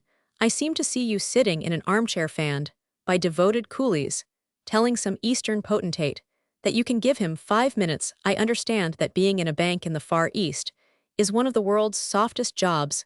Millions of natives hang on your lightest word. Enthusiastic Rajas draw you aside and press jewels into your hand as a token of respect and esteem. When on an elephant's back, you pass somebody beats on a booming brass gong. The banker of Bong isn't your generous young heart stirred to any extent by the prospect, I am given to understand. I've a jolly good mind to chuck up the whole thing and become a pro. I've got a birth qualification for Surrey. It's about the only thing I could do any good at. Psmith's manner became fatherly. You're all right, he said. The hot weather has given you that tired feeling. What you want is a change of air. We will pop down together hand in hand this weekend to some seaside resort. You shall build sand castles while I lie on the beach and read the paper in the evening. We will listen to the band or stroll on the esplanade, not so much because we want to as to give the natives a treat. Possibly, if the weather continues warm, we may even paddle, a vastly exhilarating pastime, I am led to believe, and so strengthening for the ankles. And on Monday morning, we will return bronzed and bursting with health to our toil once more. I am going to bed, said Mike, rising. Psmith watched him lounge from the room and shook his head sadly. All was not well with his confidential secretary and advisor. The next day, which was a Thursday, found Mike no more reconciled to the prospect of spending from 10 till 5 in the company of Mr. Gregory and the Ledgers. He was silent at breakfast, and Psmith, seeing that things were still wrong, abstained from conversation. Mike propped the sportsman up against the hot water jug and read the cricket news. His county, captained by brother Joe, had, as he had learned already from yesterday's evening paper, beaten Sussex by 5 wickets at Brighton. Today, they were due to play Middlesex at Lord's. Mike thought that he would try to get off early and go and see some of the first day's play. As events turned out, he got off a good deal earlier and saw a good deal more of the first day's play than he had anticipated. He had just finished the preliminary stages of the morning's work, which consisted mostly of washing his hands, changing his coat, and eating a section of a penholder, when William the messenger approached. You're wanted on the phone, Mr. Jackson. The new Asiatic Bank, unlike the majority of London banks, was on the telephone, a fact which Psmith found a great convenience. When securing seats at the theater, Mike went to the box and took up the receiver. "Hello," he said. "Who's that?" said an agitated voice. "Is that you, Mike? I'm Joe." "Hello, Joe," said Mike. "What's up? I am coming to see you this evening. I am going to try and get off early." "Look here, Mike, are you busy at the bank just now?" "Not at the moment. There's never anything much going on before 11. "I mean, are you busy today? Could you possibly manage to get off and play for us against Middlesex?" Mike nearly dropped the receiver. "What?" he cried. "There's been the dickens of a mix-up. We're one short, and you're our only hope. We can't possibly get another man in the time we start in half an hour. Can you play?" "For the space of perhaps 1 minute," Mike thought. "Well," said Joe's voice. The sudden vision of Lord's ground, all green and cool in the morning sunlight, was too much for Mike's resolution, sapped as it was by days of restlessness. The feeling surged over him that whatever happened afterwards, the joy of the match, in perfect weather on a perfect wicket, would make it worth while. What did it matter what happened afterwards? "All right, Joe," he said. "I'll hop into a cab now and go and get my things." "Good man," said Joe, hugely relieved. Breaking the news. Dashing away from the callbox, Mike nearly cannoned into Psmith, who was making his way pensively to the telephone, with the object of ringing up the box office of the Haymarket Theatre. "Sorry," said Mike. "Hello, Smith." "Hello indeed," said Psmith courteously. "I rejoice, Comrade Jackson, to find you going about your commercial duties like a young bomb. How is it, people repeatedly ask me, that Comrade Jackson contrives to catch his employer's eye and win the friendly smile from the head of his department. My reply is that where others walk, Comrade Jackson runs; where others stroll, Comrade Jackson legs it like a highly-trained Mustang of the prairie. He does not loiter. He gets back to his department, bathed in perspiration in level time. I say, Smith, said Mike, you might do me a favor. 1,000 say on. Just look in at the fixed deposits, and tell old Gregory that I shan't be with him today. Will you? I haven't time myself, I must rush. Psmith screwed his eyeglass into his eye, and examined Mike carefully. What exactly? B began. Tell the old ass I've popped off. Just so, murmured Psmith as one who assents to a thoroughly reasonable proposition. Tell him you have popped off, it shall be done. But it is within the bounds of possibility that Comrade Gregory may inquire further. Could you give me some inkling as to why you are popping? My brother Joe has just rung me up from Lord's. The county are playing Middlesex, and they're a one short. He wants me to roll up. Psmith shook his head sadly. I don't wish to interfere in any way, he said, but I suppose you realize that by acting thus you are to some extent knocking the stuffing out of your chances of becoming manager of this bank. If you dash off now, I shouldn't count too much on that marrying the governor's daughter scheme I sketched out for you last night. I doubt whether this is going to help you to hold the gorgeous East in fee, and all that sort of thing. Oh, dash the gorgeous East. By all means, said Psmith obligingly. I just thought I'd mention it. I'll look in at Lord's this afternoon. I shall send my card up to you, and trust to your sympathetic cooperation to enable me to effect an entry into the pavilion on my face. My father is coming up to London today. I'll bring him along too. Right ho, dash it, it's 20 to so long, see you at Lord's. Psmith looked after his retreating form till it had vanished through the swing door, and shrugged his shoulders resignedly, as if disclaiming all responsibility. He has gone without his hat, he murmured. It seems to me that this is practically a case of running amuck, and now, to break the news to bereaved Comrade Gregory. He abandoned his intention of ringing up the Haymarket Theatre, and turning away from the call-box walked meditatively down the aisle, till he came to the fixed deposits department, where the top of Mr. Gregory's head was to be seen over the glass barrier as he applied himself to his work. Psmith, resting his elbows on the top of the barrier and holding his head between his hands, eyed the absorbed toiler for a moment in silence, then emitted a hollow groan. Mr. Gregory, who was ruling a line in a ledger, most of the work in the fixed deposits department consisted of ruling lines in ledgers, sometimes in black ink, sometimes in red, started as if he had been stung, and made a complete mess of the ruled line. He lifted a fiery bearded face, and met Psmith's eye, which shone with kindly sympathy. He found words. What the dickens are you standing there for, mooing like a blanked cow? He inquired. I was groaning, explained Psmith with quiet dignity. And why was I groaning? He continued. Because a shadow has fallen on the fixed deposits department. Comrade Jackson, the pride of the office, has gone. Mr. Gregory rose from his seat. I don't know who the dickens you are, he began.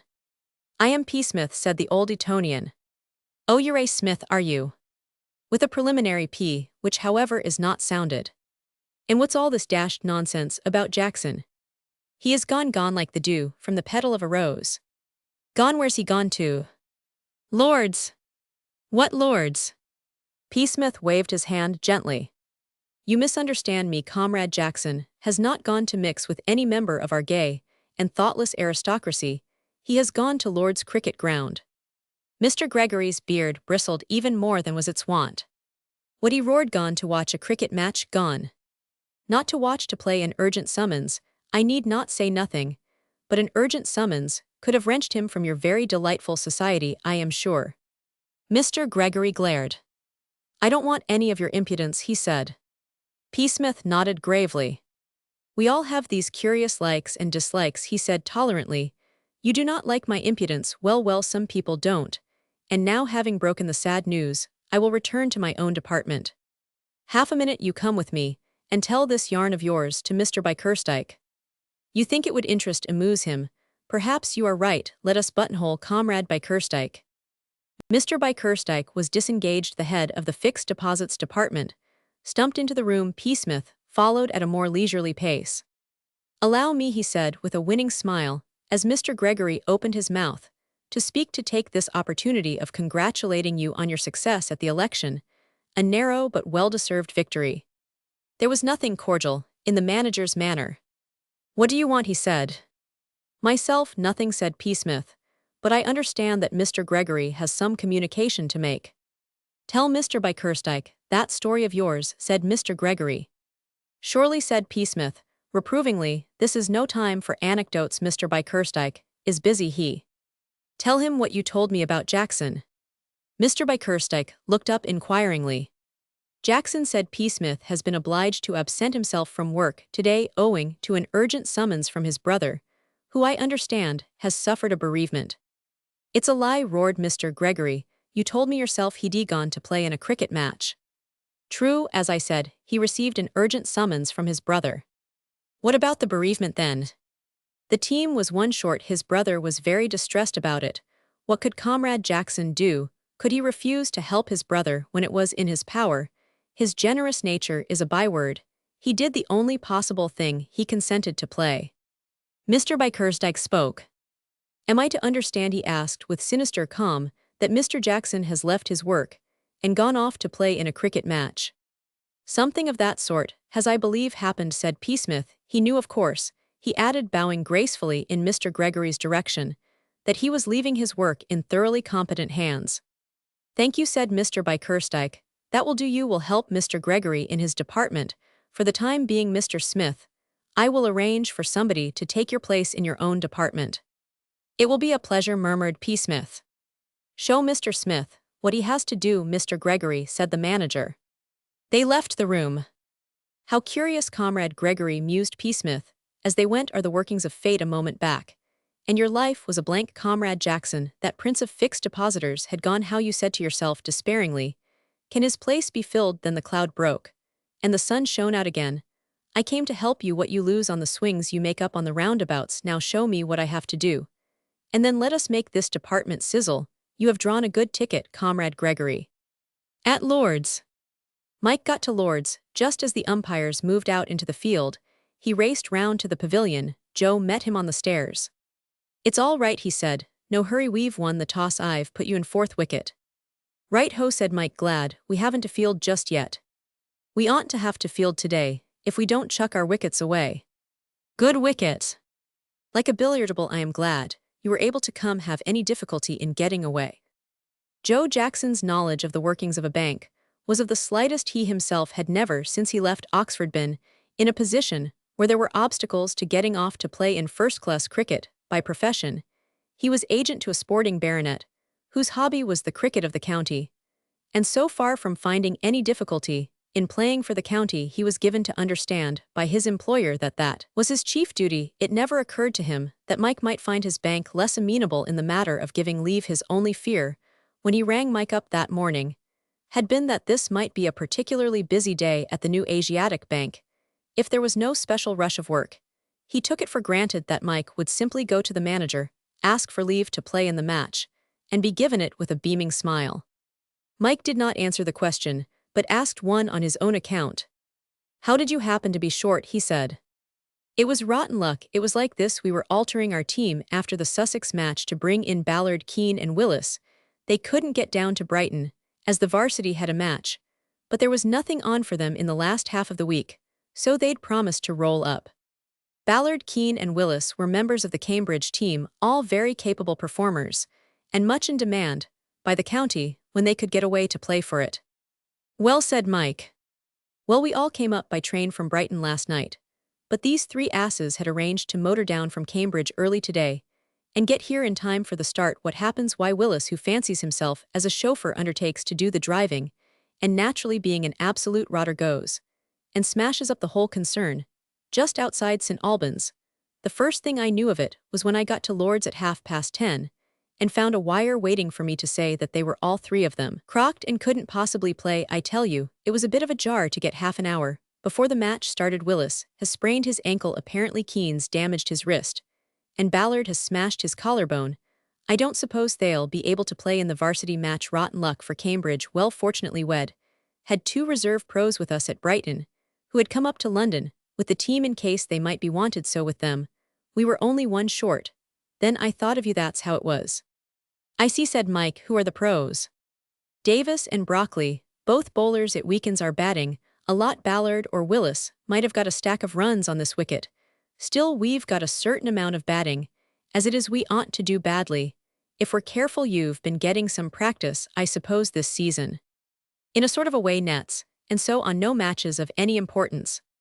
Dash it, I wish you'd had a game or two in decent class cricket.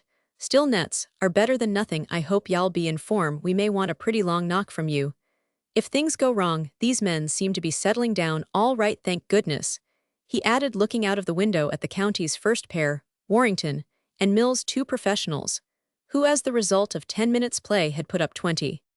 "I'd better go and change," said Mike, picking up his bag. "You're in first wicket, I suppose." "Yes, and Reggie second wicket." Reggie was another of Mike's brothers, not nearly so fine a player as Joe, but a sound bat, who generally made runs if allowed to stay in. Mike changed, and went out into the little balcony at the top of the pavilion. He had it to himself. There were not many spectators in the pavilion at this early stage of the game. There are few more restful places, if one wishes to think, than the upper balconies of Lord's Pavilion. Mike, watching the game making its leisurely progress on the turf below, set himself seriously to review the situation in all its aspects. The exhilaration of bursting the bonds had begun to fade, and he found himself able to look into the matter of his desertion and weigh up the consequences. There was no doubt that he had cut the painter once, and for all even a friendly-disposed management could hardly overlook what he had done. And the management of the new Asiatic Bank was the very reverse of friendly. Mr. Bickerstike, he knew, would jump at this chance of getting rid of him. He realized that he must look on his career in the bank as a closed book. It was definitely over, and he must now think about the future. It was not a time for half measures. He could not go home. He must carry the thing through now that he had begun, and find something definite to do to support himself. There seemed only one opening for him. What could he do, he asked himself. Just one thing: he could play cricket. It was by his cricket that he must live. He would have to become a professional. Could he get taken on? That was the question. It was impossible that he should play for his own county on his residential qualification. He could not appear as a professional in the same team in which his brothers were playing as amateurs. He must stake all on his birth qualification for Surrey. On the other hand, had he the credentials which Surrey would want? He had a school reputation. But was that enough? He could not help feeling that it might not be. Thinking it over more tensely than he had ever thought over anything in his whole life, he saw clearly that everything depended on what sort of show he made in this match, which was now in progress. It was his big chance. If he succeeded, all would be well. He did not care to think what his position would be if he did not succeed. A distant appeal, and a sound of clapping from the crowd broke in on his thoughts. Mills was out, caught at the wicket. The telegraph board gave the total as 48. Not sensational. The success of the team depended largely on what sort of a start the two professionals made. The clapping broke out again as Joe made his way down the steps. Joe, as an All-England player, was a favorite with the crowd. Mike watched him play an over in his strong, graceful style. Then it suddenly occurred to him that he would like to know how matters had gone at the bank in his absence. He went down to the telephone, rang up the bank, and asked for Psmith. Presently, the familiar voice made itself heard. "Hullo, Smith." "Hullo, is that Comrade Jackson? How are things progressing?" "Fairly well. We're in first. We've lost one wicket, and the 50's just up. I say, what's happened at the bank?"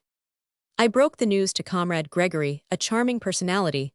I feel that we shall be friends." "Was he sick?" "In a measure, yes, indeed. I may say he practically foamed at the mouth. I explained the situation, but he was not to be appeased. He jerked me into the presence of Comrade Bickerstike, with whom I had a brief but entertaining chat. He had not a great deal to say, but he listened attentively to my narrative, and eventually told me off to take your place in the fixed deposits, that melancholy task I am now performing to the best of my ability. I find the work a little trying.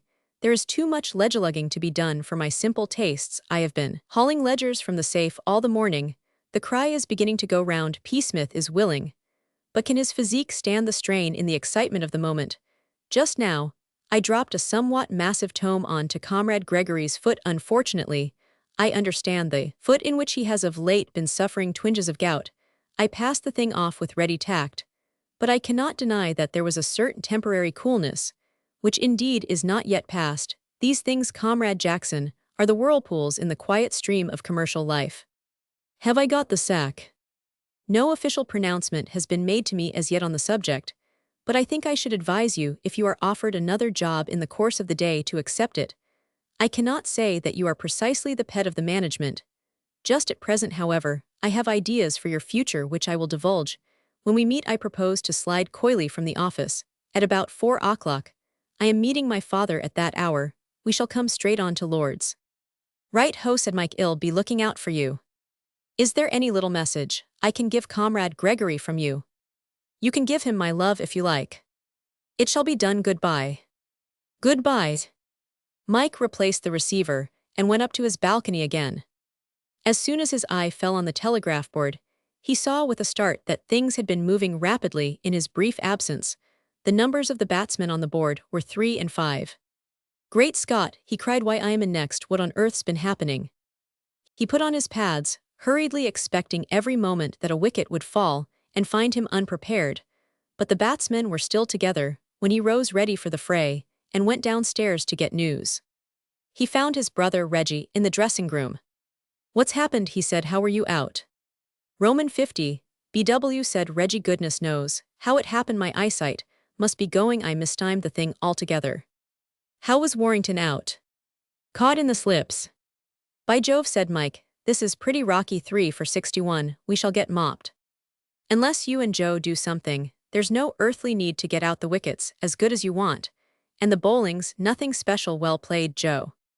A beautiful glide to leg by the greatest of the Jacksons had rolled up against the pavilion rails. The fieldsman changed across for the next over. If only Peters stops a bit, began Mike, and broke off. Peters' off stump was lying at an angle of 4 to 5 degrees. Well, he has, said Reggie grimly. Silly ass, why did he hit at that one? All he'd got to do was to stay in with Joe. Now it's up to you. Do try and do something, or well be out under the 100. Mike waited till the outcoming batsman had turned in at the professional's gate. Then he walked down the steps and out into the open, feeling more nervous than he had felt since that fair-off day, when he had first gone in to bat for Riken against the Roman 1000 Roman 100 Roman 100. He found his thoughts flying back to that occasion today, as then everything seemed very distant and unreal. The spectators were miles away. He had often been to Lord's as a spectator, but the place seemed entirely unfamiliar. Now he felt as if he were in a strange land. He was conscious of Joe leaving the crease to meet him on his way. He smiled feebly. Buck up, said Joe in that robust way of his, which was so heartening. Nothing in the bowling, and the wicket like a shirt-front play, just as if you were at the nets, and for goodness sake, don't try to score all your runs in the first over. Stick in, and we've got them. Mike smiled again, more feebly than before, and made a weird gurgling noise in his throat. It had been the Middlesex fast bowler who had destroyed Peters. Mike was not sorry. He did not object to fast bowling. He took guard and looked round him, taking careful note of the positions of the slips. As usual, once he was at the wicket, the paralyzed feeling left him. He became conscious again of his power dash. It all what was there to be afraid of. He was a jolly good bat, and he would jolly well show them that he was too. The fast bowler, with a preliminary bound, began his run. Mike settled himself into position, his whole soul concentrated on the ball. Everything else was wiped from his mind. Psmith arranges his future. It was exactly 4 o'clock when Psmith, sliding unostentatiously from his stool, flicked divers pieces of dust from the leg of his trousers and sidled towards the basement, where he was wont to keep his hat during business hours. He was aware that it would be a matter of some delicacy to leave the bank at that hour. There was a certain quantity of work still to be done in the fixed deposits department, work in which, by rights as Mike's understudy, he should have lent a sympathetic and helping hand. But what of that, he mused, thoughtfully smoothing his hat with his knuckles. Comrade Gregory is a man who takes such an enthusiastic pleasure in his duties that he will go singing about the office when he discovers that he has got a double lot of work to do.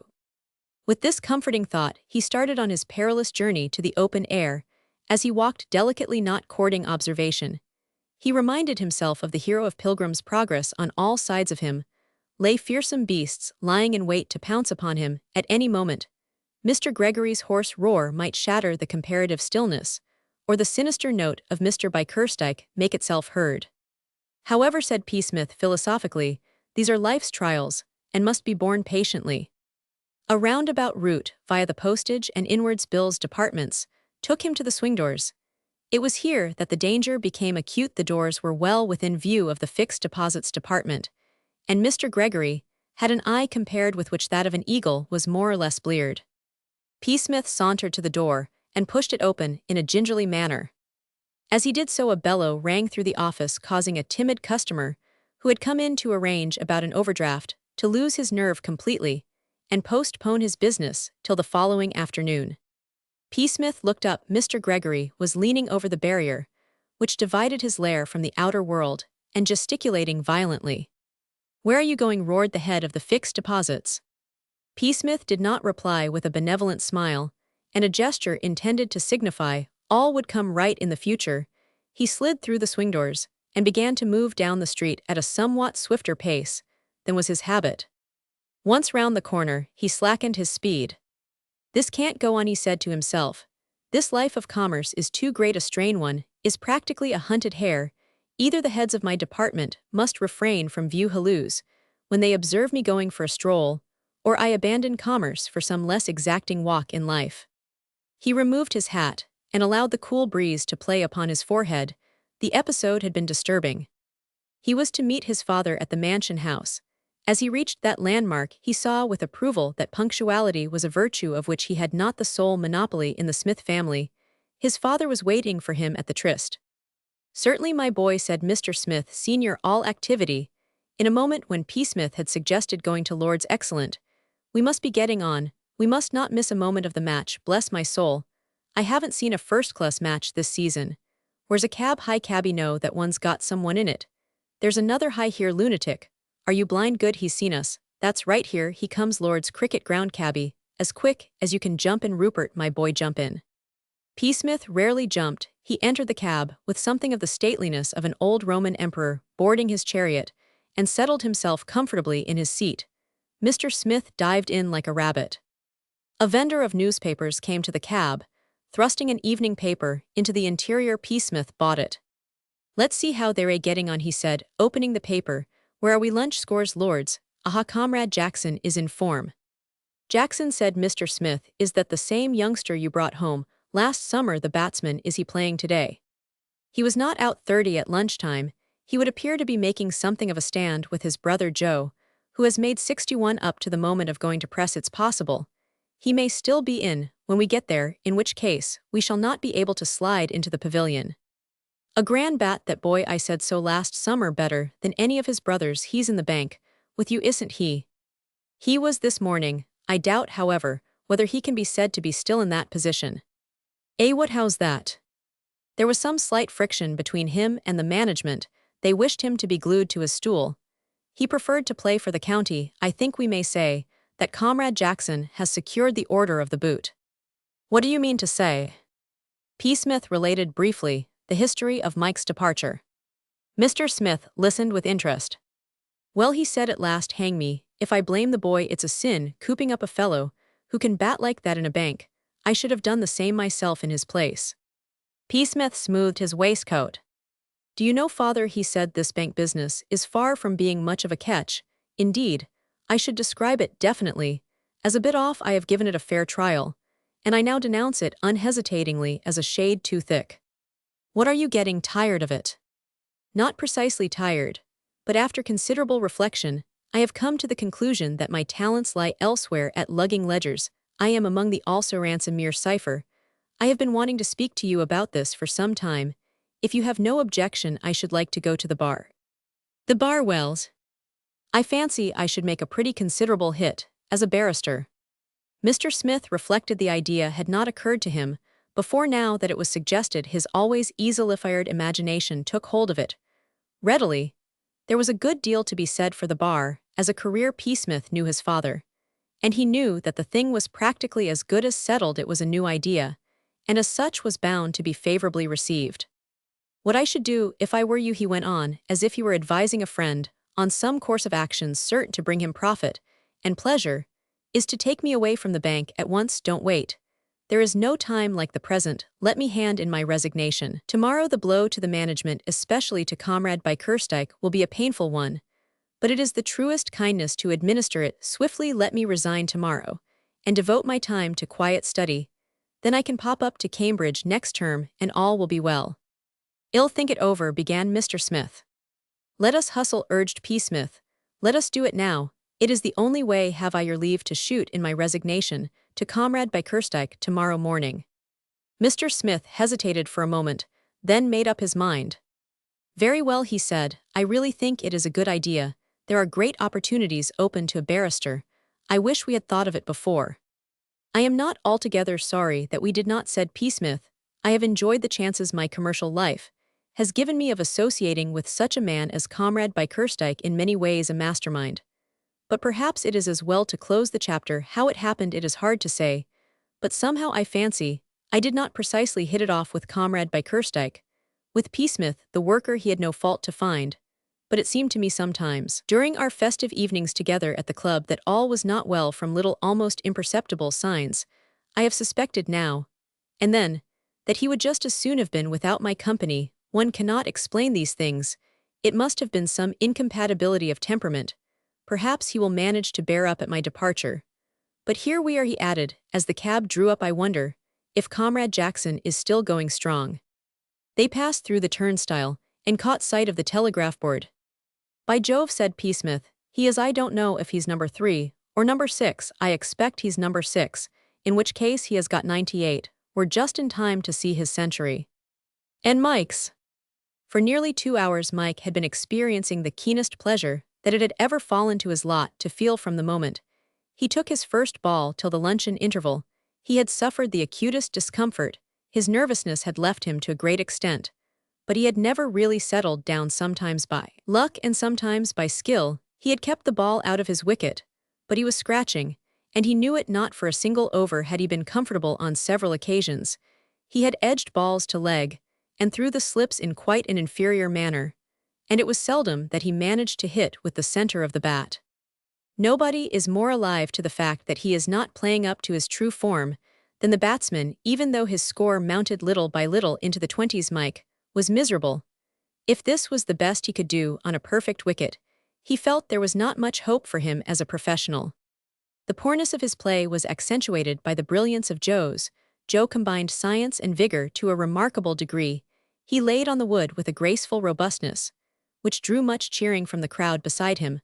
Mike was oppressed by that leaden sense of moral inferiority, which weighs on a man who has turned up to dinner in ordinary clothes. When everybody else has dressed, he felt awkward and conspicuously out of place. Then came lunch, and after lunch, a glorious change.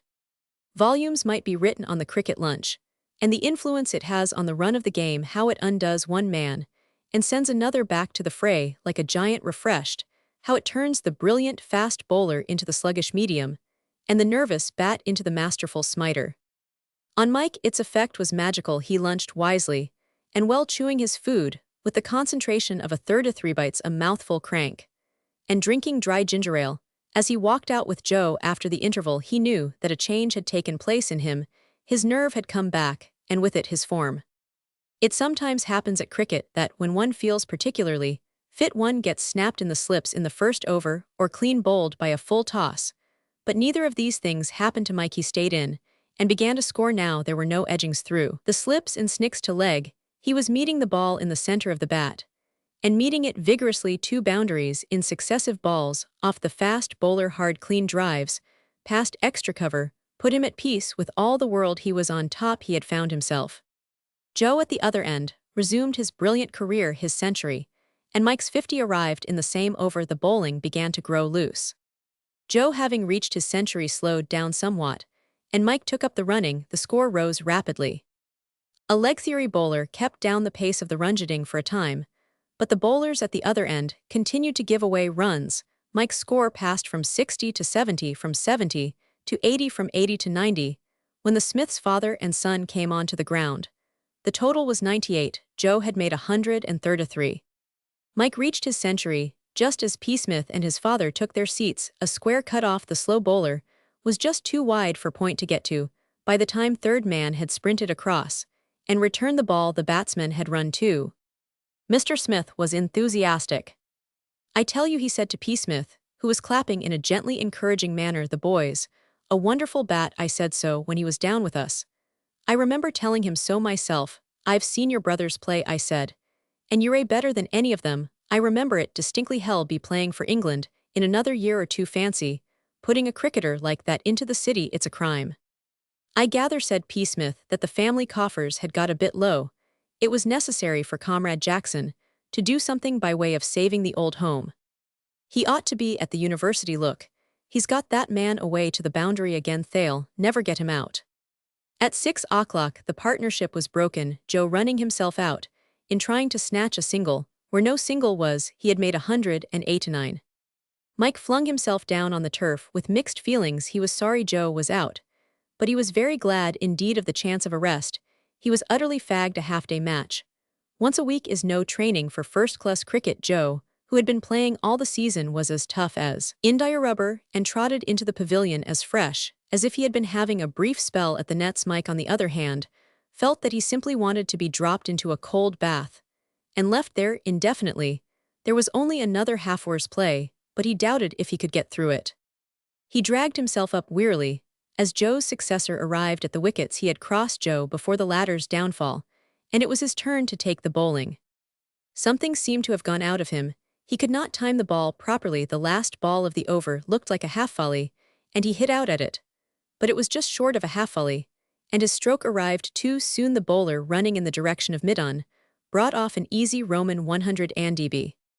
Mike turned away towards the pavilion. He heard the gradually swelling applause in a sort of dream. It seemed to him hours before he reached the dressing room. He was sitting on a chair, wishing that somebody would come along and take off his pads when Psmith's card was brought to him. A few moments later, the old Etonian appeared in person. "Hullo, Smith," said Mike. "By Jove, I am done." "How little Willie saved the match," said Psmith. "What you want is one of those gin and ginger beers we hear so much about. Remove those pads, and let us flit downstairs in search of a couple. Well, Comrade Jackson, you have fought the good fight this day. My father sends his compliments. He is dining out, or he would have come up. He is going to look in at the flat late-ish." "How many did I get?" asked Mike. "I was so jolly done, I didn't think of looking." 148 of the best," said Psmith. "What will they say at the old homestead about this? Are you ready? Then let us test this fruity old ginger beer of theirs." The two batsmen who had followed the big stand were apparently having a little stand all of their own. No more wickets fell before the drawing of stumps. Psmith waited for Mike, while he changed and carried him off in a cab to Simpson's, a restaurant which, as he justly observed, offered two great advantages, namely that you need not dress, and secondly that you paid your half-crown, and were then at liberty to eat till you were helpless, if you felt so disposed, without extra charge. Mike stopped short of this giddy height of mastication, but consumed enough to make him feel a great deal better. Psmith eyed his inroads on the menu with approval. "There is nothing," he said, "like victualling up before an ordeal." "What's the ordeal?" said Mike. "I propose to take you round to the club anon, where I trust we shall find Comrade Kerstike. We have much to say to one another." "Look here, I am hanged," began Mike. "Yes, you must be there," said Psmith. "Your presence will serve to cheer Comrade B up. Fate compels me to deal him a nasty blow, and he will want sympathy. I have got to break it to him that I am leaving the bank." "What are you going to chuck it?" Psmith inclined his head. "The time," he said, "has come to part. It has served its turn. The startled whisper runs round the city. Psmith has had sufficient." "What are you going to do?" "I propose to enter the University of Cambridge, and there to study the intricacies of the law, with a view to having a subsequent dash at becoming Lord Chancellor." "By Jove," said Mike, "you're lucky. I wish I were coming too." Psmith knocked the ash off his cigarette. "Are you absolutely set on becoming a pro?" he asked. "It depends on what you call set. It seems to me it's about all I can do."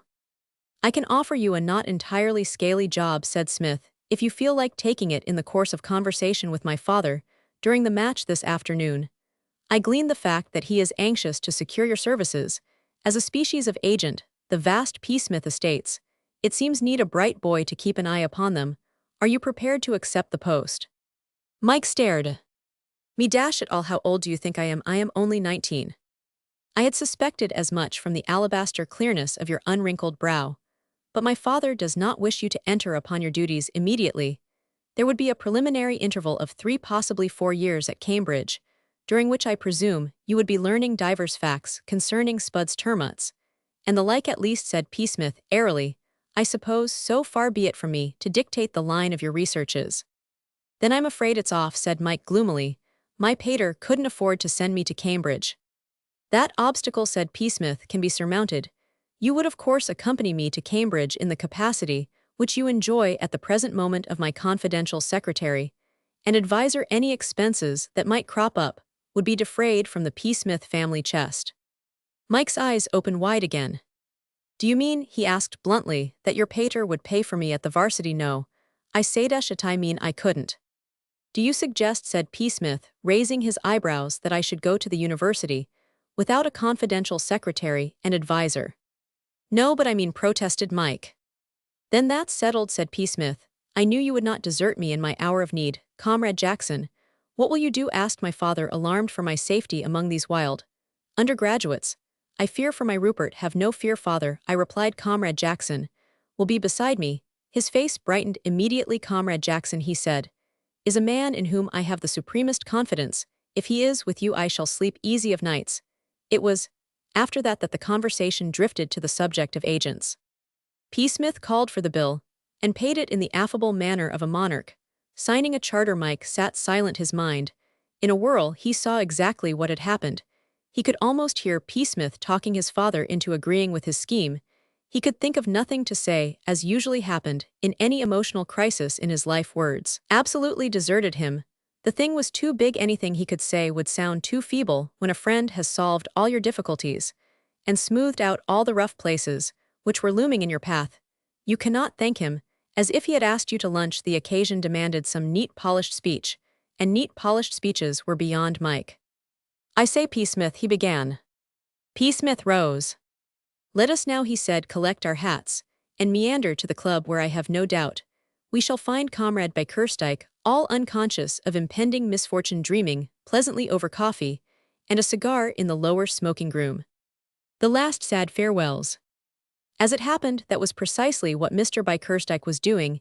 He was feeling thoroughly pleased with life. For nearly 9 months, Psmith had been to him a sort of spectre at the feast, inspiring him with an ever-present feeling of discomfort, which he had found impossible to shake off, and tonight he saw his way of getting rid of him. At 4 Mr. Gregory, crimson and wrathful, had plunged into his room with a long statement of how Psmith, deputed to help in the life and thought of the fixed deposits department, had left the building at 4 o'clock, when there was still another hour and a half's work to be done. Moreover, Mr. Gregory deposed the errant one, seen sliding out of the swinging door, and summoned in a loud, clear voice to come back, had flatly disobeyed, and had gone upon his ways, grinning at me, said the aggrieved Mr. Gregory, like a dashed ape, a most unjust description of the sad, sweet smile which Psmith had bestowed upon him from the doorway. Ever since that moment, Mr. Bickerstike had felt that there was a silver lining to the cloud. Hitherto, Psmith had left nothing to be desired in the manner in which he performed his work. His righteousness in the office had clothed him as in a suit of mail, but now he had slipped to go off an hour and a half before the proper time, and to refuse to return when summoned by the head of his department. These were offenses for which he could be dismissed without fuss. Mr. Bickerstike looked forward to tomorrow's interview with his employee. Meanwhile, having enjoyed an excellent dinner, he was now, as Psmith had predicted, engaged with a cigar and a cup of coffee in the lower smoking room of the Senior Conservative Club. Psmith and Mike entered the room when he was about half through these luxuries. Psmith's first action was to summon a waiter and order a glass of neat brandy. Not for myself, he explained to Mike, for Comrade Bickerstike. He is about to sustain a nasty shock, and may need a restorative at a moment's notice. For all we know, his heart may not be strong in any case. It is safest to have a pick-me-up handy. He paid the waiter and advanced across the room, followed by Mike. In his hand, extended at arm's length, he bore the glass of brandy. Mr. Bickerstike caught sight of the procession and started. Psmith set the brandy down very carefully on the table beside the manager's coffee cup, and dropping into a chair, regarded him pityingly through his eyeglass. Mike, who felt embarrassed, took a seat some little way behind his companion. This was Psmith's affair, and he proposed to allow him to do the talking. Mr. Bickerstike, except for a slight deepening of the color of his complexion, gave no sign of having seen them. He puffed away at his cigar, his eyes fixed on the ceiling. An unpleasant task lies before us, began Psmith in a low, sorrowful voice, and it must not be shirked. Have I your ear, Mr. Bickerstike? Addressed thus directly, the manager allowed his gaze to wander from the ceiling. He eyed Psmith for a moment like an elderly basilisk, then looked back at the ceiling again. I shall speak to you tomorrow, he said. Psmith heaved a heavy sigh. You will not see us tomorrow, he said, pushing the brandy a little nearer. Mr. Bickerstike's eyes left the ceiling once more. What do you mean, he said. Drink this, urged Psmith, sympathetically holding out the glass. Be brave, he went on rapidly. Time softens, the harshest blows, shocks stun us for the moment. But we recover little by little, we come to ourselves again. Life, which we had thought could hold no more pleasure for us, gradually shows itself not wholly grey. Mr. Bickerstike seemed about to make an observation at this point, but Psmith, with a wave of the hand, hurried on. We find that the sun still shines, the birds still sing, things which used to entertain us resume their attraction. Gradually, we emerge from the soup and begin. If you have anything to say to me, said the manager, I should be glad if you would say it and go. You prefer me not to break the bad news, gently said Psmith.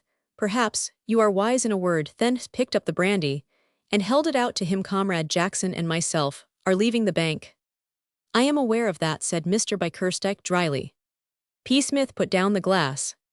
You have been told already, he said. That accounts for your calm. The shock has expended its force on you, and can do no more. You are stunned. I am sorry, but it had to be. You will say that it is madness for us to offer our resignations, that our grip on the work of the bank made a prosperous career in commerce. Certain for us it may be so, but somehow we feel that our talents lie elsewhere. To Comrade Jackson, the management of the Psmith estate seems the job on which he can get the rapid half. Nelson, for my own part, I feel that my long suit is the bar. I am a poor, unready speaker, but I intend to acquire a knowledge of the law which shall outweigh this defect. Before leaving you, I should like to say I may speak for you as well as myself. Comrade Jackson. Mike uttered his first contribution to the conversation. A gurgled, relapsed into silence again. I should like to say, continued Psmith, how much Comrade Jackson and I have enjoyed our stay in the bank. The insight it has given us into your masterly handling of the intricate mechanism of the office has been a treat we would not have missed, but our place is elsewhere. He rose. Mike followed his example with alacrity. It occurred to Mr. Bickerstike, as they turned to go, that he had not yet been able to get in a word about their dismissal. They were drifting away with all the honors of war. Come back, he cried. Psmith paused and shook his head sadly. This is unmanly, Comrade Bickerstike, he said. I had not expected this, that you should be dazed by the shock was natural, but that you should beg us to reconsider our resolve and return to the bank is unworthy of you. Be a man, bite the bullet. The first keen pang will pass, time will soften the feeling of bereavement. You must be brave. Come, Comrade Jackson. Mike responded to the call without hesitation. We will now, said Psmith, leading the way to the door. Push back to the flat. My father will be round there soon. He looked over his shoulder. Mr. Bickerstike appeared to be wrapped in thought. A painful business, sighed Psmith. The man seems quite broken up. It had to be, however. The bank was no place for us. An excellent career in many respects, but unsuitable for you and me. It is hard on Comrade Bickerstike especially, as he took such trouble to get me into it, but I think we may say that we are well out of the place. Mike's mind roamed into the future. Cambridge first, and then an open-air life of the sort he had always dreamed of. The problem of life seemed to him to be solved. He looked on down the years, and he could see no troubles there of any kind whatsoever. Reason suggested that there were probably one or two knocking about somewhere, but this was no time to think of them. He examined the future and found it good. I should jolly well think, he said simply, that we might